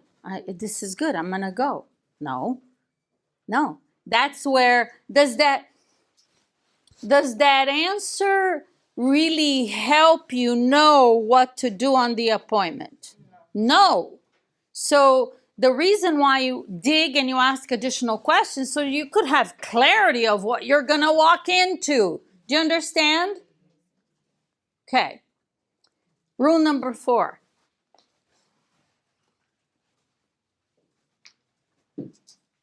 I'm trying to put this in an order that would make sense to you. Don't handle objections when you're pre-qualifying the appointment, because they may come up. When you ask how much you want to price the property at, well, can you get me $500,000? It's an objection. They're giving you a price objection. Don't handle it. Can you do it for, what's your commission? That's an objection. You're not going to handle objections over the phone, okay? The purpose of pre-qualifying, you could put it on the same number 4. The purpose is not to handle objections. It's to gather information. That's what you pre-qualify for, to gather information. And why are you gathering information? Why do I need information? So you can be prepared when you walk into that appointment. Anybody here loves being blindsided? I had no idea that was gonna come up. You probably, if you've been on a few listing appointments, you know that feeling of like, oh shit, yeah, I wish I knew this. Yeah, that's why you pre-qualify. Gather information, not handle objections. Got it? Rule number 5. You're gathering information so you can walk in knowing that you are going to take that listing. So you have the assumption, I'm going there to list this property, and I know exactly what I need to do to take this listing. Got it? Isn't that amazing? You being able to assume, like have the information you need to walk in, bless you, and assume that the listing is yours is incredibly powerful. Do you know how the chances of you taking a listing when you walk into an appointment and you're like she said, what is your name? Anastasia. I remember one, Peter, Maria, Gabby. No? Not Gabby? Jeline. Who's Gabby? Oh, Gabby. Okay, I know that at least there's a Gabby in the room. Okay. What was I saying? Okay. You know the feeling of walking into an appointment with the question as is that they said they're not gonna list. You can come over, but I am not signing anything.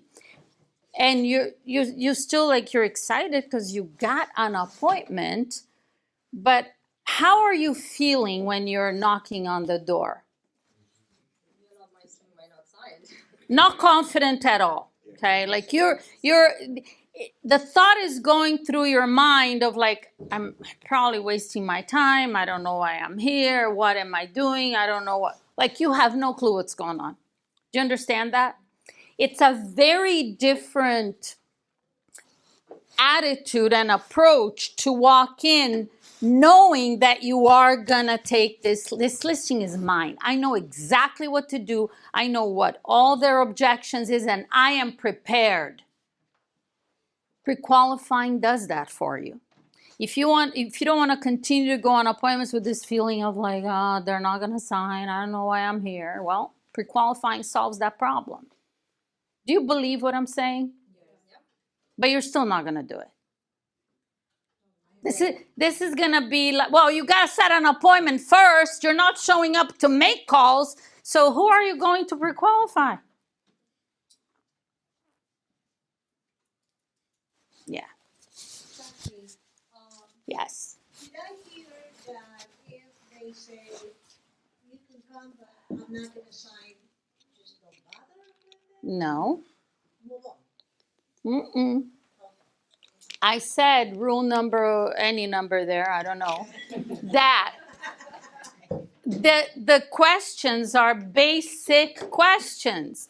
And if they give you answers that are vague or like you don't know what's going on, you're going to ask additional questions. You're going to dig. You're not going to just say, oh, okay, I'm on my way. No. So we're going to go through that in a minute. I'm going to go through each of the questions. You're going to follow through. You have your scripts? Do you notice the upswing? I'm doubting that you have them. Did you notice that? You have your scripts? No, I don't believe you do. You're saying you do. So we're going to go through the questions and I'll show you, okay? And then on Thursday, we could do some pre-qualifying on Zoom with a few different pre-qual role plays. Assuming that the listing is yours. That was, I think I gave you 4 rules. That's good. Okay. So now I want to take you through the actual script. So grab your script book and open to the pre-qualifying script. One of the reasons why agents don't like pre-qualifying appointments. How many of you love pre-qualifying appointments? You would love to have an appointment. Most agents don't like it because they feel like, or maybe they've done it or they heard other agents say that, you know, sellers don't really want to answer all those questions. I'm afraid to ask something and end up losing the appointment I just set. You get what I'm saying? You're going to lose it anyhow if you don't pre-qualify. You're going to show up and you're going to be blindsided. Maybe, again, you had one lucky one and it worked out, but it's not going to work out most of the time. So, rule number 5. 6. There you go. Next. So, the same that applies to the actual script. Pre-qualifying is a conversation. It's a conversation. It's not scripted. I've said to you before, and it applies to this. The more scripted you sound, the worse your results will be. The more conversational you sound, the better your results will be. Yes? So pre-qualifying is a conversation. It's not like weird and it's, who wants to answer questions if you talk like that? Now, like everything that you haven't done before, in the beginning it's going to be like that because you've got no choice. You got to kind of learn the script. You got to internalize. You got to chant it. You got to use it. And then you become more conversational with it. But the more conversational you sound, the better this is going to go for you. Rule number 7. Pre-qualify all of your appointments on the same call that you set the appointment on. Do not ever call people back to pre-qualify. It is right there and then, on the spot. Clear? But these are new rules? These are my rules. So, but should I call back and pre-qualify later? No, it's on the same call. Rule number next. Do not call people back to confirm your appointments. Really? Yeah, really. Do not. You're giving them a chance to cancel. Okay? That's what you're doing. So No just polls, show no up. text. Okay. Remember I talked about this 2 weeks ago, or maybe on week 1, whatever. You heard me say this before. If you're on the phone this morning and you're gonna set an appointment, when are you setting it for? 3 or 4 o'clock. 3 or 4, exactly. Today. 3 or 4 o'clock today. Okay? So why would you need to call and confirm? If you're setting an appointment for 3 days from now or a week from now, yeah. I mean, they're going to forget you exist and they ever set an appointment, and now you're afraid to show up and waste your time. But if you are setting an appointment for the same day, you're doing what I say, and I'm going to give you a little script at the end, even at the end of the pre-qual. You don't need to call and pre-qualify. Call it pre-qualify. You pre-qualify on the same call. You don't need to call to confirm. Yeah. You're talking to them in the morning. You're meeting them in the afternoon. You already pre-qualify the appointment. And I don't know if this is a rule or not, but it came to my mind and it's important. You want to write this down right here, right now. It applies to the entire lead generation call and the pre-qual. By the time you hang up on that call, you set the appointment, you pre-qualified, and it's today at 4 p.m. Got it? By the time you hang up, that seller should be sitting on the edge of their seat with excitement. They can't wait for Francisco to get there. Okay? Like, that's how you want to leave them. Understand? Remember, people make decisions when they are excited about the future. By the time they say, and you say, okay, great, I look forward to seeing you today at 4 o'clock. They're like, oh my gosh, I can't wait for 4 o'clock. They're not going to forget your appointment because you stood out to them. They're like, whoa, this is not like every other agent that's been calling. I can't wait. I mean, they're already believing that you can sell that property. Do you understand? There's no need to call and confirm. You would only have even the thought of calling to confirm if you think they're not going to show up or you're wasting your time. And if you're doing what I say, that's not how it's going to be at all. Are we good? Okay. So you're pre-qualifying on the same call. And now they say to you, great, you could come over at 4 o'clock. And you say, look at your script. Look at your script. So I can be... It's the same conversation. Did you notice the so? It's kind of like a transition. All right, yeah, come over 4 o'clock. Great, I look forward to meeting with you, and so that I can be better prepared for our meeting. Do you see how it just flows? It's not like, well, I got a bunch of questions here to ask you. Who's going to sit there and answer that? Okay, so I can be better prepared for a meeting. I just have a couple of quick questions. You don't even need to say that if you don't want to. You could say, so that I can be better prepared for our meeting. Here's another option. Write it on the script. So that I can be better prepared for our meeting. Instead of saying I have a couple of quick questions, you could say, tell me. That's a transition. Remember I gave you transitions before? Tell me. I actually like that better. I should change the script. It's just such a mission to change the script. You got a freaking script book and somebody that needs to, okay. Tell me, when we sell your house, your home, where will you be moving to? Do you see how it just flows? Did you notice that? That's it. So actually, put the tell me, because I actually, when I role play, you're going to hear me say that. Like, that's not on the script. Well, it is now, because you just wrote it. I want you to notice the when we, circle the word we.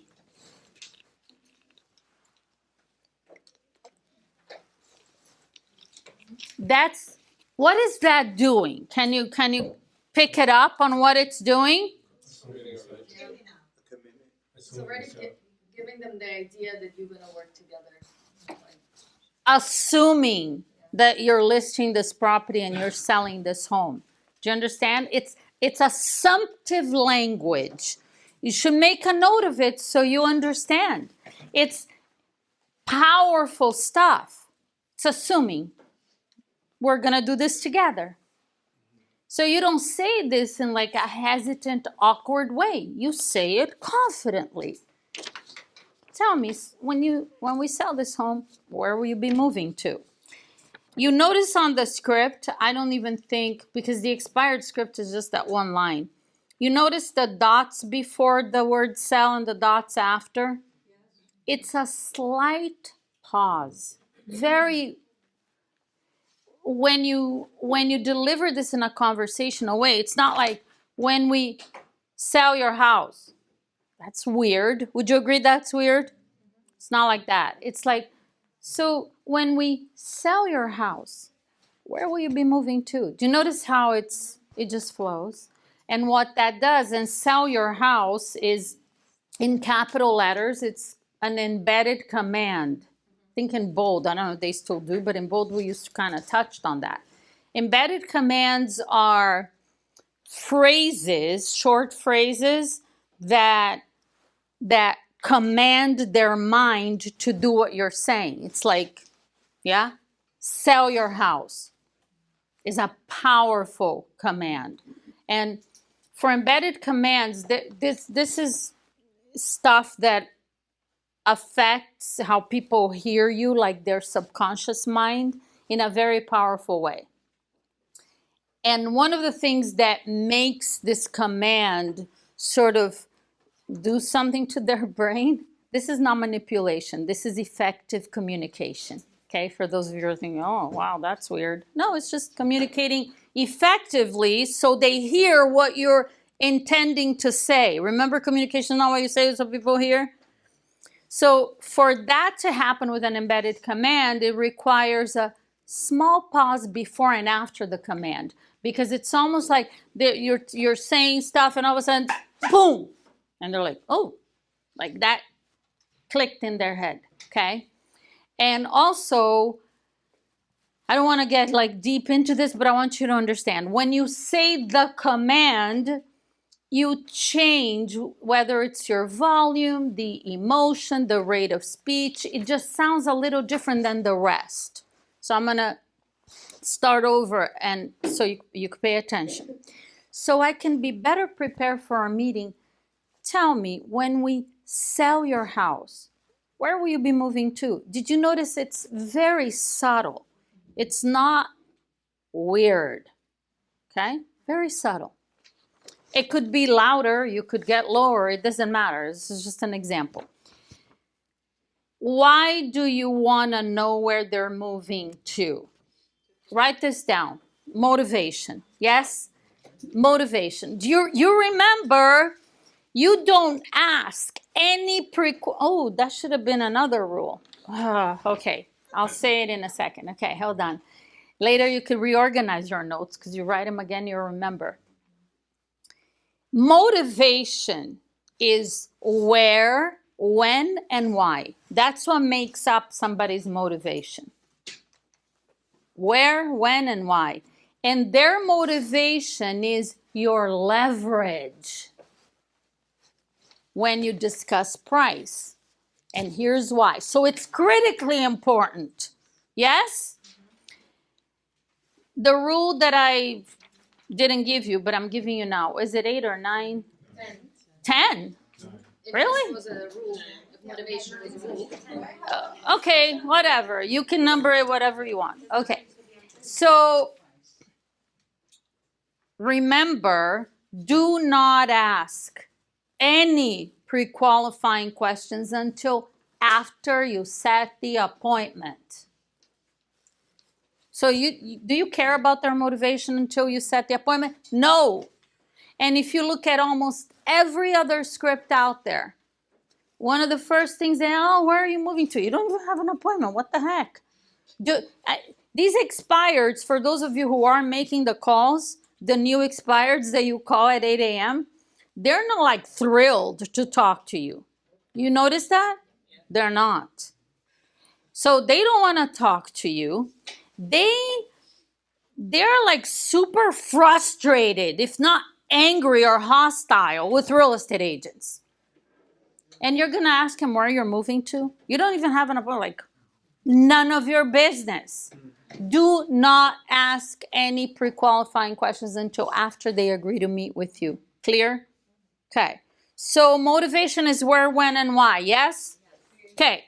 So question number 1, when we sell your house or home, where will you be moving to? Question number 2, how soon would you like to be there? Another way, and again, in the conversational aspect of this, I usually, when you hear me role play, you may hear it a little bit different. I usually say, so what kind of time frame you have for getting to Dallas? It's the same thing, isn't it? So what kind of time frame do you have for getting there? That's the when. And then question number 4 is, what's important to you about getting to Dallas by the end of January? That's the why. Okay? Where, when, and why. Usually, for instance, how soon would you like to be there? I, for instance, get response, I'm not in a rush. Okay, that's fine. That's fine. Hang on. We'll dissect the questions, okay? We'll go back and dissect them in a minute. I just want to take you through all of them. So you understand why you're asking these questions? Because it's your leverage. If you don't know at this point, before you actually walk into the listing appointment, if you don't know where they're moving to, you're not going to be well prepared. Next question. Are you planning on, now, you see where it says upswing here? That's like a huge exception. Why do you use an upswing? What is it going to do? It's going to cause them to question that what you're saying is a good idea. Like, probably shouldn't do that. It's not good. So, there's only like 2 actually questions on any script that is appropriate for you to use an upswing. So that's why I actually wrote it there.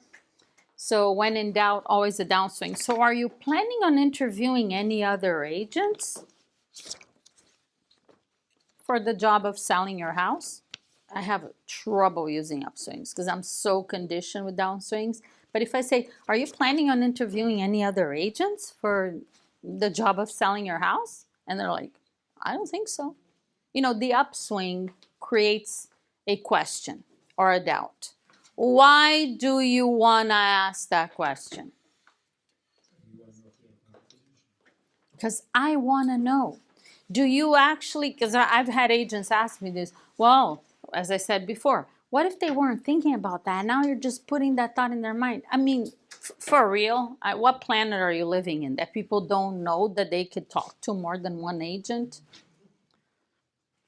I'm not going to mention the NAR settlement. I didn't know that I could negotiate the commission. Really? Like, every seller that I have ever talked to knows that, but somebody didn't. Okay, so you ask because you want to know. And why do you want to know? Because, number 1, you want to know when they're interviewing those agents. Is it before? You already set your appointment. Is it before me? Is it after me? Is it the next day? You want to know that. Why is it important for you to know? Because it may actually affect your ability to take the listing. And since you want to walk in assuming that you're going to list it, you got to know the answer to this. Would you agree?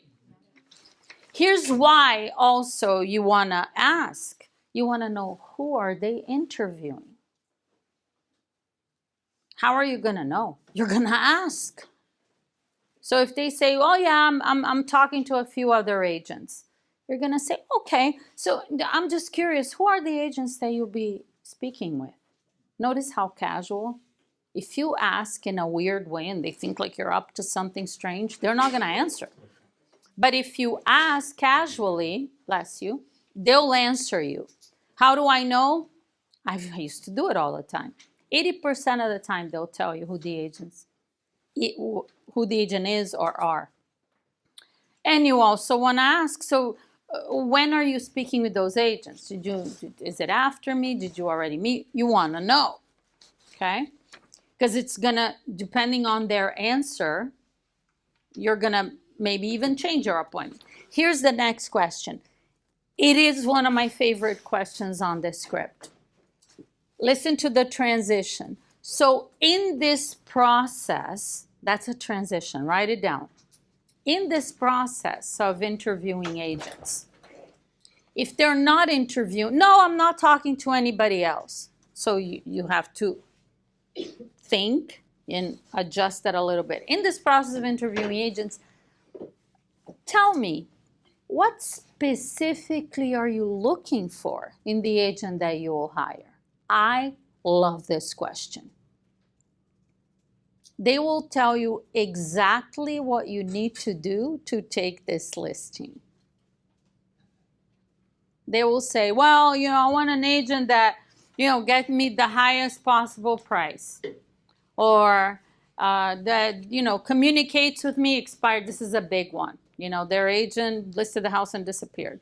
So an agent that, communicates so I know what's going on. I don't care what they say. They're going to tell you what it is you need to do to list this property, okay? And when I see you, how much do you want to list the property for?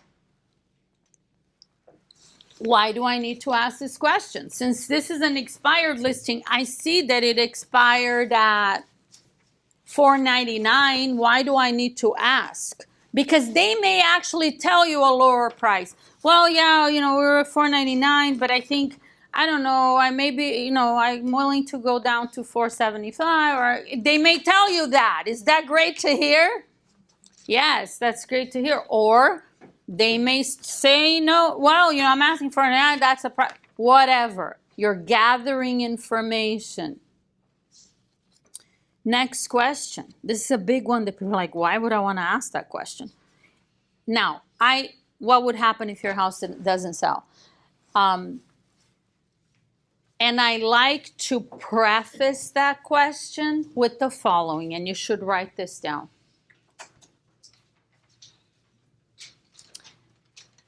There's a question I want to ask you. I say it like that. And I can tell you before I even ask that if you and I are working together, this is not going to happen. And at the same time, I'm just wondering, this is all transitioning and setting it up, okay?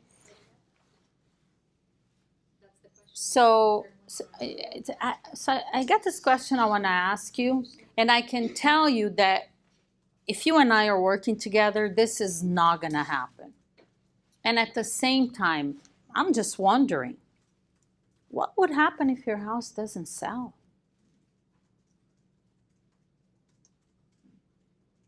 So you preface with what I told you so they don't say, well, why? You don't think it's going to sell? You already said if you and I are working together, that's not going to happen.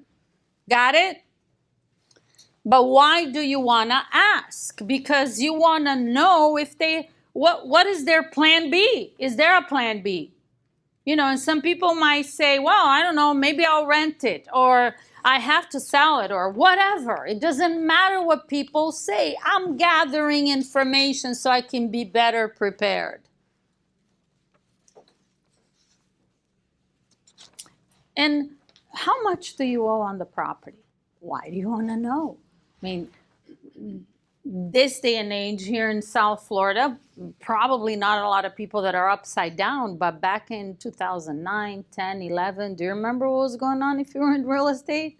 Yeah, you want to know if they have a second mortgage or they have liens on the property, and maybe the property is worth $400,000 and they owe $500,000. If that's the case, should you still go on this appointment? This is a tricky question. Maybe, maybe not. And you're not going to know when you're pre-qualifying because you haven't done a CMA, you don't know. But it kind of gives you a clue if they're expiring at $499 and they owe $500. You're like, we didn't sell it, $499. $399, like all of a sudden they owe $100,000 more. The fact that it expired It could have expired for another reason. Sometimes well-priced, very rare, but some well-priced properties don't sell for other mistakes and reasons, okay, from the previous agent. But chances are, it's probably not going to work out unless they're willing to bring money to the table. Do people do that? Some people do that. Yeah, they're willing to do it, or they're willing to do a short sale. Could it be a saleable property even if they're upside down? Sure, it can. So that in and of itself is not going to make you decide if you're going or not going. But again, you want to know what you're walking into, don't you? Next question. This is also my favorite. At the end of our meeting, if you are confident that hiring me is the best decision you can make. Do you see how that's like, what do you call it? I idolize? The letters are sideways and it's in bold. Yeah, because you want to emphasize that. The best decision you can make. Will you be ready to go ahead and list the property with me so we can go ahead and get it sold? You want to know the answer to that, right? And if the answer is no, I don't know, maybe we'll see when you get here, blah, blah, blah, right? You're going to have to dig and ask additional questions. Will all the decision makers be there? And I look forward to our meeting. I'm confident, I love that line, that when we meet, you will clearly see why we should be working together. And they're like, huh? Who is this? Who are you? Okay. Like when you deliver this properly, they will be sitting on the other side. Well, yeah, okay, I can't wait to hear that. And it's only going to take 20 minutes. Remember, it's very easy. The whole thing is very easy for them. So let's go back a little bit and look at some of these questions quickly. And on Thursday, we'll do some role plays. So you can have a sense of like what to do if they give you some vague answers. Number rule next. Another rule. Write this down. When you ask the motivation questions, which are the first ones, the where, when, and why, people tend to lie about their motivation. So know that in advance. Oh, they're saying they're not in a hurry and they don't care. And if it doesn't sell, that's okay. They'll stay here. Right? Isn't that what they say most of the time? They're lying. Okay? And I say it this way. They're not lying because they're liars. They're lying because they don't know you. They don't trust real estate agents. Do you know that the vast majority of the public don't trust real estate agents? There's been studies and surveys about this. Yeah. Well, they should trust me. They don't. And if you put yourself in the position of the homeowner, you'll understand this because you'd probably feel the same way. They think that if the agent knows that they're desperate to sell, it's going to hurt them, it's going to cost them money, and it's not going to work in their favor. So I'm not disclosing that. You don't need to know that I'm desperate. I'm chilling. I could just live here forever. They're going to say that. Do you understand? Do you agree? Like if you get a call from a complete stranger, real estate agent that you don't trust, you're already frustrated, aggravated, the phone's been ringing since 6:30 in the morning, you're calling at 8, but you know, and all this is going on. And now this agent is asking, whoa, so where are you moving to? They may say maybe they'll say, I don't know yet. You know, we want a bigger house or we're downsizing or whatever. It's gonna sound vague, okay? What do you do with that? Let's say when you ask the next question, so what kind of time frame do you have for going nowhere? Because they don't care, they're staying there. So what kind of time frame do you have for getting to Dallas. I don't know why I always say Dallas. Austin, okay? By the end of January. No, I'm not in a hurry. It's perfectly okay. Here's how you respond. Ready? Write it down. Maybe on the script or whatever, wherever you want. I'd say, what a great position to be in.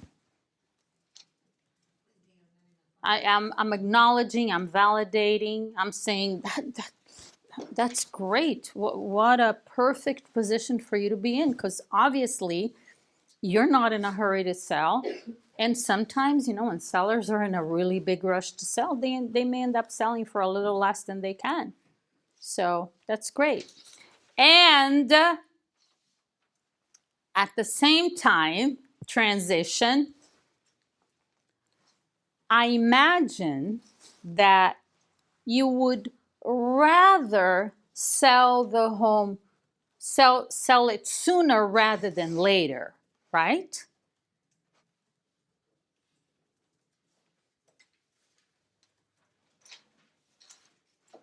So you already said this is great, it's perfect, no problem.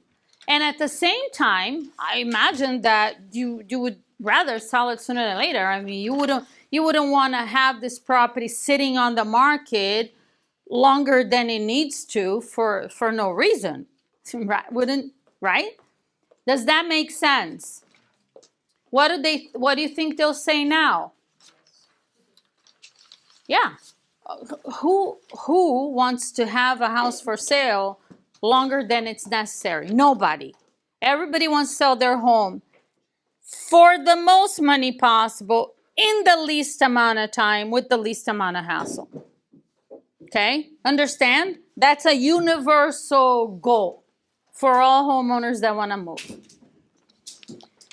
So you know what to do when they say that. They say, well, yeah, okay, great. And so tell me, what's important to you about being in Dallas by the end of January?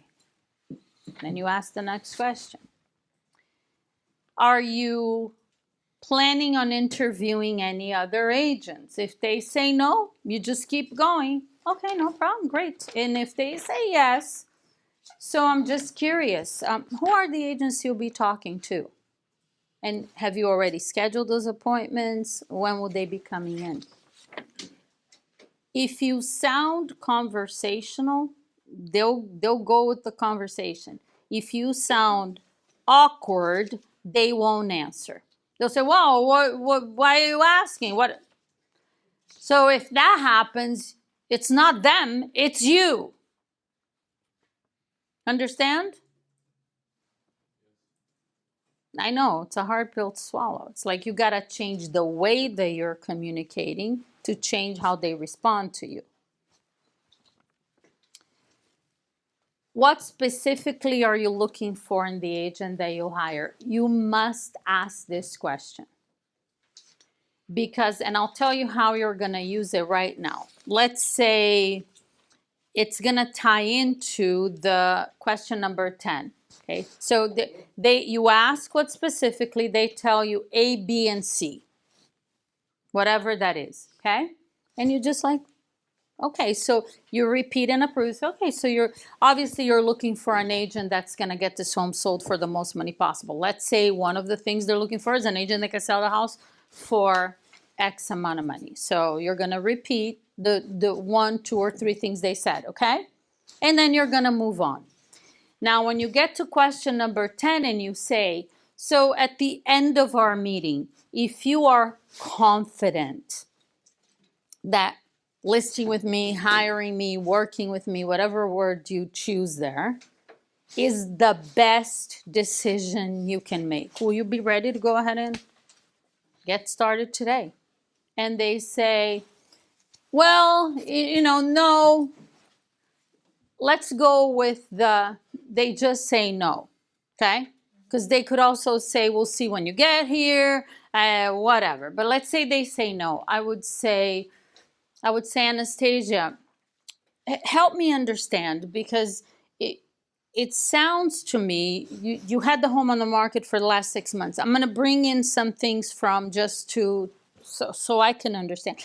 help me understand, Anastasia. I know you had the house on the market for 6 months. You did mention that you want to get to Dallas by the end of January.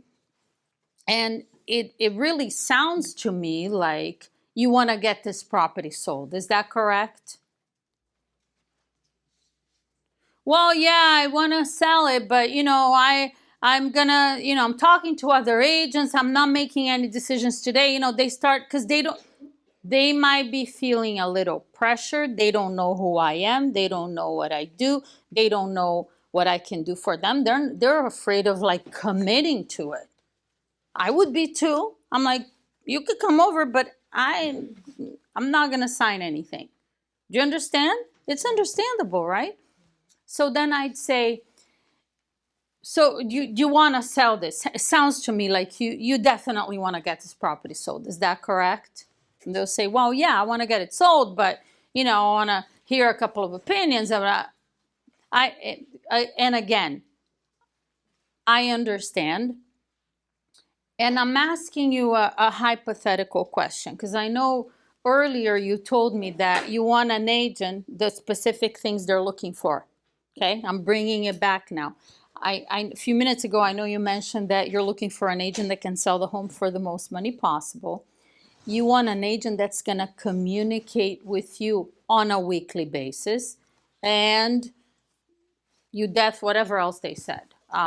You're looking, let's say it was commission. You don't want to pay a higher commission than is necessary, because obviously you want to be able to keep as much money possible. Those are the important things to you, right? So hypothetically speaking, notice that question number 10 is an if blank, would you blank? It's a hypothetical question. They're not committing to anything, but to them, because they usually feel pressured by other agents, they take it as the commitment. So hypothetically speaking, if at the end of our meeting, you feel confident that I am the best agent in this marketplace to sell your home for the most money possible, to work with you in a way that you'll be able to walk away from the closing table with the most money possible. I'm saying the same thing with what they're looking for with the commission, without saying the lowest commit, whatever. And you feel confident, I don't want to overuse that word, that we're going to be communicating in a way that you expect. If those things actually happen, this is not a script now, I'm just giving you the gist of it. If at the end of our meeting you feel confident that I can deliver A, B, and C for you, will you be open to the possibility of actually listing the property with me today? So do you understand how you're using that now? It's not complicated, is it? Simple? Say something. You look very confused. Okay. So you're taking their words and inserting it back into that question number 10, because it makes it almost impossible for them to say, no, wait a minute, if I give you everything you're looking for, would you consider it? Would you be open to that possibility? That actually, if they say, well, yeah, I'd be open to that possibility, that's good enough. They don't need to say, they could say, sure, well, yeah, if I do, I will. So you're just you're asking the question again, and you're putting their words in it so that it's almost impossible for them to say no. And if they say, sure, I'll consider, I'll be open to that possibility, what does that do for you walking into that appointment? Say it. You're in control of that appointment. Whether you take that listing or not, it's up to you. They're not going to decide anything. If you do if you give them what they're looking for. When they say, I'll consider, it's a possibility or a yes, and then at the end of the appointment they don't sign, is because you did not deliver. That's as simple as that. So whose fault is it if we're gonna call it a fault? It's you. You know what you're supposed to do. You know what they're looking for. You know they would consider it. Now, if you show up and you're just completely weird and totally like lost, well, then they're gonna go, well, I gotta think about it. You're the one causing it. So this allows you to be well prepared. If they say, well, we'll see when you get here, it's the same thing. So, Silvana, right? So, Silvana, let me just make sure that I understand, because obviously you don't know who I am. You don't know what I do or what I can do for you. I love using that line. I use that when I'm all the time, because I'm acknowledging where they're at. Obviously, you don't know who I am. You don't know what I do. And at the same time, if at the end of our meeting, you did mention to me that it's important to you to have an agent that will deliver whatever the words you use, A, B, and C for you. And if at the end of our meeting, you feel confident that I am the agent that will bring you the results that you're looking for, in that case, will you be ready to go ahead and get started? It's another way of saying it. That's how you do it. Okay? Any questions here? I want to move on to the actual listing appointment. Any questions? Go on. What the motivation specifically is. So we are asking for the motivation for the people who are primary homeowners. What motivation question would you ask if it's investment property? Okay, so I'm just curious, Anastasia. Obviously, this is an investment property for you. What's the reason for selling it? Are you going to reinvest it in another property? What are your plans once this property is sold? That's another way of asking. Make sense? Okay. One thing that it's not a pre-qualifying rule, but it's a rule in general.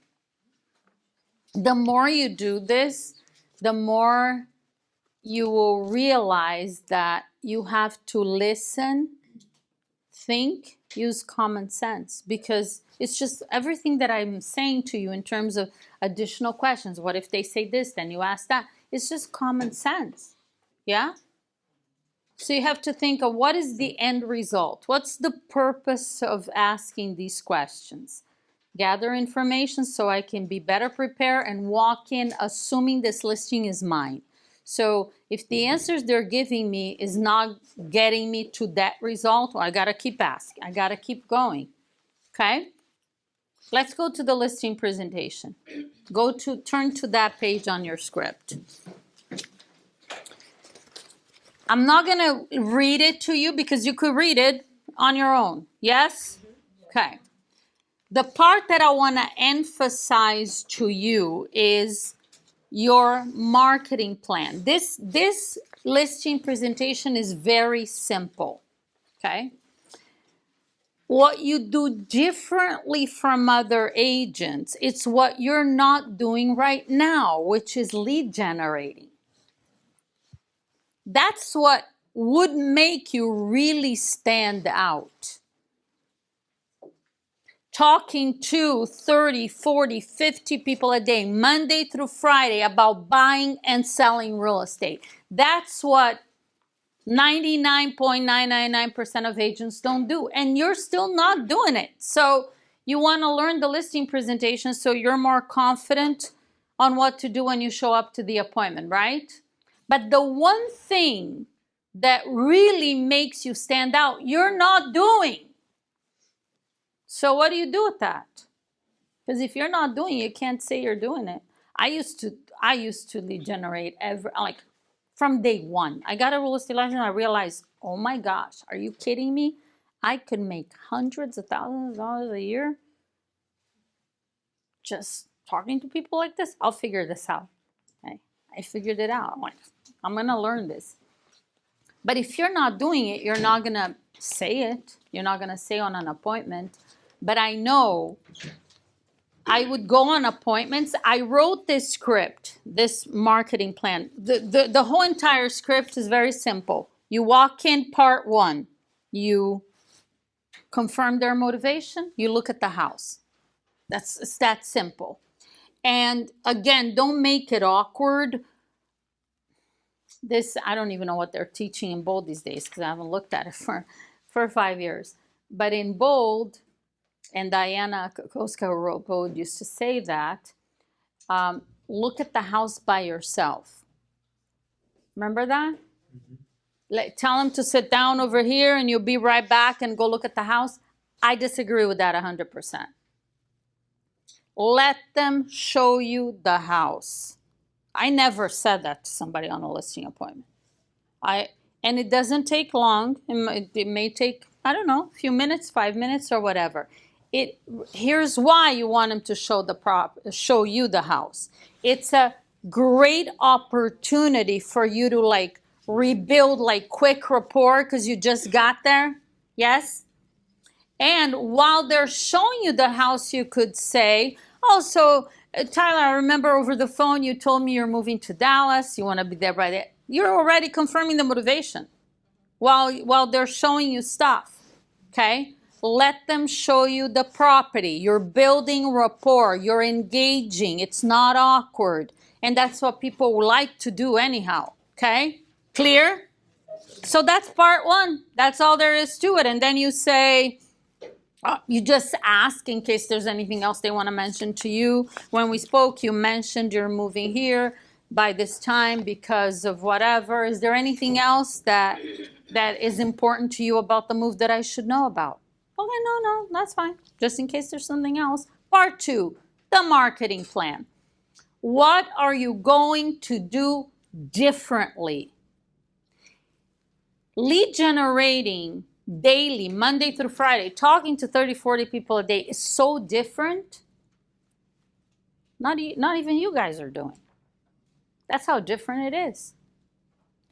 And I used to expand on this on listing appointments, and I would say to them, this is what I do, this is how many people I talk to, this is the script that I use. I talk to expired listings. That's how I found you this morning.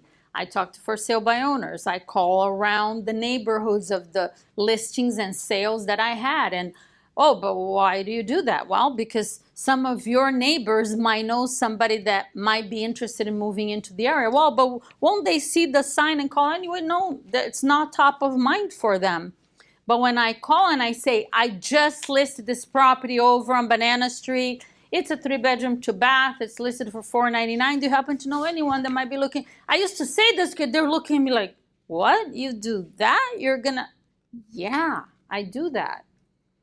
And they would be like, never heard that. Like, okay, this is different.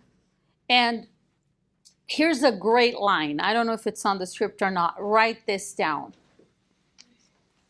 Mr. Seller, you and I both know there is a buyer for your property out there, and my job is to go find them. It is? Okay, great. Okay, good. I wrote it, but I haven't looked at it in a while. You want to use that line. My job is to go find them, and that's what you expect an agent to do for you, isn't it?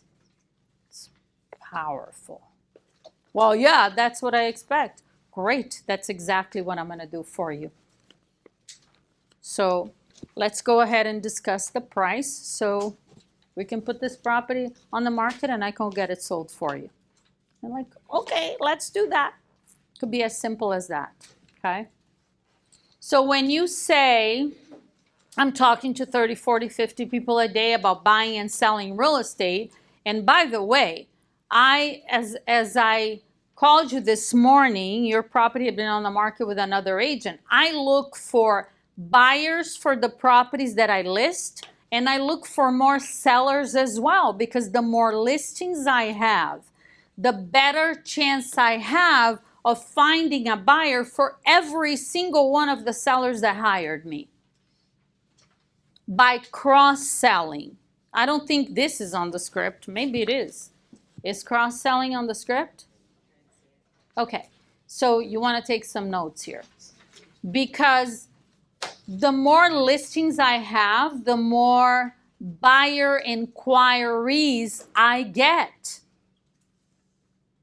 And it's interesting to note that most buyers don't usually buy the first property they call on. They look online, they send an email, they drive by, they see a sign, they call on a sign. And most of the time, they don't buy the property they call on.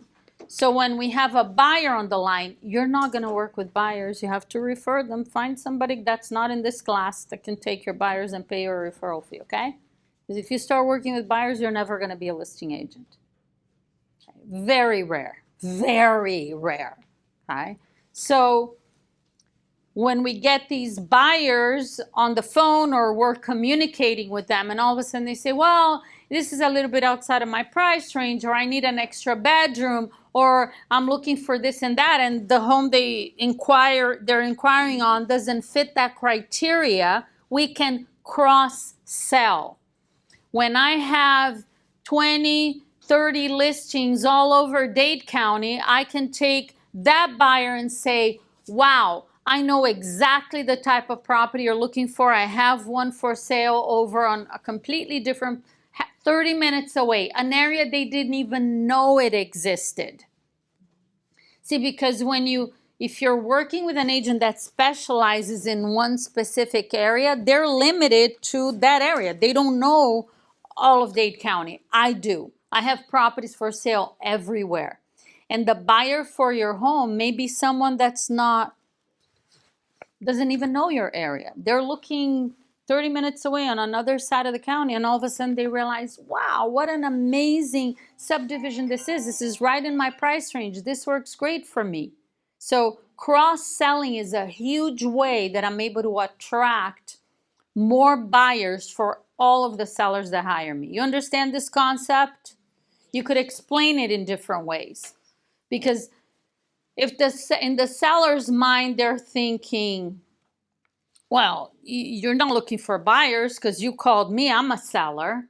I'm looking for buyers and sellers. The buyers will be referred. And just so you have this in case you're making this objection up, right? If they say, I think of thousands of listing appointments I went on. Maybe I had this ask of me like once or twice. And they will say, wow, if you're talking to 30 people a day, Monday through Friday, that's like 150, 200 people a week. And with all of the things you're doing, because there's some other things in the marketing plan that makes you stand out. You could read that later, but this is the big one. They would say, well, then I guess there's a really good possibility that you'll be the one that will sell my house, right? And I would say, Mr. Seller, I can assure you that I am going to do everything in my power to get this property sold. And at the same time, I want you to remember, I say it just like that, I am one Jackie, and in Dade County alone, and the buyer may be coming from another county or even another state. In Dade County alone, I don't know how many agents are here right now. 50,000 was the last number I heard a few years ago. Maybe higher. Does anybody know how many members of the Miami Board of Realtors? 50. Huh, it hasn't gone up. 60,000. 60? Yeah, 60,000. She's listening to me. Thank you, Barbie. I'm paying attention, people. I am all about Jackie Kravitz. 60,000. So I would say I'm one Jackie, and there are 60,000 agents in Dade County. And granted, most agents don't sell a lot of homes, maybe 2 or 3 a year. But times 60,000, you could see there's a good probability that another agent may have the buyer for your property. And if that's how this works out, I want to assure you that my goal in negotiating on your behalf is to sell your home for the most money possible. and for the best terms for you. My goal in negotiating is to negotiate the highest price and best terms for you.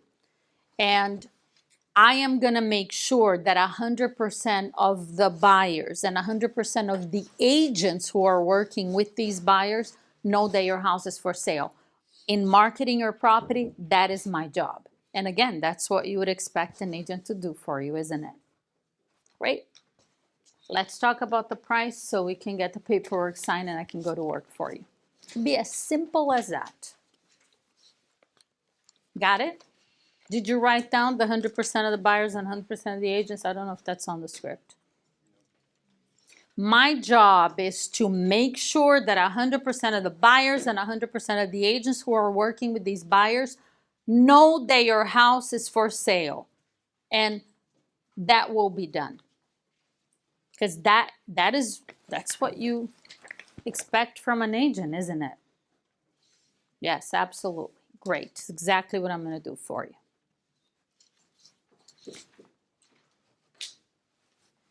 Now, if you are not lead generating, I don't recommend you tell them that you lie and tell them that you are.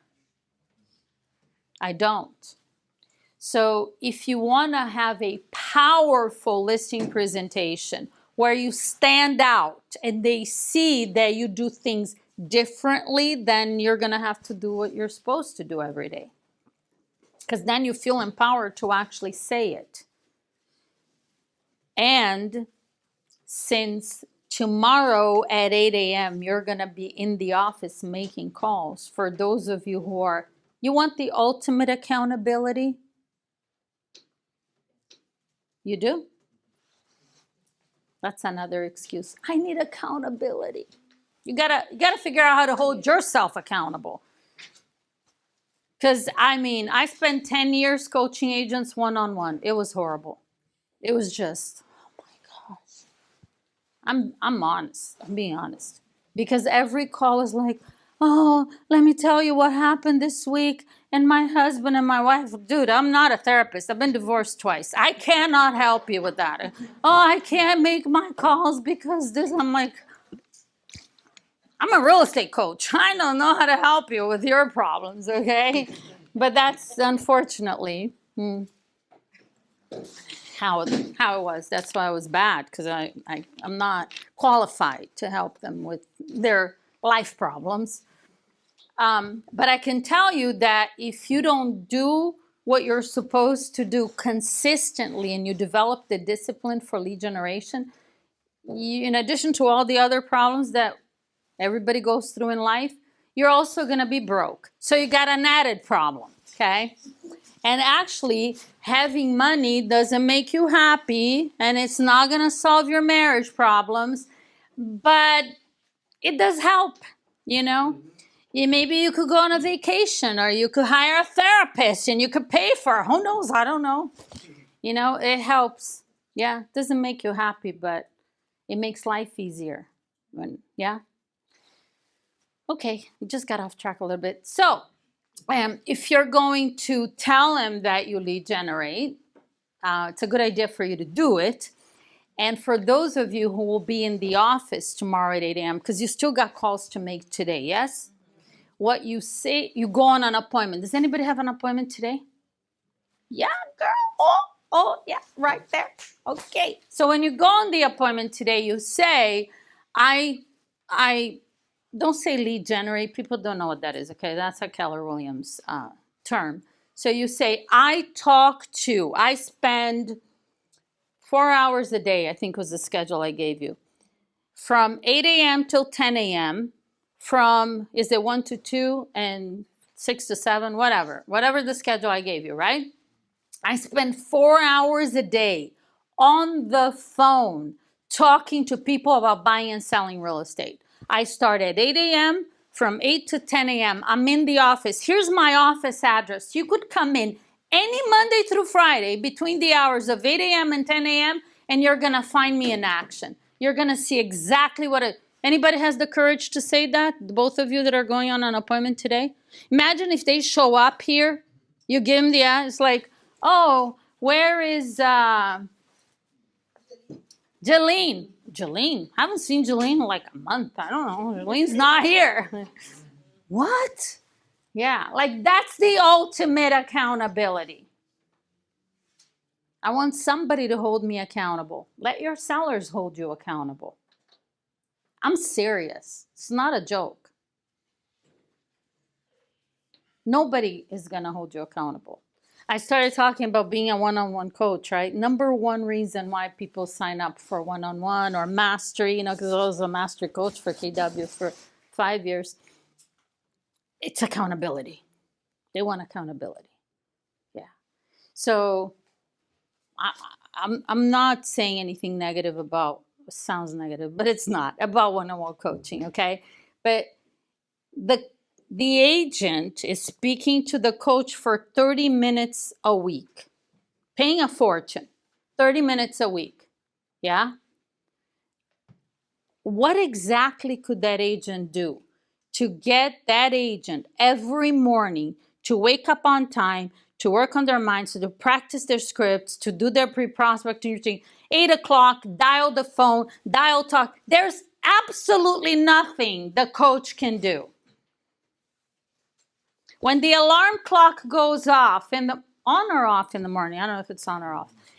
When that alarm clock rings to wake you up in the morning, the coach is not going to be there saying, get up, let's go, you got to. No, it's like you're going to have to make the decision every single day of what you're going to do with your day. But if you tell the sellers, here's my office address, 8 a.m. to 10 a.m., Monday through Friday, that may get you a little bit nervous. I mean, you may show up. You're still not going to be making calls, but at least if they walk in the door, you pretend you're on the phone and you got the scripts in front of you, yeah?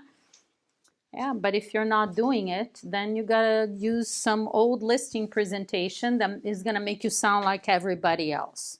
Did anybody ever show up? Huh? Did anybody ever show up? I always worked out of my house. I never worked out of an office, so I didn't invite people to my house, no. But I always did. Don't ask me how or why, or I have some reasons why, but I was never disciplined with anything, but real estate taught me a lot of self-discipline.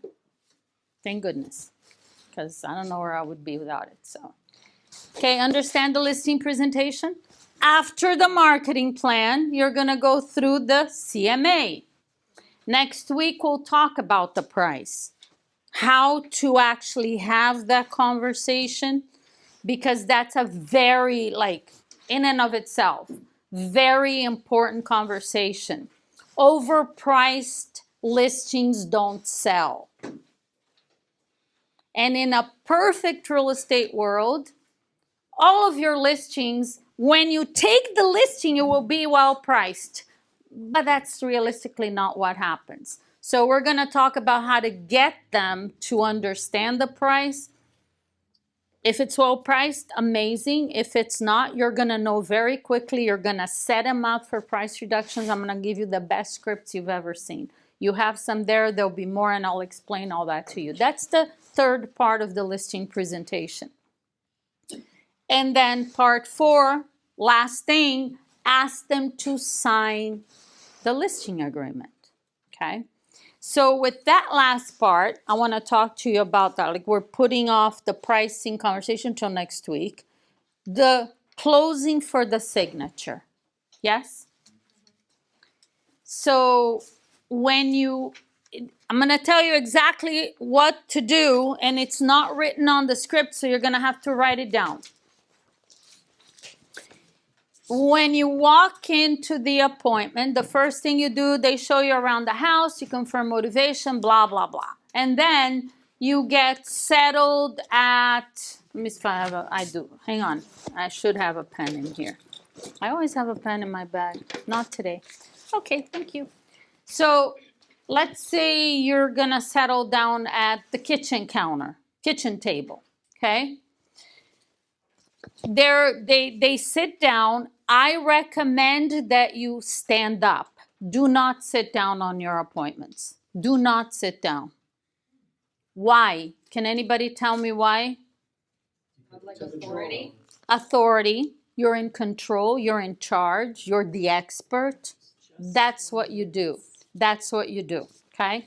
And don't get weird about it, because if you, like, I always stood up. Not first year, second year I didn't, but later, you know, like starting my third year, okay, I'm gonna stand up. And if I got really awkward about it, they would look at me and say, "Oh, why don't you take a seat?" Because I'm just acting weird. So this is just what I do, they don't say anything. But if I am weird, they get weird. And I would just say, "Oh, it's okay. If you don't mind, I prefer to stand up. I feel more comfortable." And I keep going. I just, whatever I'm gonna say next, I go. Yeah.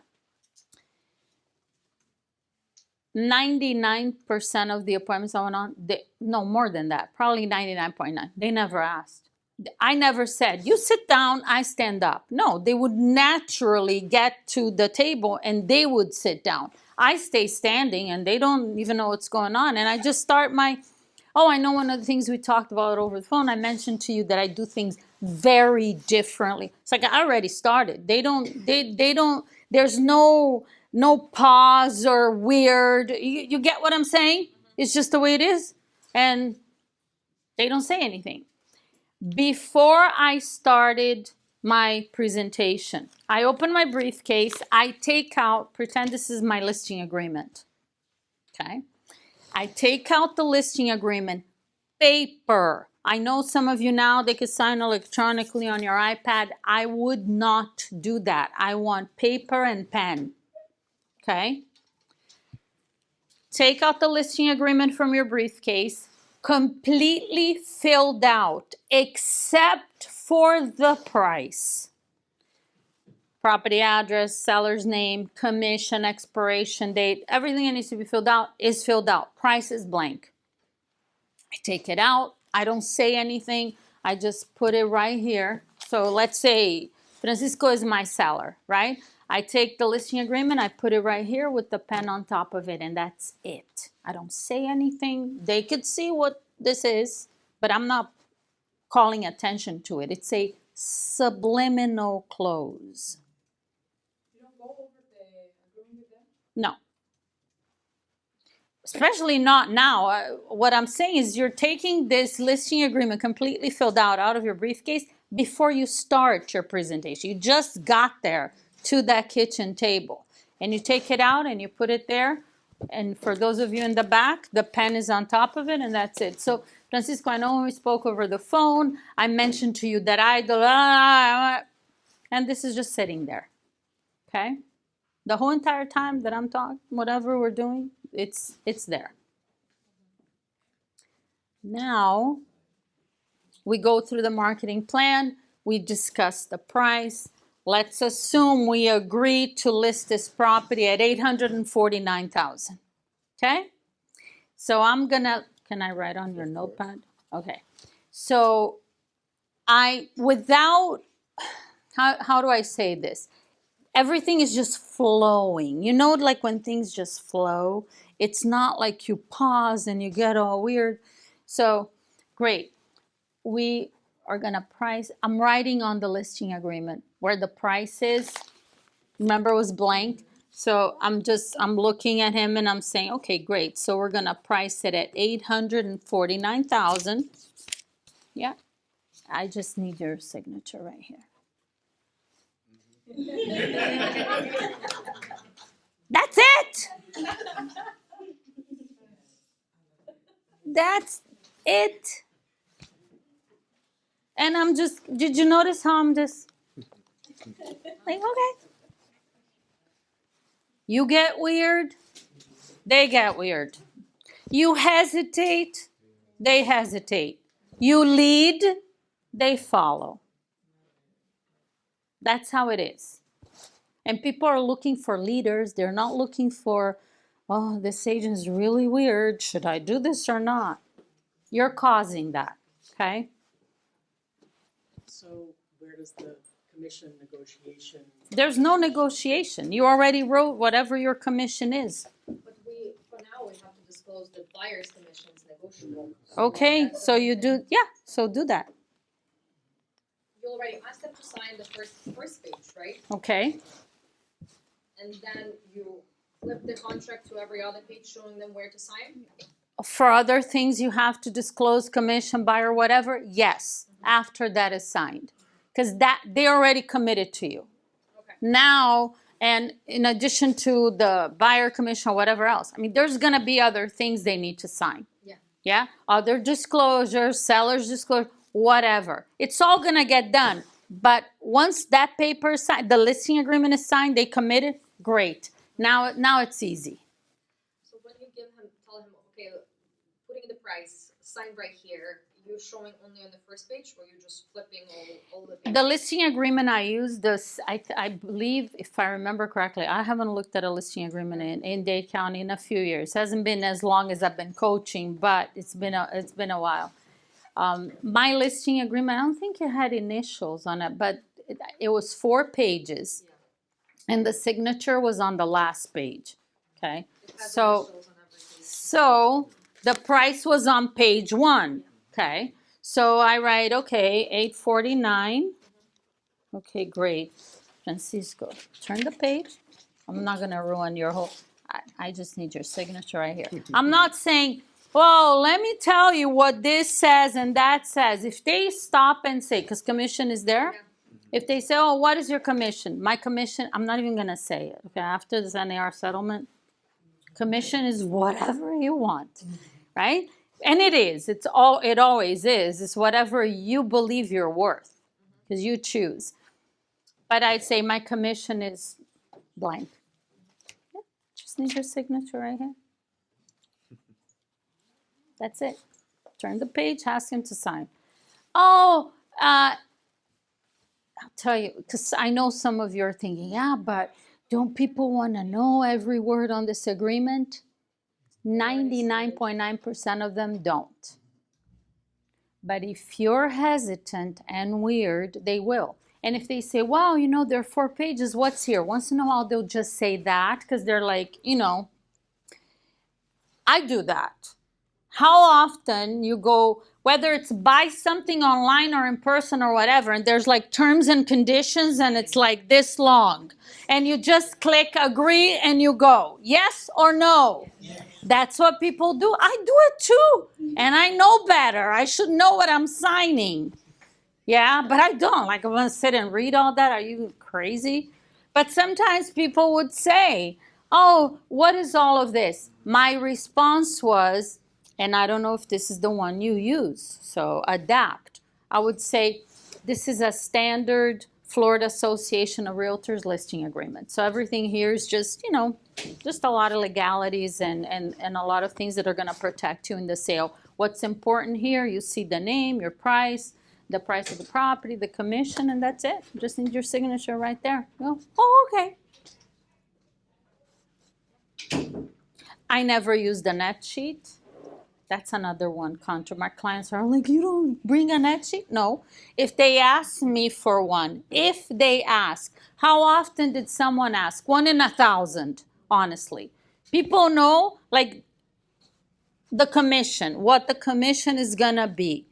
Most people know what their closing costs. They bought the house, so they know there were closing costs when they bought, their closing costs when they sell. If somebody said, can you prepare a net sheet? Honestly, I don't even think it was 1 in 1,000. I don't remember that ever happening.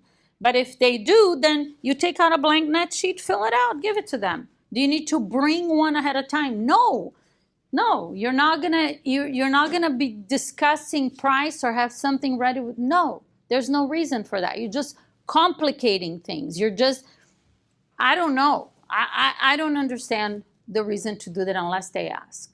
Okay? You're not hiding anything. Your commission is clearly disclosed, the buyer's agent, whatever, the price, it's all there. Simple. And I can tell you, the last listing appointment that I went on, it was like maybe 4 or 5 years ago. I mean, I don't sell real estate, but this was actually, and Gabriel, my son, he's not here today, but he went with me because he was, you know, like just to see, to learn. And I was a bold coach. I was teaching bold in New York, some Long Island, I think it was, I don't know. And this agent had a referral.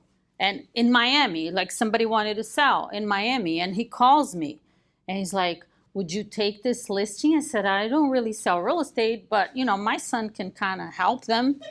So it was more like with Gabriel, you know, Gabriel took the listing. It was actually in his name, but I went with him to the appointment. It was a condo on the beach. So the seller, again, a referral. And this was like, when it came down to signing the listing agreement, I asked him to sign, and he looks at me and says, can you lower the commission?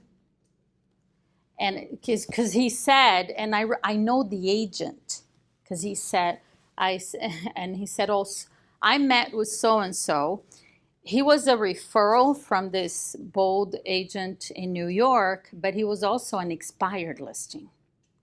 Okay, so he had gotten a lot of calls from other agents. I mean, I was referred, but he had interviewed other agents. But in that moment, he said to me, oh, can you lower your commission? Because I talked to this other agent. I said, oh, and he said he could do it for less. I said, oh, who is that agent? A client of mine. Okay, I know it's not from this market center, but I knew the agent. And I said, oh, interesting. And I said, no, my commission is that. And I swear to you, and it could happen just like that, he looked at me and said, okay, I just thought I'd ask. And he signed. Gabriel was there. He witnessed it. There was no, I didn't have to explain anything. I didn't have to say anything. I just said, no, that's my commission. So I just need your signature right here. I ask again. Like, oh, okay. And he said, I just had to ask. And a lot of times, because we're not going to spend a lot of time on listing presentation objections, if you get a commission objection, that's all you have to do. But this is how it's going to work out, can I tell you? A lot of people just ask because they have to ask. He even said, oh, you know, I just had to ask. I've been in this country for 40 years from Brazil. In Brazil, nobody pays full price for anything. They bargain for everything, right? So, I mean, because I've been here for so long, I don't do that anymore. But when I go to Brazil, forget it. It's like I know how to behave over there, but here I feel a little weird. Even though we're in Miami and there are a lot of people, you know, Latin people here, so they're like, you gotta ask. But I don't always, you know, because I feel a little weird. But there are a lot of people around here that they just have to ask. But whether when you respond and you say, no, my commission is blank, whether they take the pen and sign or not is gonna depend on how was your presentation? Yeah? Because people pay, you should write this down because we have a little bit of time, so we'll go through some of these objections. People pay for perceived value. Do you know what that means? They don't know you that well. You came, you did a great presentation. They don't know if you're going to sell the house or not. I mean, the way that you showed up at that appointment makes them feel confident that you're going to defend their price, the best terms. You're a great negotiator. You're a tough agent. You're active and aggressive. You're going to look for a buyer. You're going to do everything right. If they get that perception at the end of the appointment, they'll sign. If not, they'll keep objecting. Here's how it works with commission, okay? When you're calling expired listings, you already know you're not the only one calling. They're talking to other agents. Are most agents out there willing to take a listing at a lower commission than what you would like to get a listing at? Yeah. Say yes. Yeah. Yes. They're all over the place, okay? So here's what happens. They met with another agent that said they would do it for free. There are some that do it for free too. So this agent's like much lower commission. This agent, here's you. They met with this agent, they meet with you, okay? This agent's commission is much lower than yours. And when the seller sort of looks at what both of you do and how they felt when they met with you in terms of what you can do for them. Are you with me? And the seller thinks that you and this agent are equal. They feel like, okay, well, it's the same. You do the same, same. I feel the same about you and this other agent, except this other agent, their commission is down here. Who are they going to list with? Who would you list with? Me too. So for the seller to say, well, you're worth more in the way that I perceive it right now. I don't have the proof, but I have a feeling that, yeah, you're worth it. It's the value, the perception of value that you're going to bring to the transaction. They'll say, okay. But if at the end of the appointment they're thinking you're the same as this other agent, you are not going to list the property for the commission that you're asking. Is that clear? It's not the fault of the agents that are cutting commission. It's not the fault of the seller because they're bargaining and they're from Brazil, that's why they do that. No, it's not that. It's because the way you showed up doesn't make them feel like you're worth it. So they're not going to pay it. If they feel like it is, then they will. That's the end of it. So it's you taking full responsibility for who you're being in that appointment, how you're showing up. I know it's not a lot of fun. I prefer to just blame the agents that are cutting commission.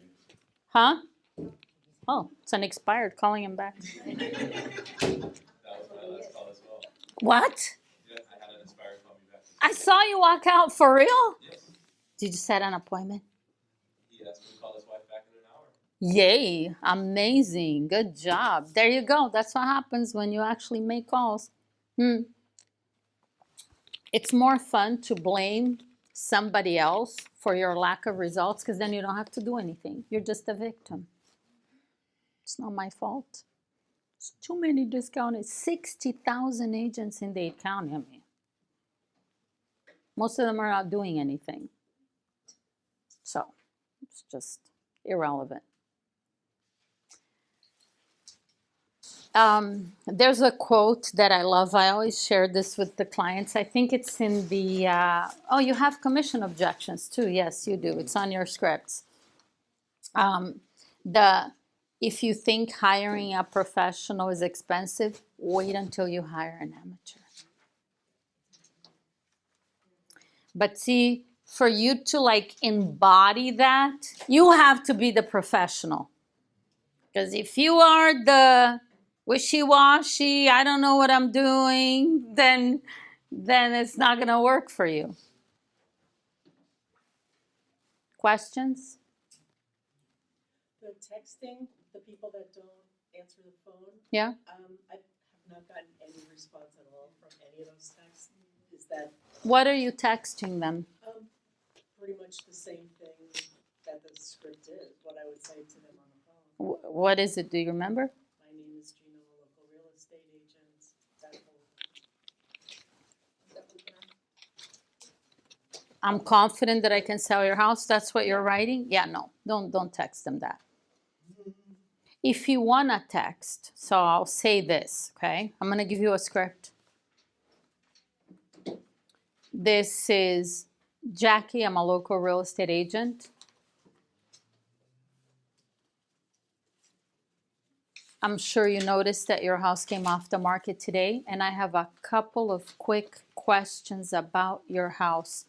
Please give me a call at, thanks. I have a couple of quick questions about your house. Don't say, I'm confident I can sell it. They're already feeling pressured. I'm not selling. I don't want to talk to real estate agents. They're not going to call back. They're not going to text back. Okay. I have a couple of quick questions about your house. They're like, they don't know what it is. Could they have a buyer? What's going on? You may actually get a response. You may. I'm not saying you will. And I'm not a big fan of this at all. But if you want to text, that's what you should text. And the right way to do this is not dial, no answer text, dial, no answer text, dial, no answer text. No, it's dial, talk, dial, talk, dial, talk from 8 a.m. to 10 a.m. At 10 a.m., everyone who didn't answer, you can text that message. And it's a copy-paste message. You're not saying their name. Hi, this is Jackie. I'm a local real estate agent. I'm sure you know or you noticed that your house came off the market today. I have a couple of quick questions about your house. Please call me at. Thanks. Copy-paste, copy-paste after 10 a.m. Because otherwise, you don't create a rhythm. You never build momentum. It's always stop and go and stop and go. It's like, it's awful. That lack of rhythm and momentum it's some kind of rhythm too. It's just not a positive rhythm, where you're getting into it. So if you're going to text, do it after. Okay? So if you do text them, what's the transition then if they call you back after you text? If they call you back, like jackpot, that's exactly what you want. You don't want them texting you back. I mean, they could text you back. But yes. Yeah. Oh, thank you so much for calling me back. I actually have been speaking with a lot of people this morning just so that I know which property. May I ask your address real quick? See if you want to locate the property. And obviously I called you this morning because I work with I'm going through the FSBO script. Obviously, your house came off the market today, and I am confident that I can sell your house. And I'd like to meet with you for 20 minutes and show you exactly how I can do that for you. 3 o'clock work, would 4 be better? That's the question. Okay. Just go right into the script with no hesitation. FSBOs, I started with the FSBO script. I work with buyers and sellers. It's the same. This is not a FSBO class, but if you want to text FSBO, it's the same text. Just take off, I noticed your house came off the market. I noticed that you have your house for sale. I have a couple of quick questions about your house. Give me a quick call back. That's it. And if they call you back, go into the script. If they text you back, the goal is to speak with them. It's not to just keep texting back and forth. You have to speak with them. They may even agree for you to come by on a text message, but you have to pre-qualify. You have to talk to them. It's not gonna work for you like the entire process just with a text message or an email. On the text, you put your signature as a realtor, KW, I would not. For the same reason, you're saying, my name is Jackie, I'm a local real estate agent. You're putting, please give me a call at, you're putting your phone number. That's enough. It's enough disclosure. First name, you're a real estate agent, and your phone number. If you put your first and last name and Keller Williams and all of this, it's the same reason why in the script you don't say, this is Jackie Kravitz with Keller Williams. Like, what the heck? That sounds so complicated. And if they already had calls from other Keller Williams agents, which is a very high, it's 100%, probably dozens, if not hundreds of calls, they're like, oh, another Keller Williams agent. They'll just disregard the same way that they would if you tell them over the phone what company you work for. So no. Okay. What now? What do you do with all of this?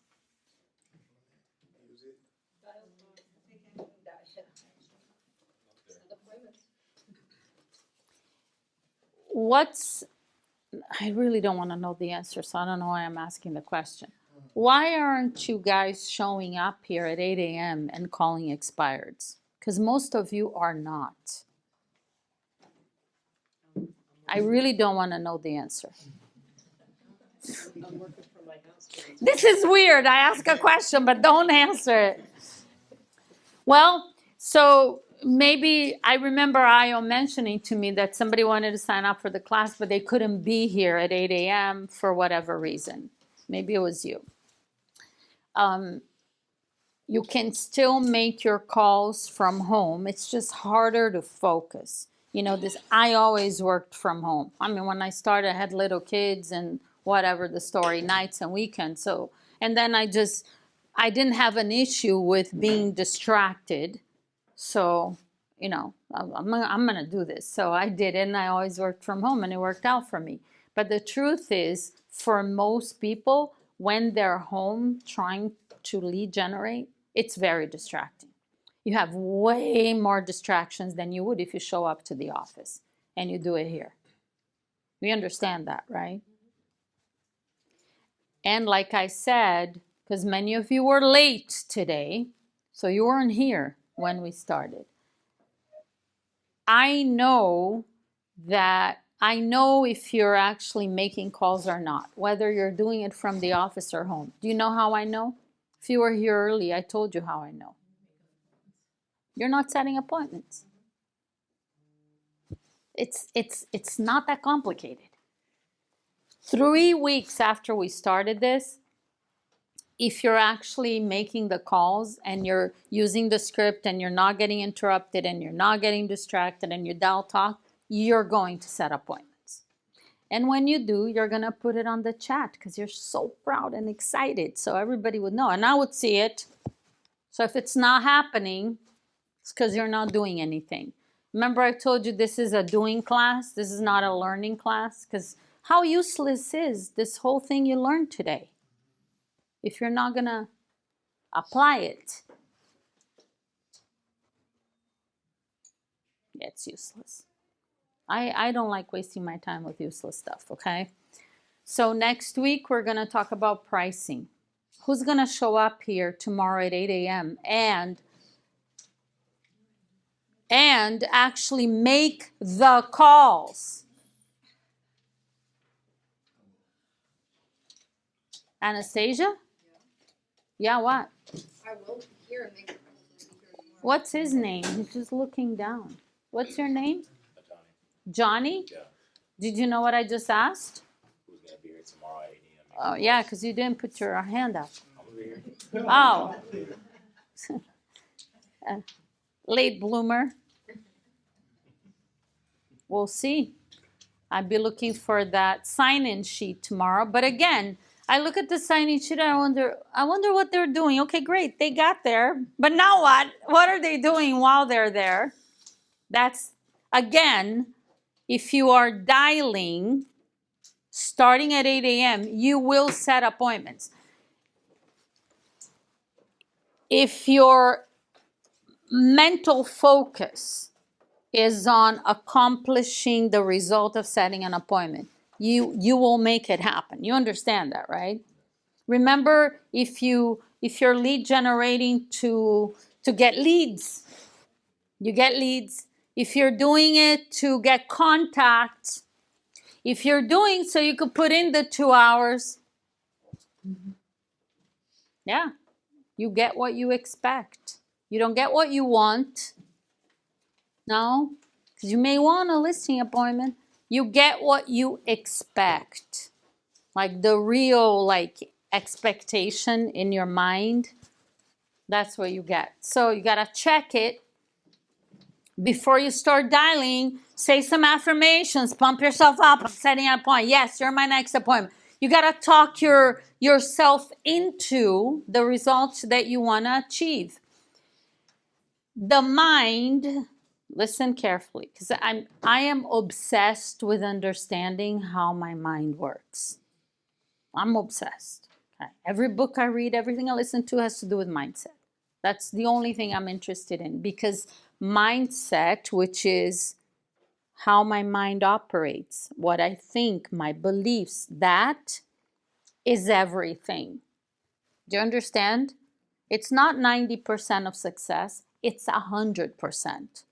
It's all in the mind. So I'm obsessed with that. I feel like it's the only thing worth spending my time in.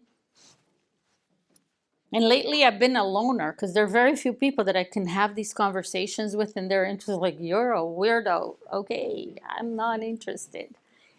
But here's what I've been saying this for a long time, and the more I read and stuff that I listen to, I realize it's true. The mind, the human mind, is anybody here like meditates? Okay. The goal is to just quiet the mind as much as possible, right? That's the goal, is just to like, give me a break. Stop talking in my head. That's the goal. And it's challenging. Why? Because the mind is always thinking. That's what the mind is designed to do, to think. And here's the trick, with your expectations. The mind is not, I'm going to use the word never, but obviously if you're able to get into this meditative state and you're just like out of it, it's not easy. The mind is never idle. You know what I'm saying? Like on day-to-day stuff, it's not like empty. It's always thinking something. Would you agree? It's always thinking something. And if you're not consciously thinking positive stuff, it defaults to negative stuff. That's how it works. It's just the default mode. Why? Because of the way the world is. The conditioning, programming from childhood, the news, every exposure, what people are talking, everything is negative. So by default, there's so much more negative stuff that we're exposed to from the minute we are born. So that's the default mode. So if you're not telling yourself, if you're not repeating positive affirmations, reading great stuff, repeating great powerful stuff to yourself, it's going to default to negative. And when it defaults to negative, you don't get the success that you say you want. Because your thoughts actually determine what you do and how you do it. Do you understand the predicament? So this is why I believe that working on your mindset, meaning putting positive, powerful, motivational, inspirational ideas in your mind, is the most important thing you can do. And use all of your power to eliminate negative stuff, people, situations. So you know what I'm saying? Eliminate it as much as possible. Some of you might be married to the negative situations. Again, I'm not able to help you with that because I was there for a long time. But it's going to affect how you perform on a daily basis. It's going to affect your desire, your motivation. It affects everything, doesn't it? So there's no worthwhile endeavor, in my opinion, more worthwhile than actually figuring out how to control your thoughts and make them be powerful, positive, inspirational, full of gratitude, all that stuff. That's like the most important thing you do. Because when you're in that state, you can conquer the world. You can list every expired in Dade County. You understand that? But when you're like defeated because you're just around negativity and because the mind is never empty, so it's always like negative stuff coming up, fear, doubt, I can't do it, blah, blah, blah, blah, blah. Well, then, how are you supposed to perform at a high level? I say to my clients, bombard your brain, your mind, with powerful, positive, motivational, inspirational ideas 24/7. 24/7. I get in my car, turn it on, and it's playing. It's an audio program. It's all mine. It's nonstop. Like I'm home. Rarely do I listen to music. Once in a while, but it's very like chill stuff. But it's audiobook. Like somebody walks in my house, like, what is she listening to? Oh my God. But I've been like this for like almost 30 years. And I still need so much help.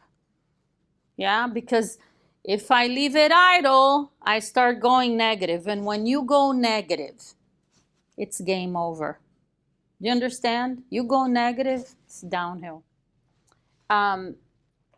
So you're at a listing presentation.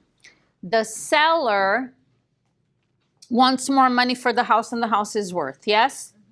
Somehow you end up telling them what they should list it for, and they immediately start arguing with you about it.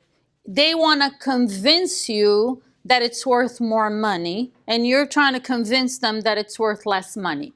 Can you picture this? Have you been in this situation? Yeah. Why does this happen? So I told you, you wrote it down. Never tell them what they should list the property for. Yes? Because instead of telling them, what you're never going to do, you help them understand what the property needs to be listed at. Yes? So now, here's why this is so important, because when they understand it and they come up with it, now they own it. Write that down. How are they going to argue with you about some conclusion that they came to on their own? You help them get there, because your job is to help them understand the price, but you're not just telling them something different than what they want to hear. So now it's like you're at odds with each other. Got it? Do you understand? When you help them understand the price, they now own it. They're going to argue with themselves. They saw it. They may still want to overprice it, but now they know what they really should be doing. Does that make sense? Okay. Yeah? Yes, and what do you do if one of your clients, for example, his house worth like 1 million, and he doesn't want to understand, he wants to list it for 1.2 million, and you cannot convince him, so what do you do? You price it for that price? Okay, hold on. Now we're going into, did you say you can't convince them? Yes. Okay, so we're going to talk about that now, okay? It's not about convincing them. Here's what I would say about that, and then I'll elaborate on it. The house is worth 1 million. They want to list it for 1.2 million. Bless you. Yes? Do they understand based on solid evidence that it is worth 1 million? That is your job, to help them understand that. They may still want to price it at 1.2, but they know it's not worth it. They know the reality is 1 million. There's a difference there. Okay? Help them understand what the price should be. How do you help them understand? Asking questions around. Okay, write this down. Provide evidence. It's not your opinion, evidence. Okay? Because evidence, like, how are they going to argue with evidence? And what provides evidence of what a property is worth? Hang on. The seller, let's use the example of they want to price it at $499, $500,000, the property is worth $450, okay? How does a seller, what evidence? I want you to think. Can you think with me? Okay. What evidence does the seller have that the house is worth $500,000? When it's you have evidence that it's worth $450, but they have a different set of evidence, okay? What is it? What evidence do they have that it's worth $500? The neighbor's house. Maybe, I don't know, the neighbor told them, or the neighbor sold a year or two ago for $500, whatever, okay? But some neighbor. What else? What other evidence? Their feeling. How they feel. Like, I think remember, a home for most people is like selling a house is like an emotional thing, they lived there for years, the family or whatever, like they got emotions attached, and then there's the money aspect of it. People get really emotional about money as well. Yeah, so they just feel like it's worth it. Okay, what else? What other evidence? Zillow online, they search somewhere and it says the house is worth 500. So that's it. I saw it somewhere and that's it. I believe it. Any other evidence? How about what they paid, what they put into it, and what they need? Listen, you need to be writing these things down because you'll forget. And this is so important. You remember on the first class, we talked about understanding the expired mindset, their mindset. Where are they coming from? Because you relate to people in a different way. You cannot just push your way of thinking onto people. You got to see where they're coming from, right? So that's their mindset. They're thinking, this is how much I paid this, and this is what I need. If I don't get 500,000, I can't move. Therefore, it's worth 500. Yeah? So they have some evidence. Maybe we say, well, but that evidence is useless. Like, to them, it's real. Yeah. That's what they base their opinion of price on. Those things right there. What do you base your opinion, which you're not going to tell them, you're going to help them understand. It's a huge distinction. But what do you base your opinion of the price on? Number one evidence, write it down. Your evidence. Recent sales. Do you get to choose what these recent sales sold for? Don't you wish you could? Wouldn't our job be so amazing? It's like, I get to choose. Yeah, you don't. But it's reality, isn't it? Is that what determines the price of properties? That's one set of evidence. Very powerful. The other one, current market stats, current market conditions, supply and demand, the number of homes that are currently available for sale and the number of homes that are selling on a monthly basis.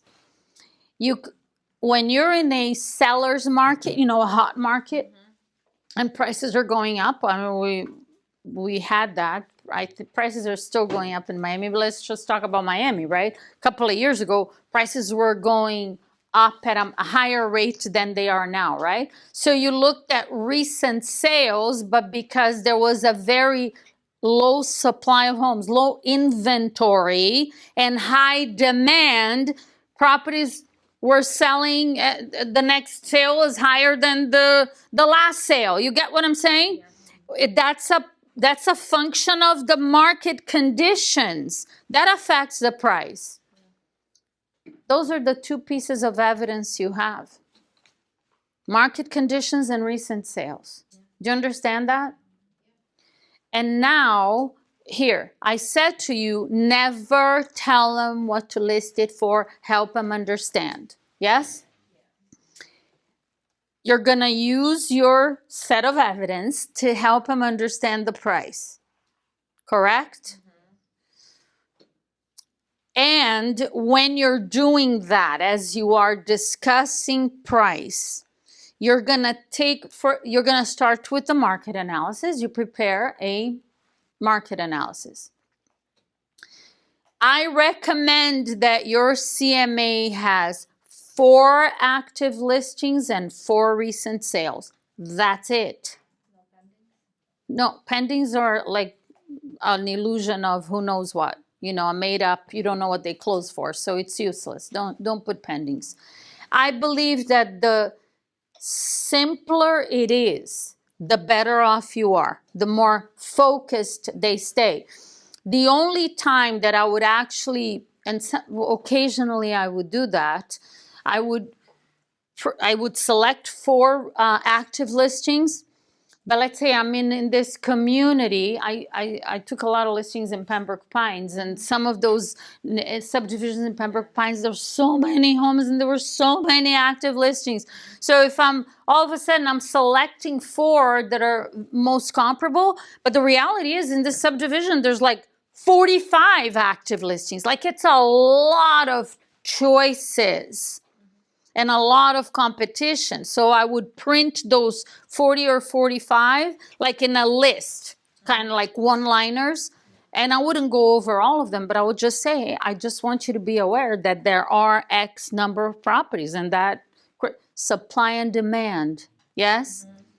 And then you look at in the last month, I don't know, like maybe 7 sold, and there are 45 on the market, and every day there are new listings. That impacts, and they need to know that. 4 actives, which is it's like a wish list, right? It's like fantasy. Prices on active listings are not reality. They're not priced. Most of them are not priced to sell. You know how I know? Because they're not sold. They're still active for a reason. And when you put a property on the market and it's priced well, it sells quickly. It always does.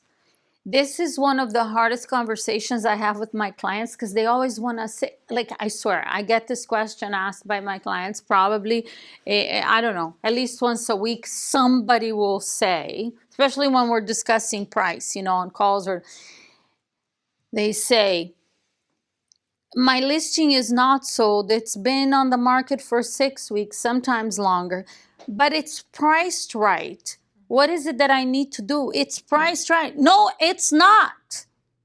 No, it is. I looked in. The seller may not want to lower the price. You don't know what to do. You don't know how to have the conversation, but it's not. If it's on the market and it's not getting showings and you're not getting offers, it's overpriced. That's all there is to it. So, for recent sales, and you have to make sure for your evidence, remember that the recent sales is evidence for you, right? To help them understand the price. These 4, all, the actives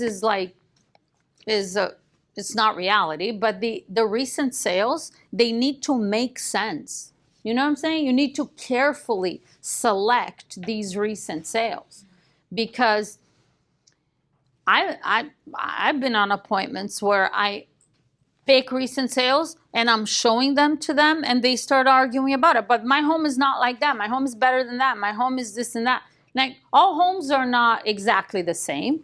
That's fine. But they need to be carefully selected so that when you're going through those comparables with them, you can justify the reason why you selected them, even if they're slightly different. And how do you justify the fact that first of all, you gotta be careful in selecting them, yes? Second, write this down, it's important. Think like an appraiser. Is there an appraiser in the room? Anybody here? Is there an appraisal license? No? Yeah. How many of you have ever seen an appraisal? If you haven't, you should find one to look at, okay, and understand and learn from it. An appraiser, their job is to tell the lender what this property is worth, and the lender is going to use that figure to, give him money to the borrower, yes? So it's important. How do appraisers select they select 3 recent sales? If you've looked at an appraisal, there's the subject property. So let's say, in this case, your subject property is the appointment that you're going on, yes? Then you're selecting 4 recent sales, and appraiser selects 3. So now, let's say they couldn't, the subject property is 3,000 square feet. I'm going to just give you some details, not all. It's 3,000 square feet. It's 4 bedrooms, 2.5 baths. It was built in 1919. Well, it's an old property. 1998, okay? And it's in this subdivision. Let's just, there are other factors that could affect the price. But let's say, though, that's some of the basic information, okay? Now, they can't find homes that are exactly the same. They're in the appraiser, same subdivision, around same year built, give and take 2-3 years, okay? Same area, but it's not the exact same square footage. Like this one is 3,500. And it has an additional bedroom and an additional bath. And it's more square footage. Just based on that, we know it's not the same exact home. What does the appraiser do? They make adjustments. On the appraisal, it will show. So they adjust the price up or down based on additional things this property has or don't have. Maybe the subject property. The next one is actually less square footage. And it has, I don't know, less bedrooms or whatever. So now they're going to adjust down. Have you noticed this at an appraisal? Yes. Okay.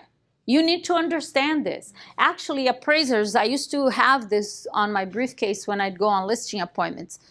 It's an this is what I call it, okay? You find an appraiser, invite them for coffee or lunch or something and pick their brain and ask them for the adjustment sheets they use when making adjustments on an appraiser. Have it with you.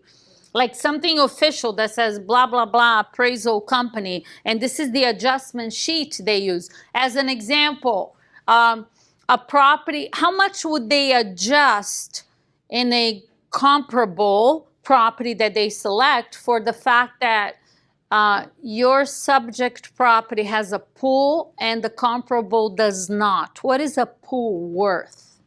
You see, they have to adjust for that. Let's say everything else in the home is very similar, but one has a pool and one does not. What do?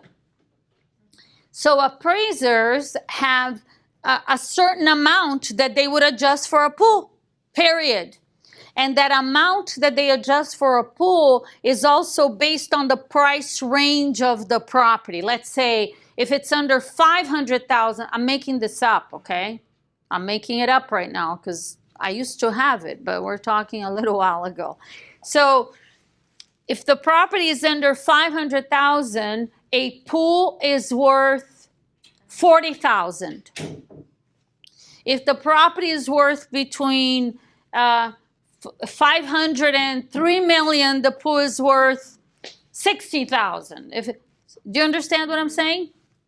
So get an appraiser adjustment sheets or the different price ranges and adjustments they make, because that's more evidence. When you're having a conversation with the seller, you're going through the comparables, the recent sales, and they say, well, yeah, but I have a pool and that house doesn't. And you take out the appraiser adjustment sheet and you show them how much oh yeah, but I paid $80,000 for my pool. Okay, based on your price ranges, this is what the appraiser would do.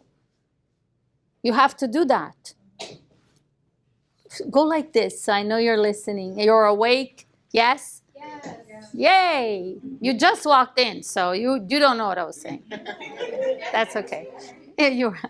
So this is powerful evidence because it's stuff that they cannot argue about. And why is it so important for you to think like an appraiser and use evidence the way an appraiser would? Why is that important? Yeah, an appraiser should know what they're doing. Although if you do 3 different appraisals on the same property at the same time, they're likely to come out a little, give and take 5%. But okay, they should know what they're doing. Why else is it important? Because your job there is to sell this house for the most money possible. Because most buyers will get a mortgage. Most buyers do.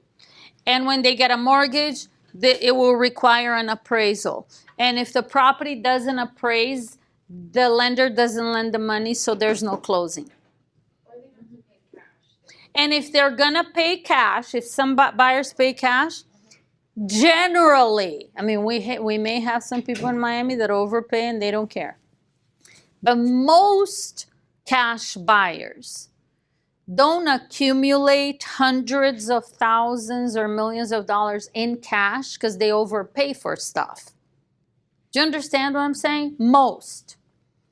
So even if somebody's paying cash, they want to know that it's worth what they're paying, with a rare exception. Go ahead. No, so my question is, so let's say that they're asking 500,000 for the house, but it appraises at 495. Then the bank can only, fund. Unless the buyer is willing to come up with a difference. Yeah, so the buyer would pay that 5,000, and then the transaction would Correct. continue as normal. But Okay. The buyer, right? I'm just clarifying that. Yeah, but most buyers are not in a position to do that, don't want to do that. They feel like now they're paying more than what the house is worth. Now, again, that depends on market conditions. If currently market conditions show there's low inventory, high demand, well then price, even if you overprice it, the market will catch up with the price in a month or two. So that's a different conversation. Most of the time, that's not how it works. Even in a hot market, you can overprice properties. Hot market, there's still expired listings. Why? Because they're overpricing properties. So pricing is critical. You never tell them, you help them understand it. How do you do that? Now you got your 4 comparables here. You select them carefully.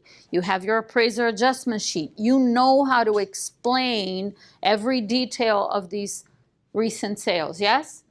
So now you're going to take them through it. You're going to use the script. I'm not going to read it to you again because it's there. So I would say 6 months max. The more recent, the better. And if there was nothing in 6 months, which has been the case, That's and then I have to go 1 mile around.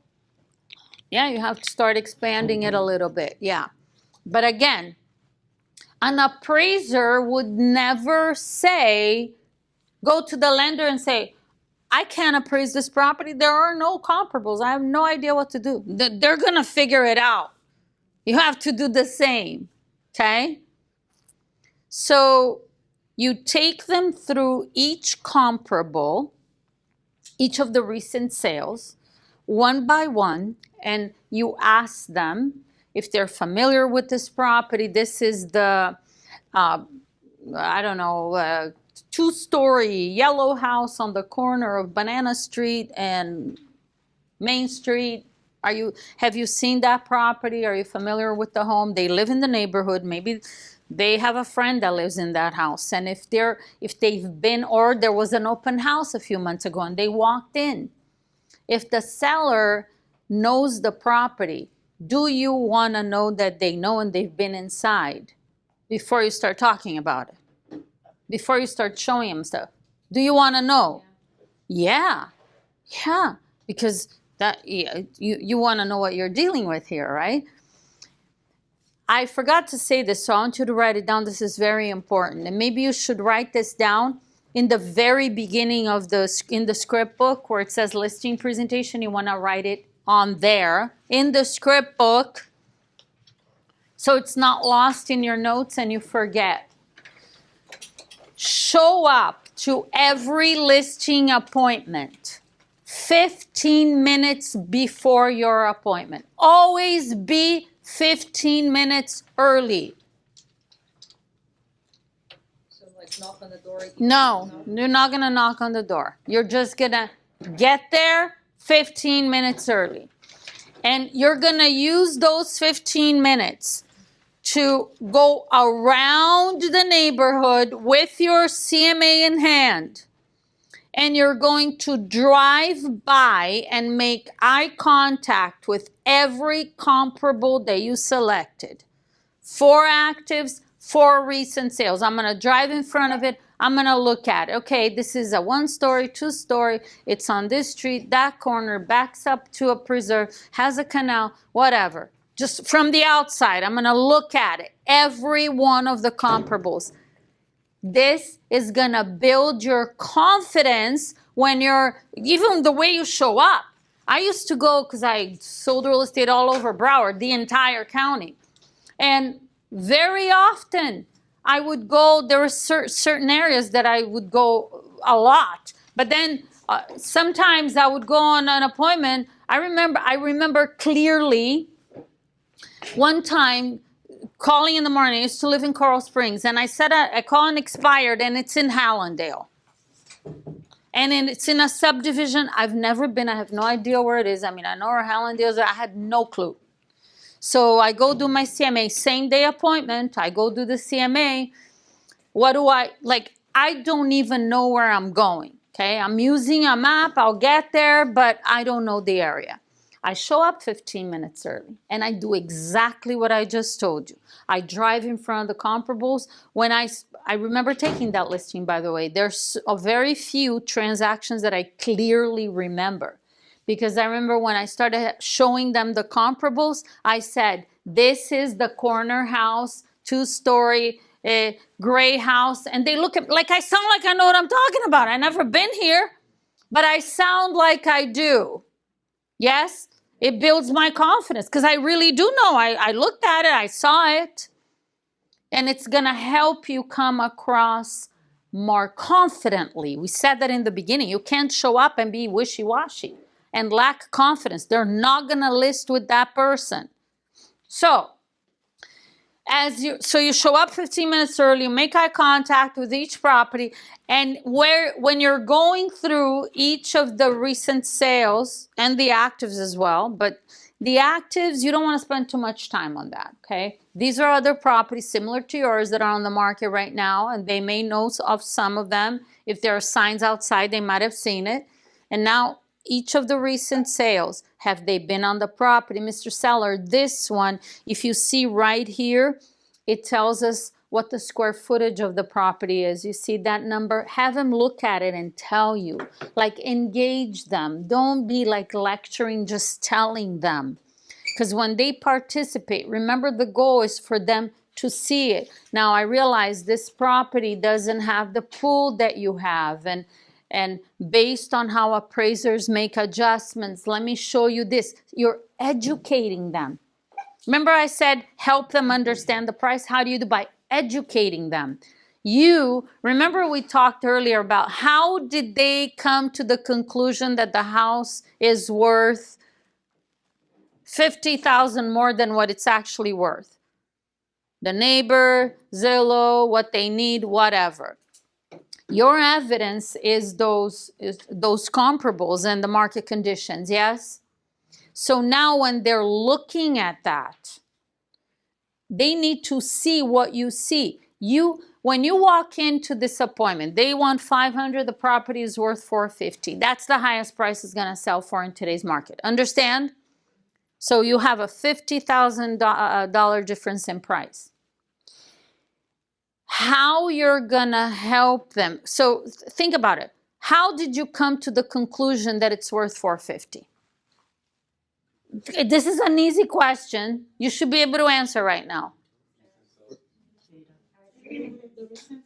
The recent sales and the market conditions, yes? So if you do your job correctly and educate them and help them understand, they should come to the same conclusion that you came to of what the property is worth, right? You're looking at the same information. But sometimes people look at the same stuff, but they see what they want to see. Your job is to help them see what you see and how you see it because you are the real estate expert. They expect that. That's what they want to list with. Do you understand this? That's it. That's how you do it. So now, like the question she asked, well, what if the house is worth $1 million and they want to price it at 1.2? They understand. They saw it. They got it. They own it. It's worth $1 million. But I still want to price it at 1.2 and see how it goes. Mm-hmm. Right? Okay, so now, do you take this listing or not? right? That's the question. You know it's not gonna sell. So there are a few factors here. Number one, write this down so you remember. Number one, what is their motivation to sell the house? That is your leverage. I said that to you last week. That is your leverage. Remember, motivated sellers are a lot more reasonable in regards to price than unmotivated sellers. Yes? So what is their motivation? And now when you're at this appointment, because remember, when you first call them, they lie about their motivation. You remember this, right? They're always going to say, oh, no, it's fine. I don't have to sell. But you set the appointment. You pre-qualify this appointment. You know how to dig and ask questions. They are feeling excited. They're comfortable. You should know what the motivation is. If the seller has... Can an unmotivated seller still price it right and sell it? Sure. Just because they're not like a 8 or 9 or 10 on the scale of motivation doesn't mean I'm not going to go on this appointment and take a listing and it's not going to sell. It could sell. If they're a reasonable person, they want to sell, but they're just not like, oh my gosh, I got to move tomorrow. But the more, bless you, the more motivated they are, the more leverage you have. Yes? The problem becomes when there's low motivation, and you know they're not lying now. Because some people, maybe they like to sell, but it's like, whatever. I have a really hard time. I'm saying this because there are no absolutes. Nothing is just one way. Do you understand that? So it's possible that somebody just has low motivation, very low, and they really don't care. If they don't sell it, it's fine. I don't believe that. I don't think people that feel like that put their house for sale. They don't. Because having a house for sale is not like, it could be a little bit of a pain in the butt. You know what I mean? Yeah, it's not like pleasant. Oh my gosh, I have nothing to do on Monday morning, so I'm just gonna list my house. I don't really care if I sell it or not, but it might be fun. No, people don't do that. Okay, they do other things for fun. So I don't buy into the fact that somebody wants to list their house and they say they wanna sell it, but not really, but they're still gonna do it. I don't believe that. This is one of the reasons why, like FSBOs, this class is about expireds, but FSBOs, it's okay if I sell it or not. No, your house is for sale. Nobody puts their house for sale if they don't want. People in their right state of mind don't do that. Now, I know there's some FSBOs that are not in their right state of mind, but most of them, people don't do that because they got nothing better to do on a Monday morning. You understand? So they're lying. The only way that I would not list a property is low motivation and extremely high price. That's a bad combination. Would you agree? Other than that, my job is to help them understand the price. It's to educate them. And also, here's another reason why, okay, or a factor. In considering whether you should take it's overpriced. They know it's overpriced, but they still want to try it. People's circumstances change, and they could change overnight. Okay? Do you understand that? I remember, I probably have like maybe 20 situations of sellers that I remember. I remember, go figure, probably 20 years ago, going on this listing appointment. It was in Coral Springs. I lived in Coral Springs. It was an expired listing. Maybe it was a FSBO. I don't know. One or the other, because those are the only two I listed. So I'm talking to this seller. It was a husband and wife. And they say to me, definitive, okay? We are not selling for less than $290. I think it was around that, the price of that property. 290,000. We won't sell it. We'll just stay here. And they're looking at me emphatically and saying that the house was worth like 265. I mean, you know, it's like, that's 10% on that price property. But they're like, no way, no how. I took that listing. This is a true story, okay?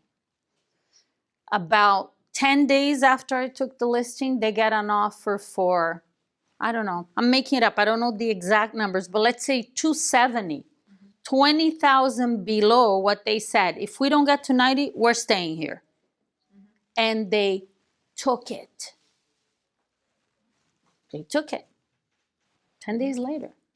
I didn't say, whoa, but I'm not gonna bring that up like I remember. No, right? Because I don't want to open up a can of worms here. But I'm thinking to myself, what? I'm confused because I know how to ask questions. I know how to dig for motivation. They convinced me that if they didn't get 290, they were not going to sell. And they understood that it was worth around 265. They understood. They got it, but they said, you know, we want to list with you, but it's going to be 290. And there's a conversation you can have with them about what's going to happen next. So they can kind of tell based on the number of showings and offers if they're priced right or not. You set that up right there when you take the listing. So I did all of that. They understood. So I'm like, okay, yeah, that's fine. As long as you're in real big trouble if you don't help them understand the price and you actually even remotely imply to them that you think they could sell it for 290. Now you're in trouble. You're in trouble because how are you going to get a price reduction on this property when you make them feel like 290 is okay and they might sell and you feel confident and you feel really good? Remember, the higher the price you tell them, the more they like you. Yes? You want them to like you because you have a higher chance of taking the listing. So you know 290 is not going to happen, but you don't want to lose the listing. So you're like, yeah, no, I feel good about this price. I think we can get it. How are you going to call him back? A week or 2 weeks later when you have no showings and talk about lowering the price. You're going to be scared of doing that. You should be. And they're not going to be happy. And they're going to say, wait a minute, you told me you thought 290 was okay. And you made, I felt like you thought you could sell it. Yeah, that's a hard conversation to have. Now, if you help them understand the price, you educate them and they get it, it's a different conversation. Now they know. Do you see the difference? So you are in this situation where they want to overprice it, right? Like what happened, the situation I told you that this couple ended up getting an offer for 270 and they took it. You know why I remember? Because it was the only one that ever happened out of thousands of properties that I listed. I remember because it was so unusual. I still do. But that's rare. You cannot run a business based on exceptions because you're not going to be selling properties. Okay? So if you end up taking the listing at 1.2 and you know it's worth 1 million, you're going to set them up. You're going to say, Mr. Seller, not after they sign the agreement and you decide you're going to take it at 1.2. Mr. Seller, from this point forward, my job is to make sure that 100% of the buyers that are buying in your area, in your price range, know that your house is for sale. And I want you to rest assured and be confident that my job will be done. Do you understand what the job is? You already forgot. If you didn't write it down, you already forgot. And if you're in the middle of writing it down, what was that again? You already forgot. Exactly. What is that again? From this point forward, my job is to make sure that 100% of the buyers that are buying in this area, in your price range, know that your house is for sale. And everything, you could rest assured, everything that has to be done to accomplish that will be done. That's my job. I'll take care of it. And one of the things we do know, Mr. Seller, is if your property is priced correctly, within the first week, this very first week of us having this home on the market, you will get 8 to 10 showings or more, and you'll have an offer within the first week. That tells us the property is priced correctly. You're having this conversation after they signed the listing agreement. Okay? If we get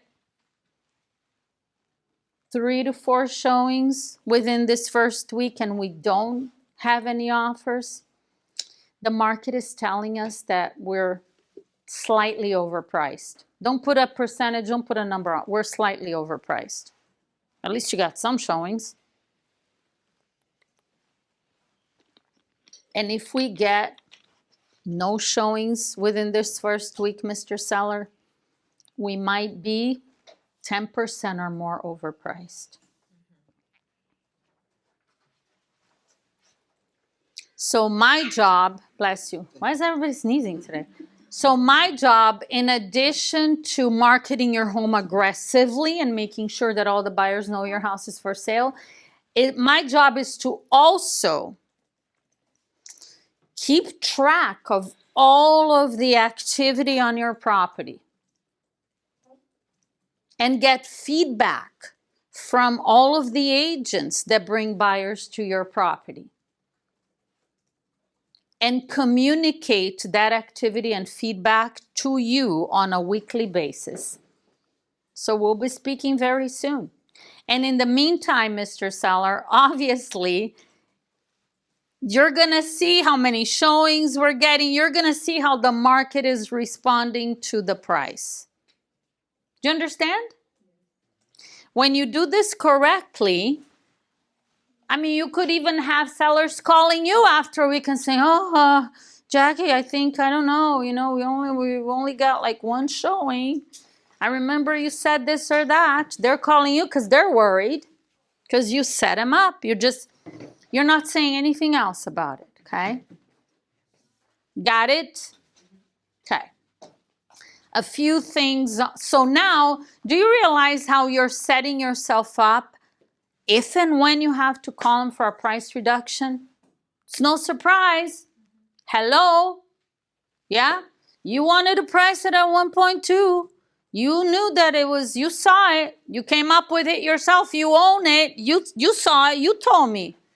Because after you take them through each of the comparables, you're going to ask them, based on this information, Mr. Seller, what price do you feel we need to put on your property so you could be the next home to sell right here in your area? Ask and let them answer. Well, if they say, well, I don't know, you tell me what you think. Because they say that, right? Mr. Seller, if you look at the script, we're not going to do it now because you have the script, you could read it. Maybe you already have. If not, you're going to, correct? Yes. Before you even started the conversation about price, you told them that your job is to educate them, to help them understand what the price needs to be. So if at the end they say, well, you tell me, well, Mr. Seller, I definitely, I have an opinion of price based on these recent sales and the fact that we currently have 20,000 homes for sale in Miami-Dade County. I'm making it up, okay? Don't use that number, I don't know. And last month we only had 4,000 that actually sold. So supply, demand, the high inventory, whatever. So Mr. Seller, let's take, this is what I'm doing. If they say you're the expert, you tell me, Mr. Seller, let's take another look at these recent sales and just see, I'd like to see what you think about it. Remember this first property? We're doing this again. Don't say that to them. I'm saying it to you. This first property is on Banana Street, that's the one, blah, blah, blah. I remember here, this and that, and we're adjusting this. And take them through it again. Maybe they need to hear it again. And ask them to tell you what, you know, based on this information, Mr. Seller, you and I were looking at the same thing. Yeah. And if they say, like, let's say with the 1.2 example, it should, highest price will sell for is $1 million, and they, let's say after you go through it again, they say 1.2. You know what you do? You just look at them like this and you say, like, you got the CMA in front of you, right? You just went through it twice with them. So you look at them and say, they say 1.2, I'd say, I'm not seeing it. Just look at them like, where's that coming from? I'm just not seeing it. Tell me, Mr. Seller, help me understand. How did you come up with the 1.2?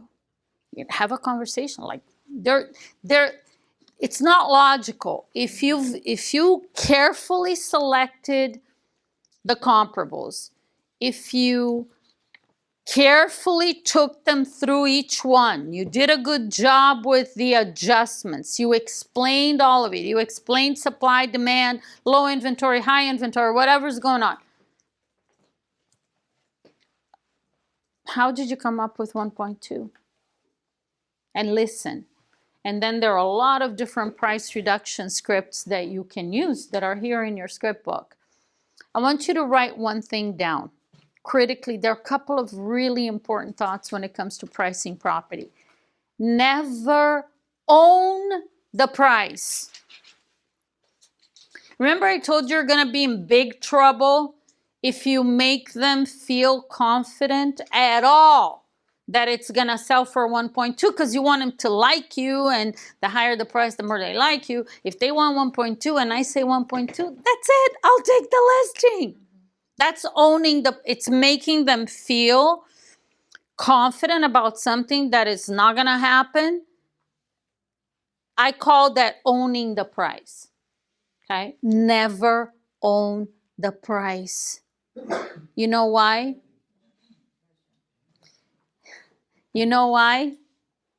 Because you don't have anything to do with what this property is worth. Wouldn't it be great if you actually did?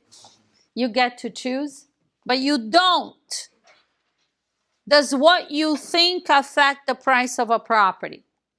Hello? No. Not at all. Okay, so you, even if, let's say the 1 million example, they agree, they see it and they say, well, I think we should price it at $1 million. And you're happy now. You're like, yo, God, now I have a listing that's actually gonna sell. Yes? Even then, I mean, be excited. Say, great, let's go ahead and price it at 1 million. Remember how you asked for the signature? Write it down. We just need your signature right here so we can go to work and get it sold. Okay? So you're happy, you're excited, but you're not gonna say, oh great, I think it's great. 1 million sounds like a really good price and I think we're really gonna sell it. That's owning the price. Oh, but it's they're agreeing with what I thought it was worth, so why shouldn't I say that? Because, write this down and then highlight it, circle it, write in capital letters and like put stars all over it. Price is a moment in time. Price is a moment in time. And actually, that's one of my favorite scripts. And if you want to, I mean, you have to see. If the seller is reasonable and you've gone through the CMA and they're logical and they have common sense and they're seeing what you see, you don't have to like say so much stuff. You don't want to say more than you have to. But if you feel it's necessary, you might use this at the appointment. Mr. Seller, price is a moment in time. Can I explain what I mean by that? We can price your property at $1 million today, and based on all of the information that you and I have looked at together, sounds like $1 million is a good price and it should sell. Yes? And Mr. Seller, tomorrow morning, I can wake up, log into the multiple listing service, and all of a sudden there's a brand new home for sale. Just first day on the market, across the street from you, exactly the same type of property, same size, very similar to your home. And they just listed a house and they decided to put it on the market at $900,000. So now, Mr. Seller, overnight, your property is overpriced. And there's nothing you and I can do. We can't control what your neighbor does and how much they decide to list their property for. And unfortunately, whether we like it or not, and trust me, I wish that it wasn't that way. And at the same time, that's going to affect the price of your property and what you're going to be able to sell it for.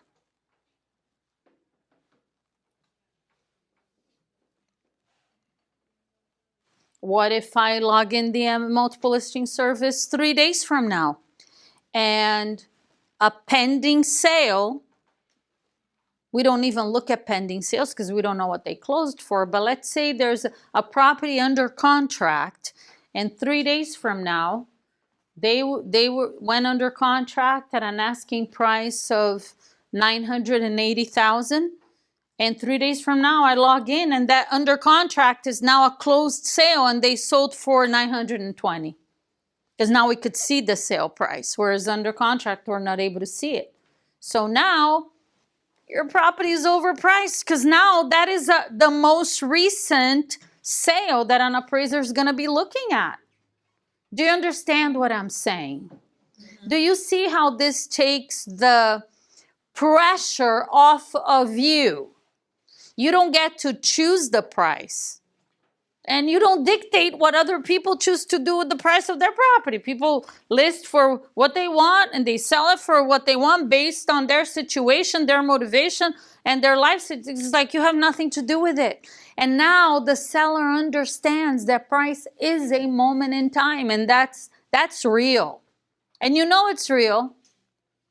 So when you're going to have should you use this dialogue with them at the appointment after you get the contract signed? Probably. I think it's a good idea. Do you have to? It's not even part of the script. So if you're not writing it down, you already forgot. Like, what'd you say?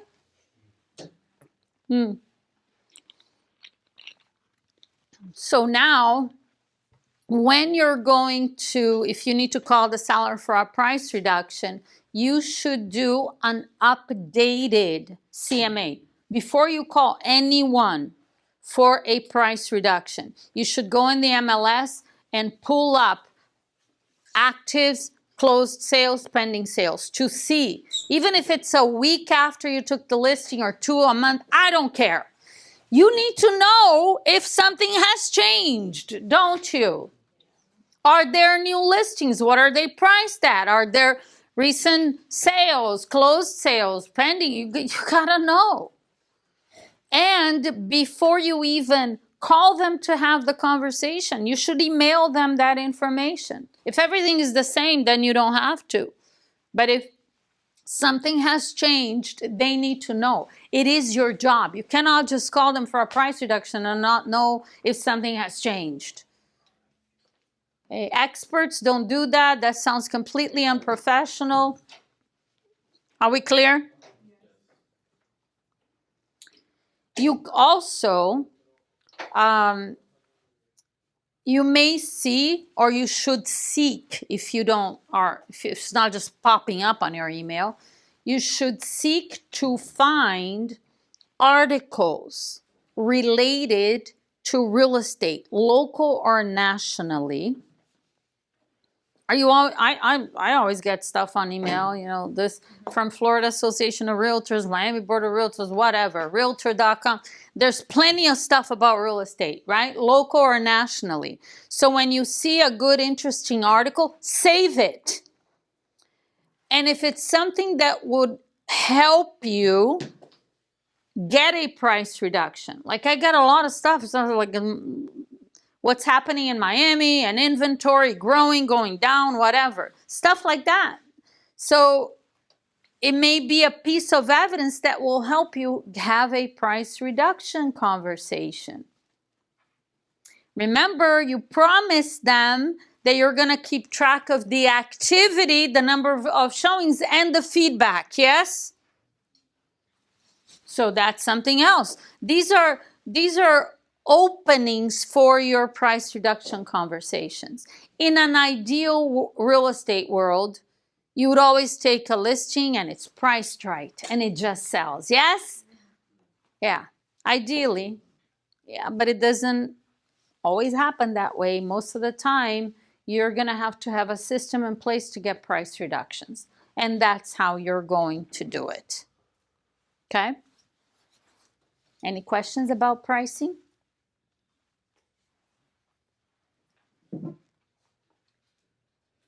No? Okay. Stay where you're at. Let me see something. Okay, we have about the same number of people as we had last week. So I'd like to ask you a question. I talked to Ayo a little bit when I was on my way here this morning. Talked to Barbie a little bit about listing presentations and all that kind of stuff. I know that most of you are not showing up to the office. And maybe there's one of you or two that we knew ahead of time before you started this class that you weren't going to be able to come to the office, so you're going to make calls from home. The reality is this is like truth or dare. Are you ready? The reality is that most of them are not showing up to the office and starting to dial at 8 a.m. Monday through Friday. You're not doing that. And you haven't been doing that.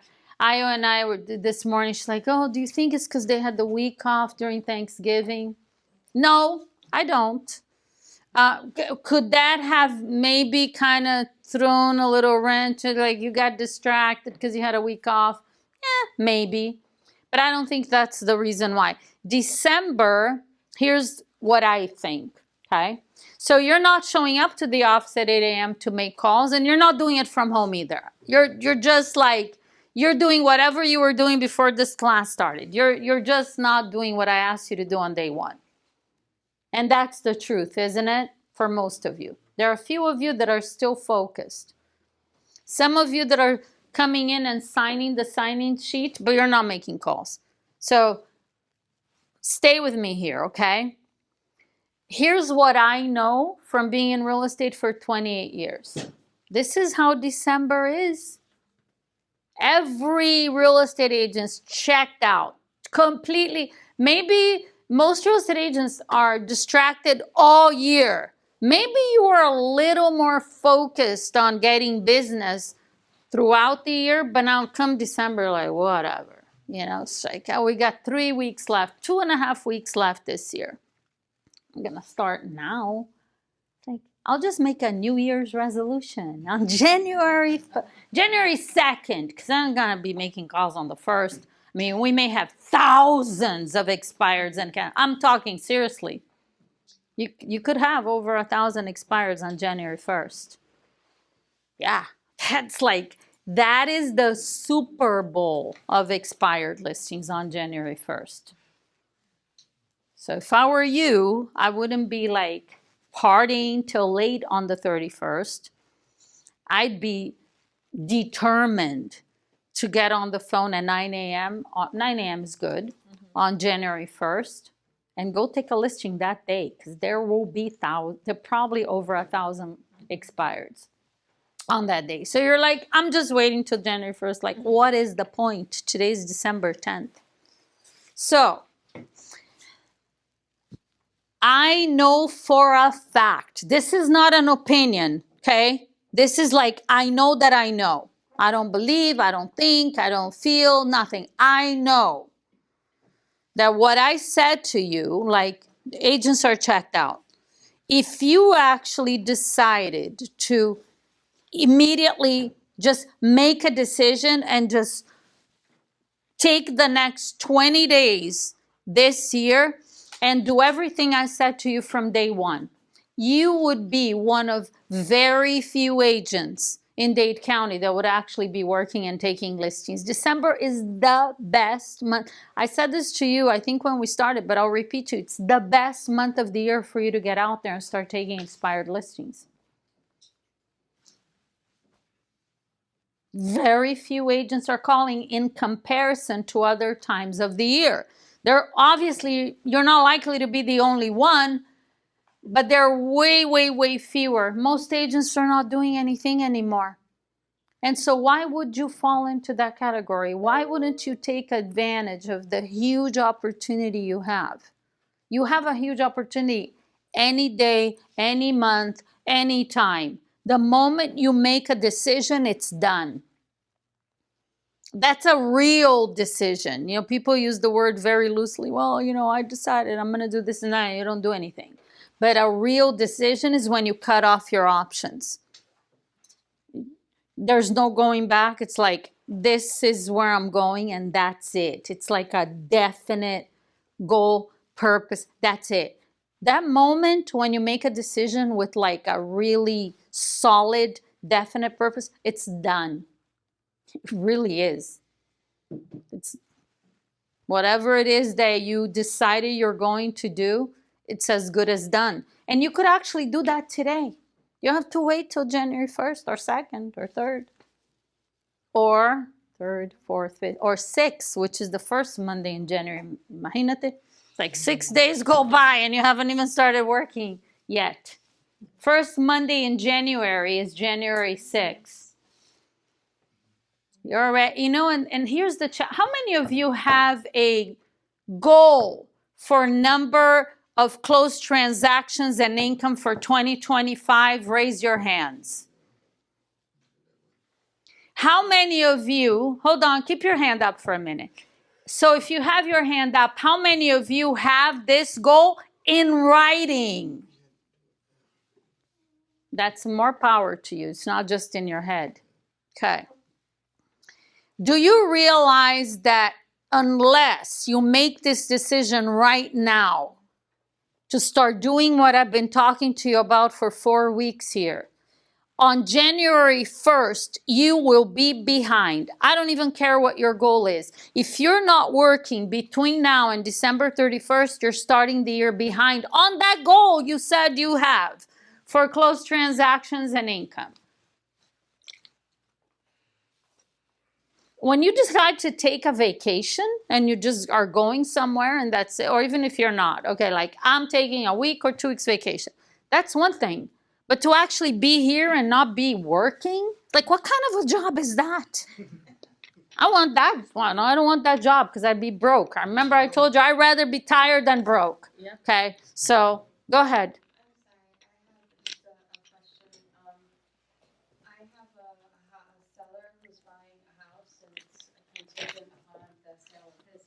Okay. And you're working with him as a buyer? I was a buyer.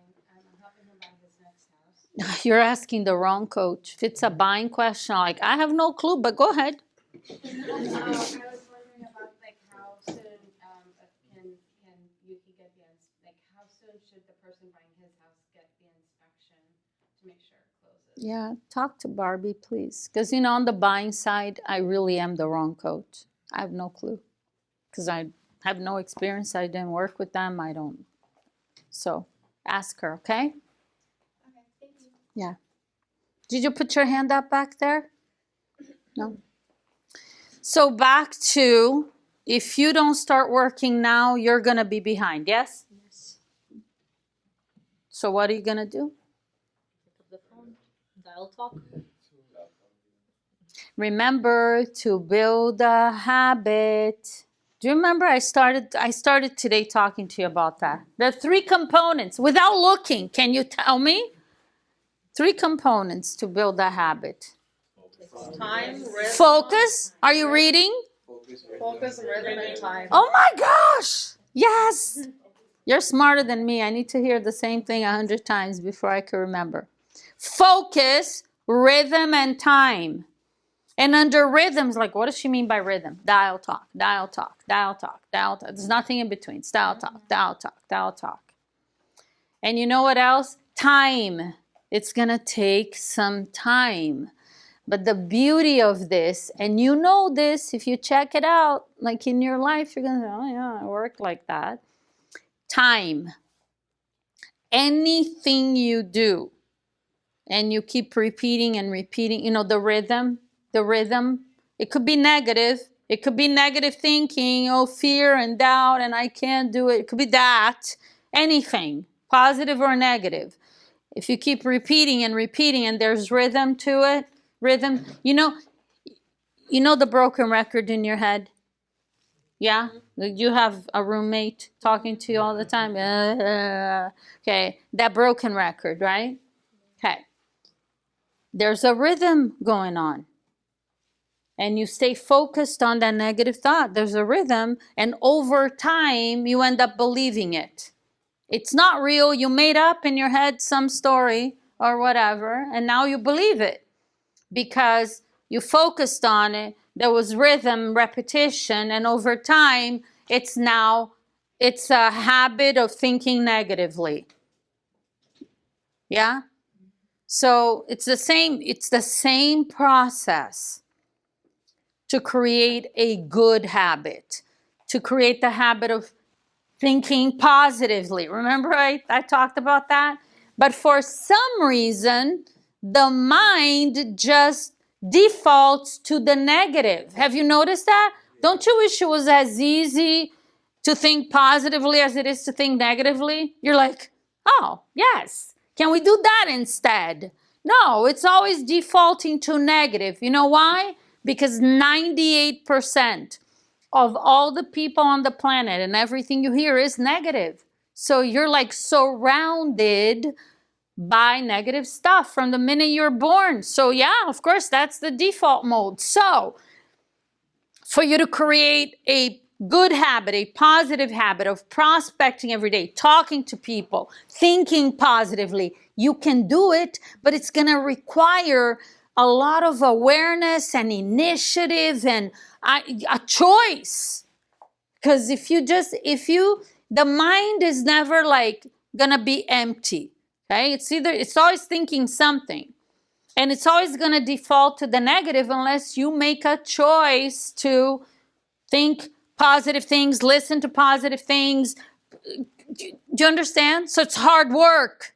This is why most people stay negative, because they're like, it's too complicated. It's too hard. I have to be listening and reading and saying affirmation and doing this and doing that. Yeah, that's how you change your life. But you got to change the way you think.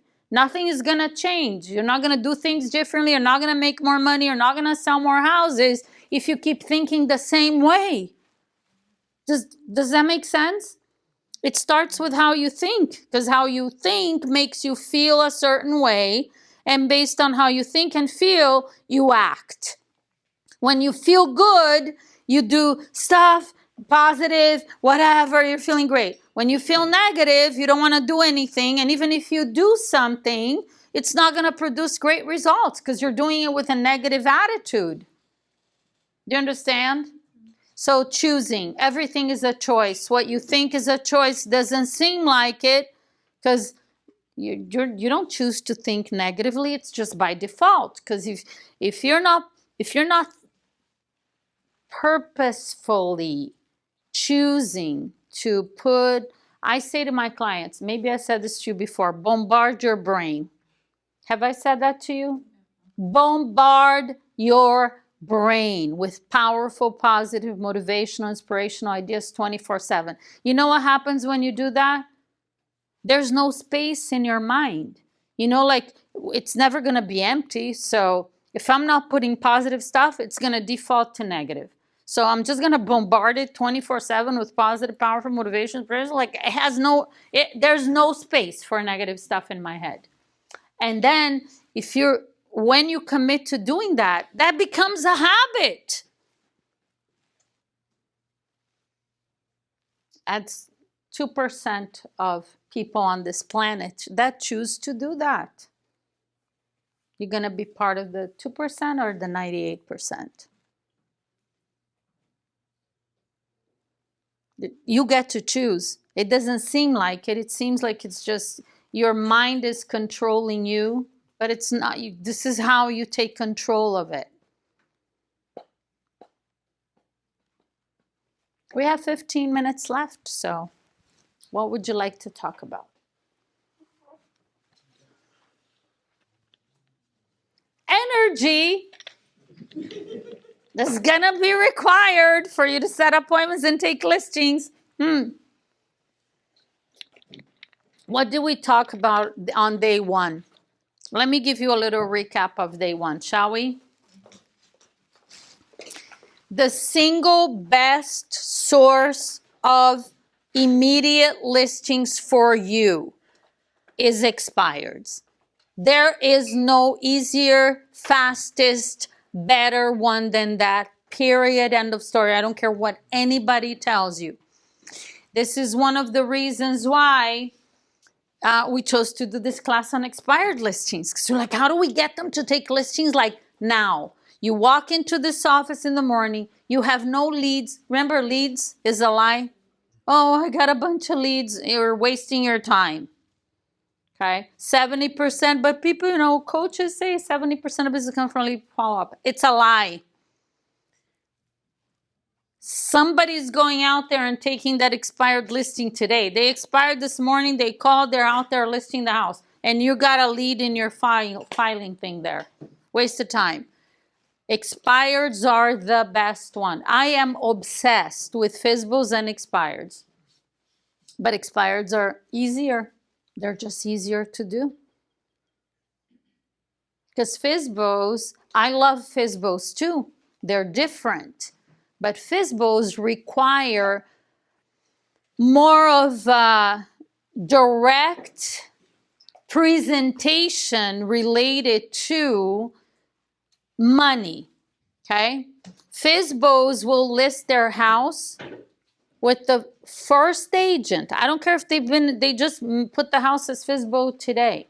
The first agent that can show them, listen carefully, that paying their commission makes sense financially. That agent will list the property. Could be a day on the market, 2 weeks to 1 week, I don't care. Does that make sense to you? So, it has to make sense financially.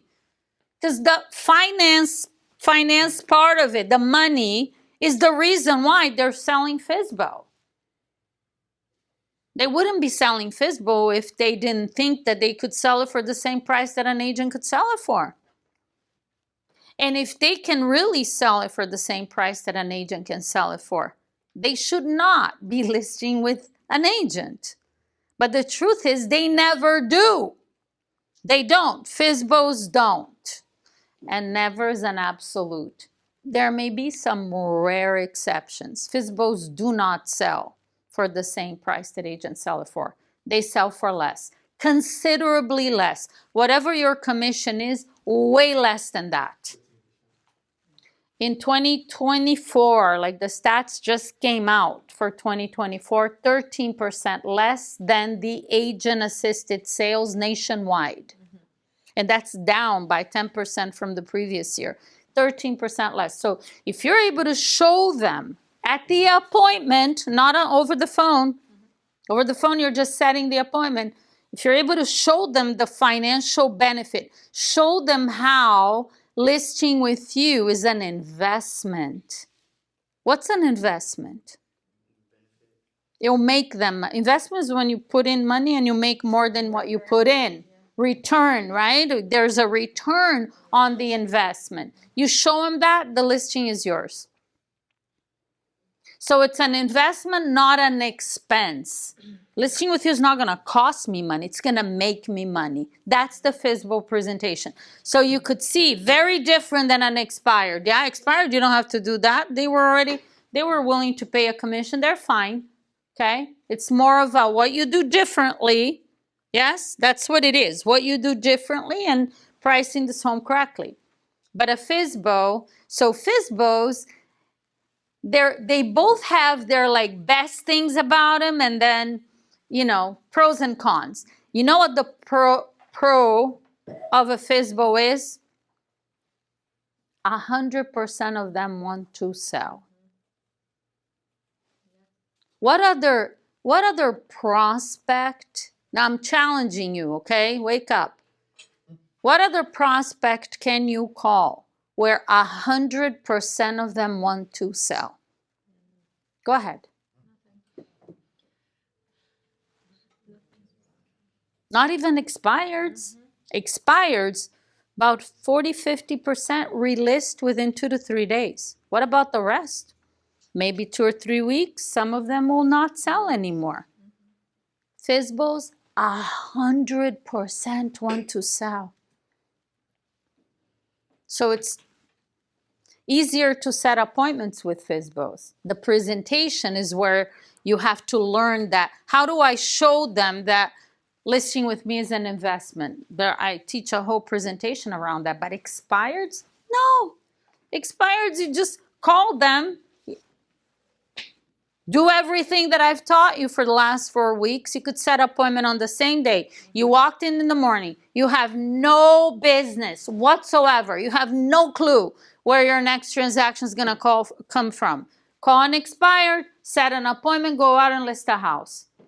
And several of you have done that. You've been able to take listings during this class.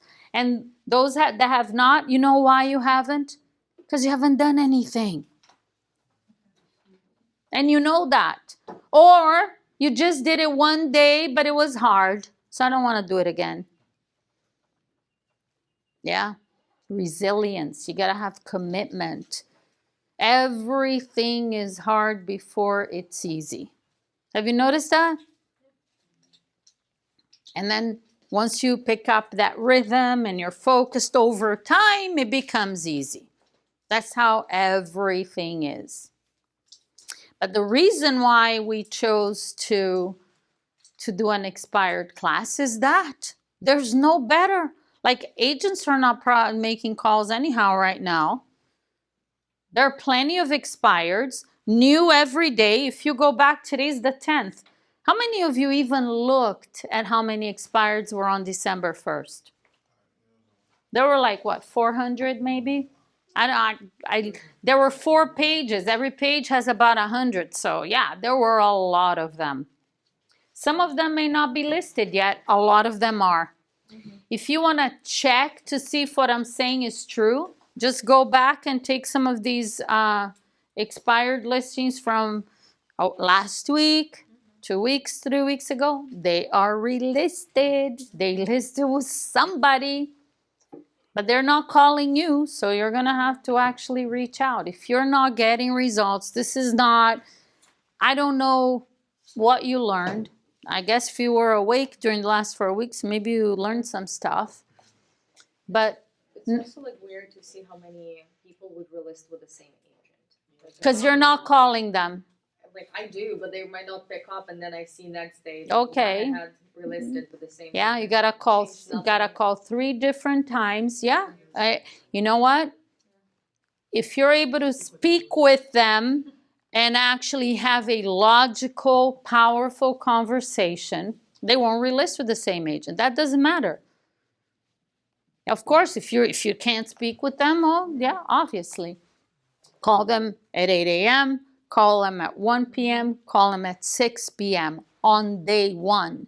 That's what someone that really wants listings, that's what they would be doing. They're not like just, oh, I called once, they didn't answer. Oh, okay. They list with the same agent because it's like the devil they know. You know what I'm saying? Versus like, I don't know, these agents all sound like they don't know what they're doing. So At least I know what they say. I know they didn't sell the house. Like, that makes no sense. Doing the same thing over, expecting a different result. Yeah. Anyway, the point is, you can make a decision right now.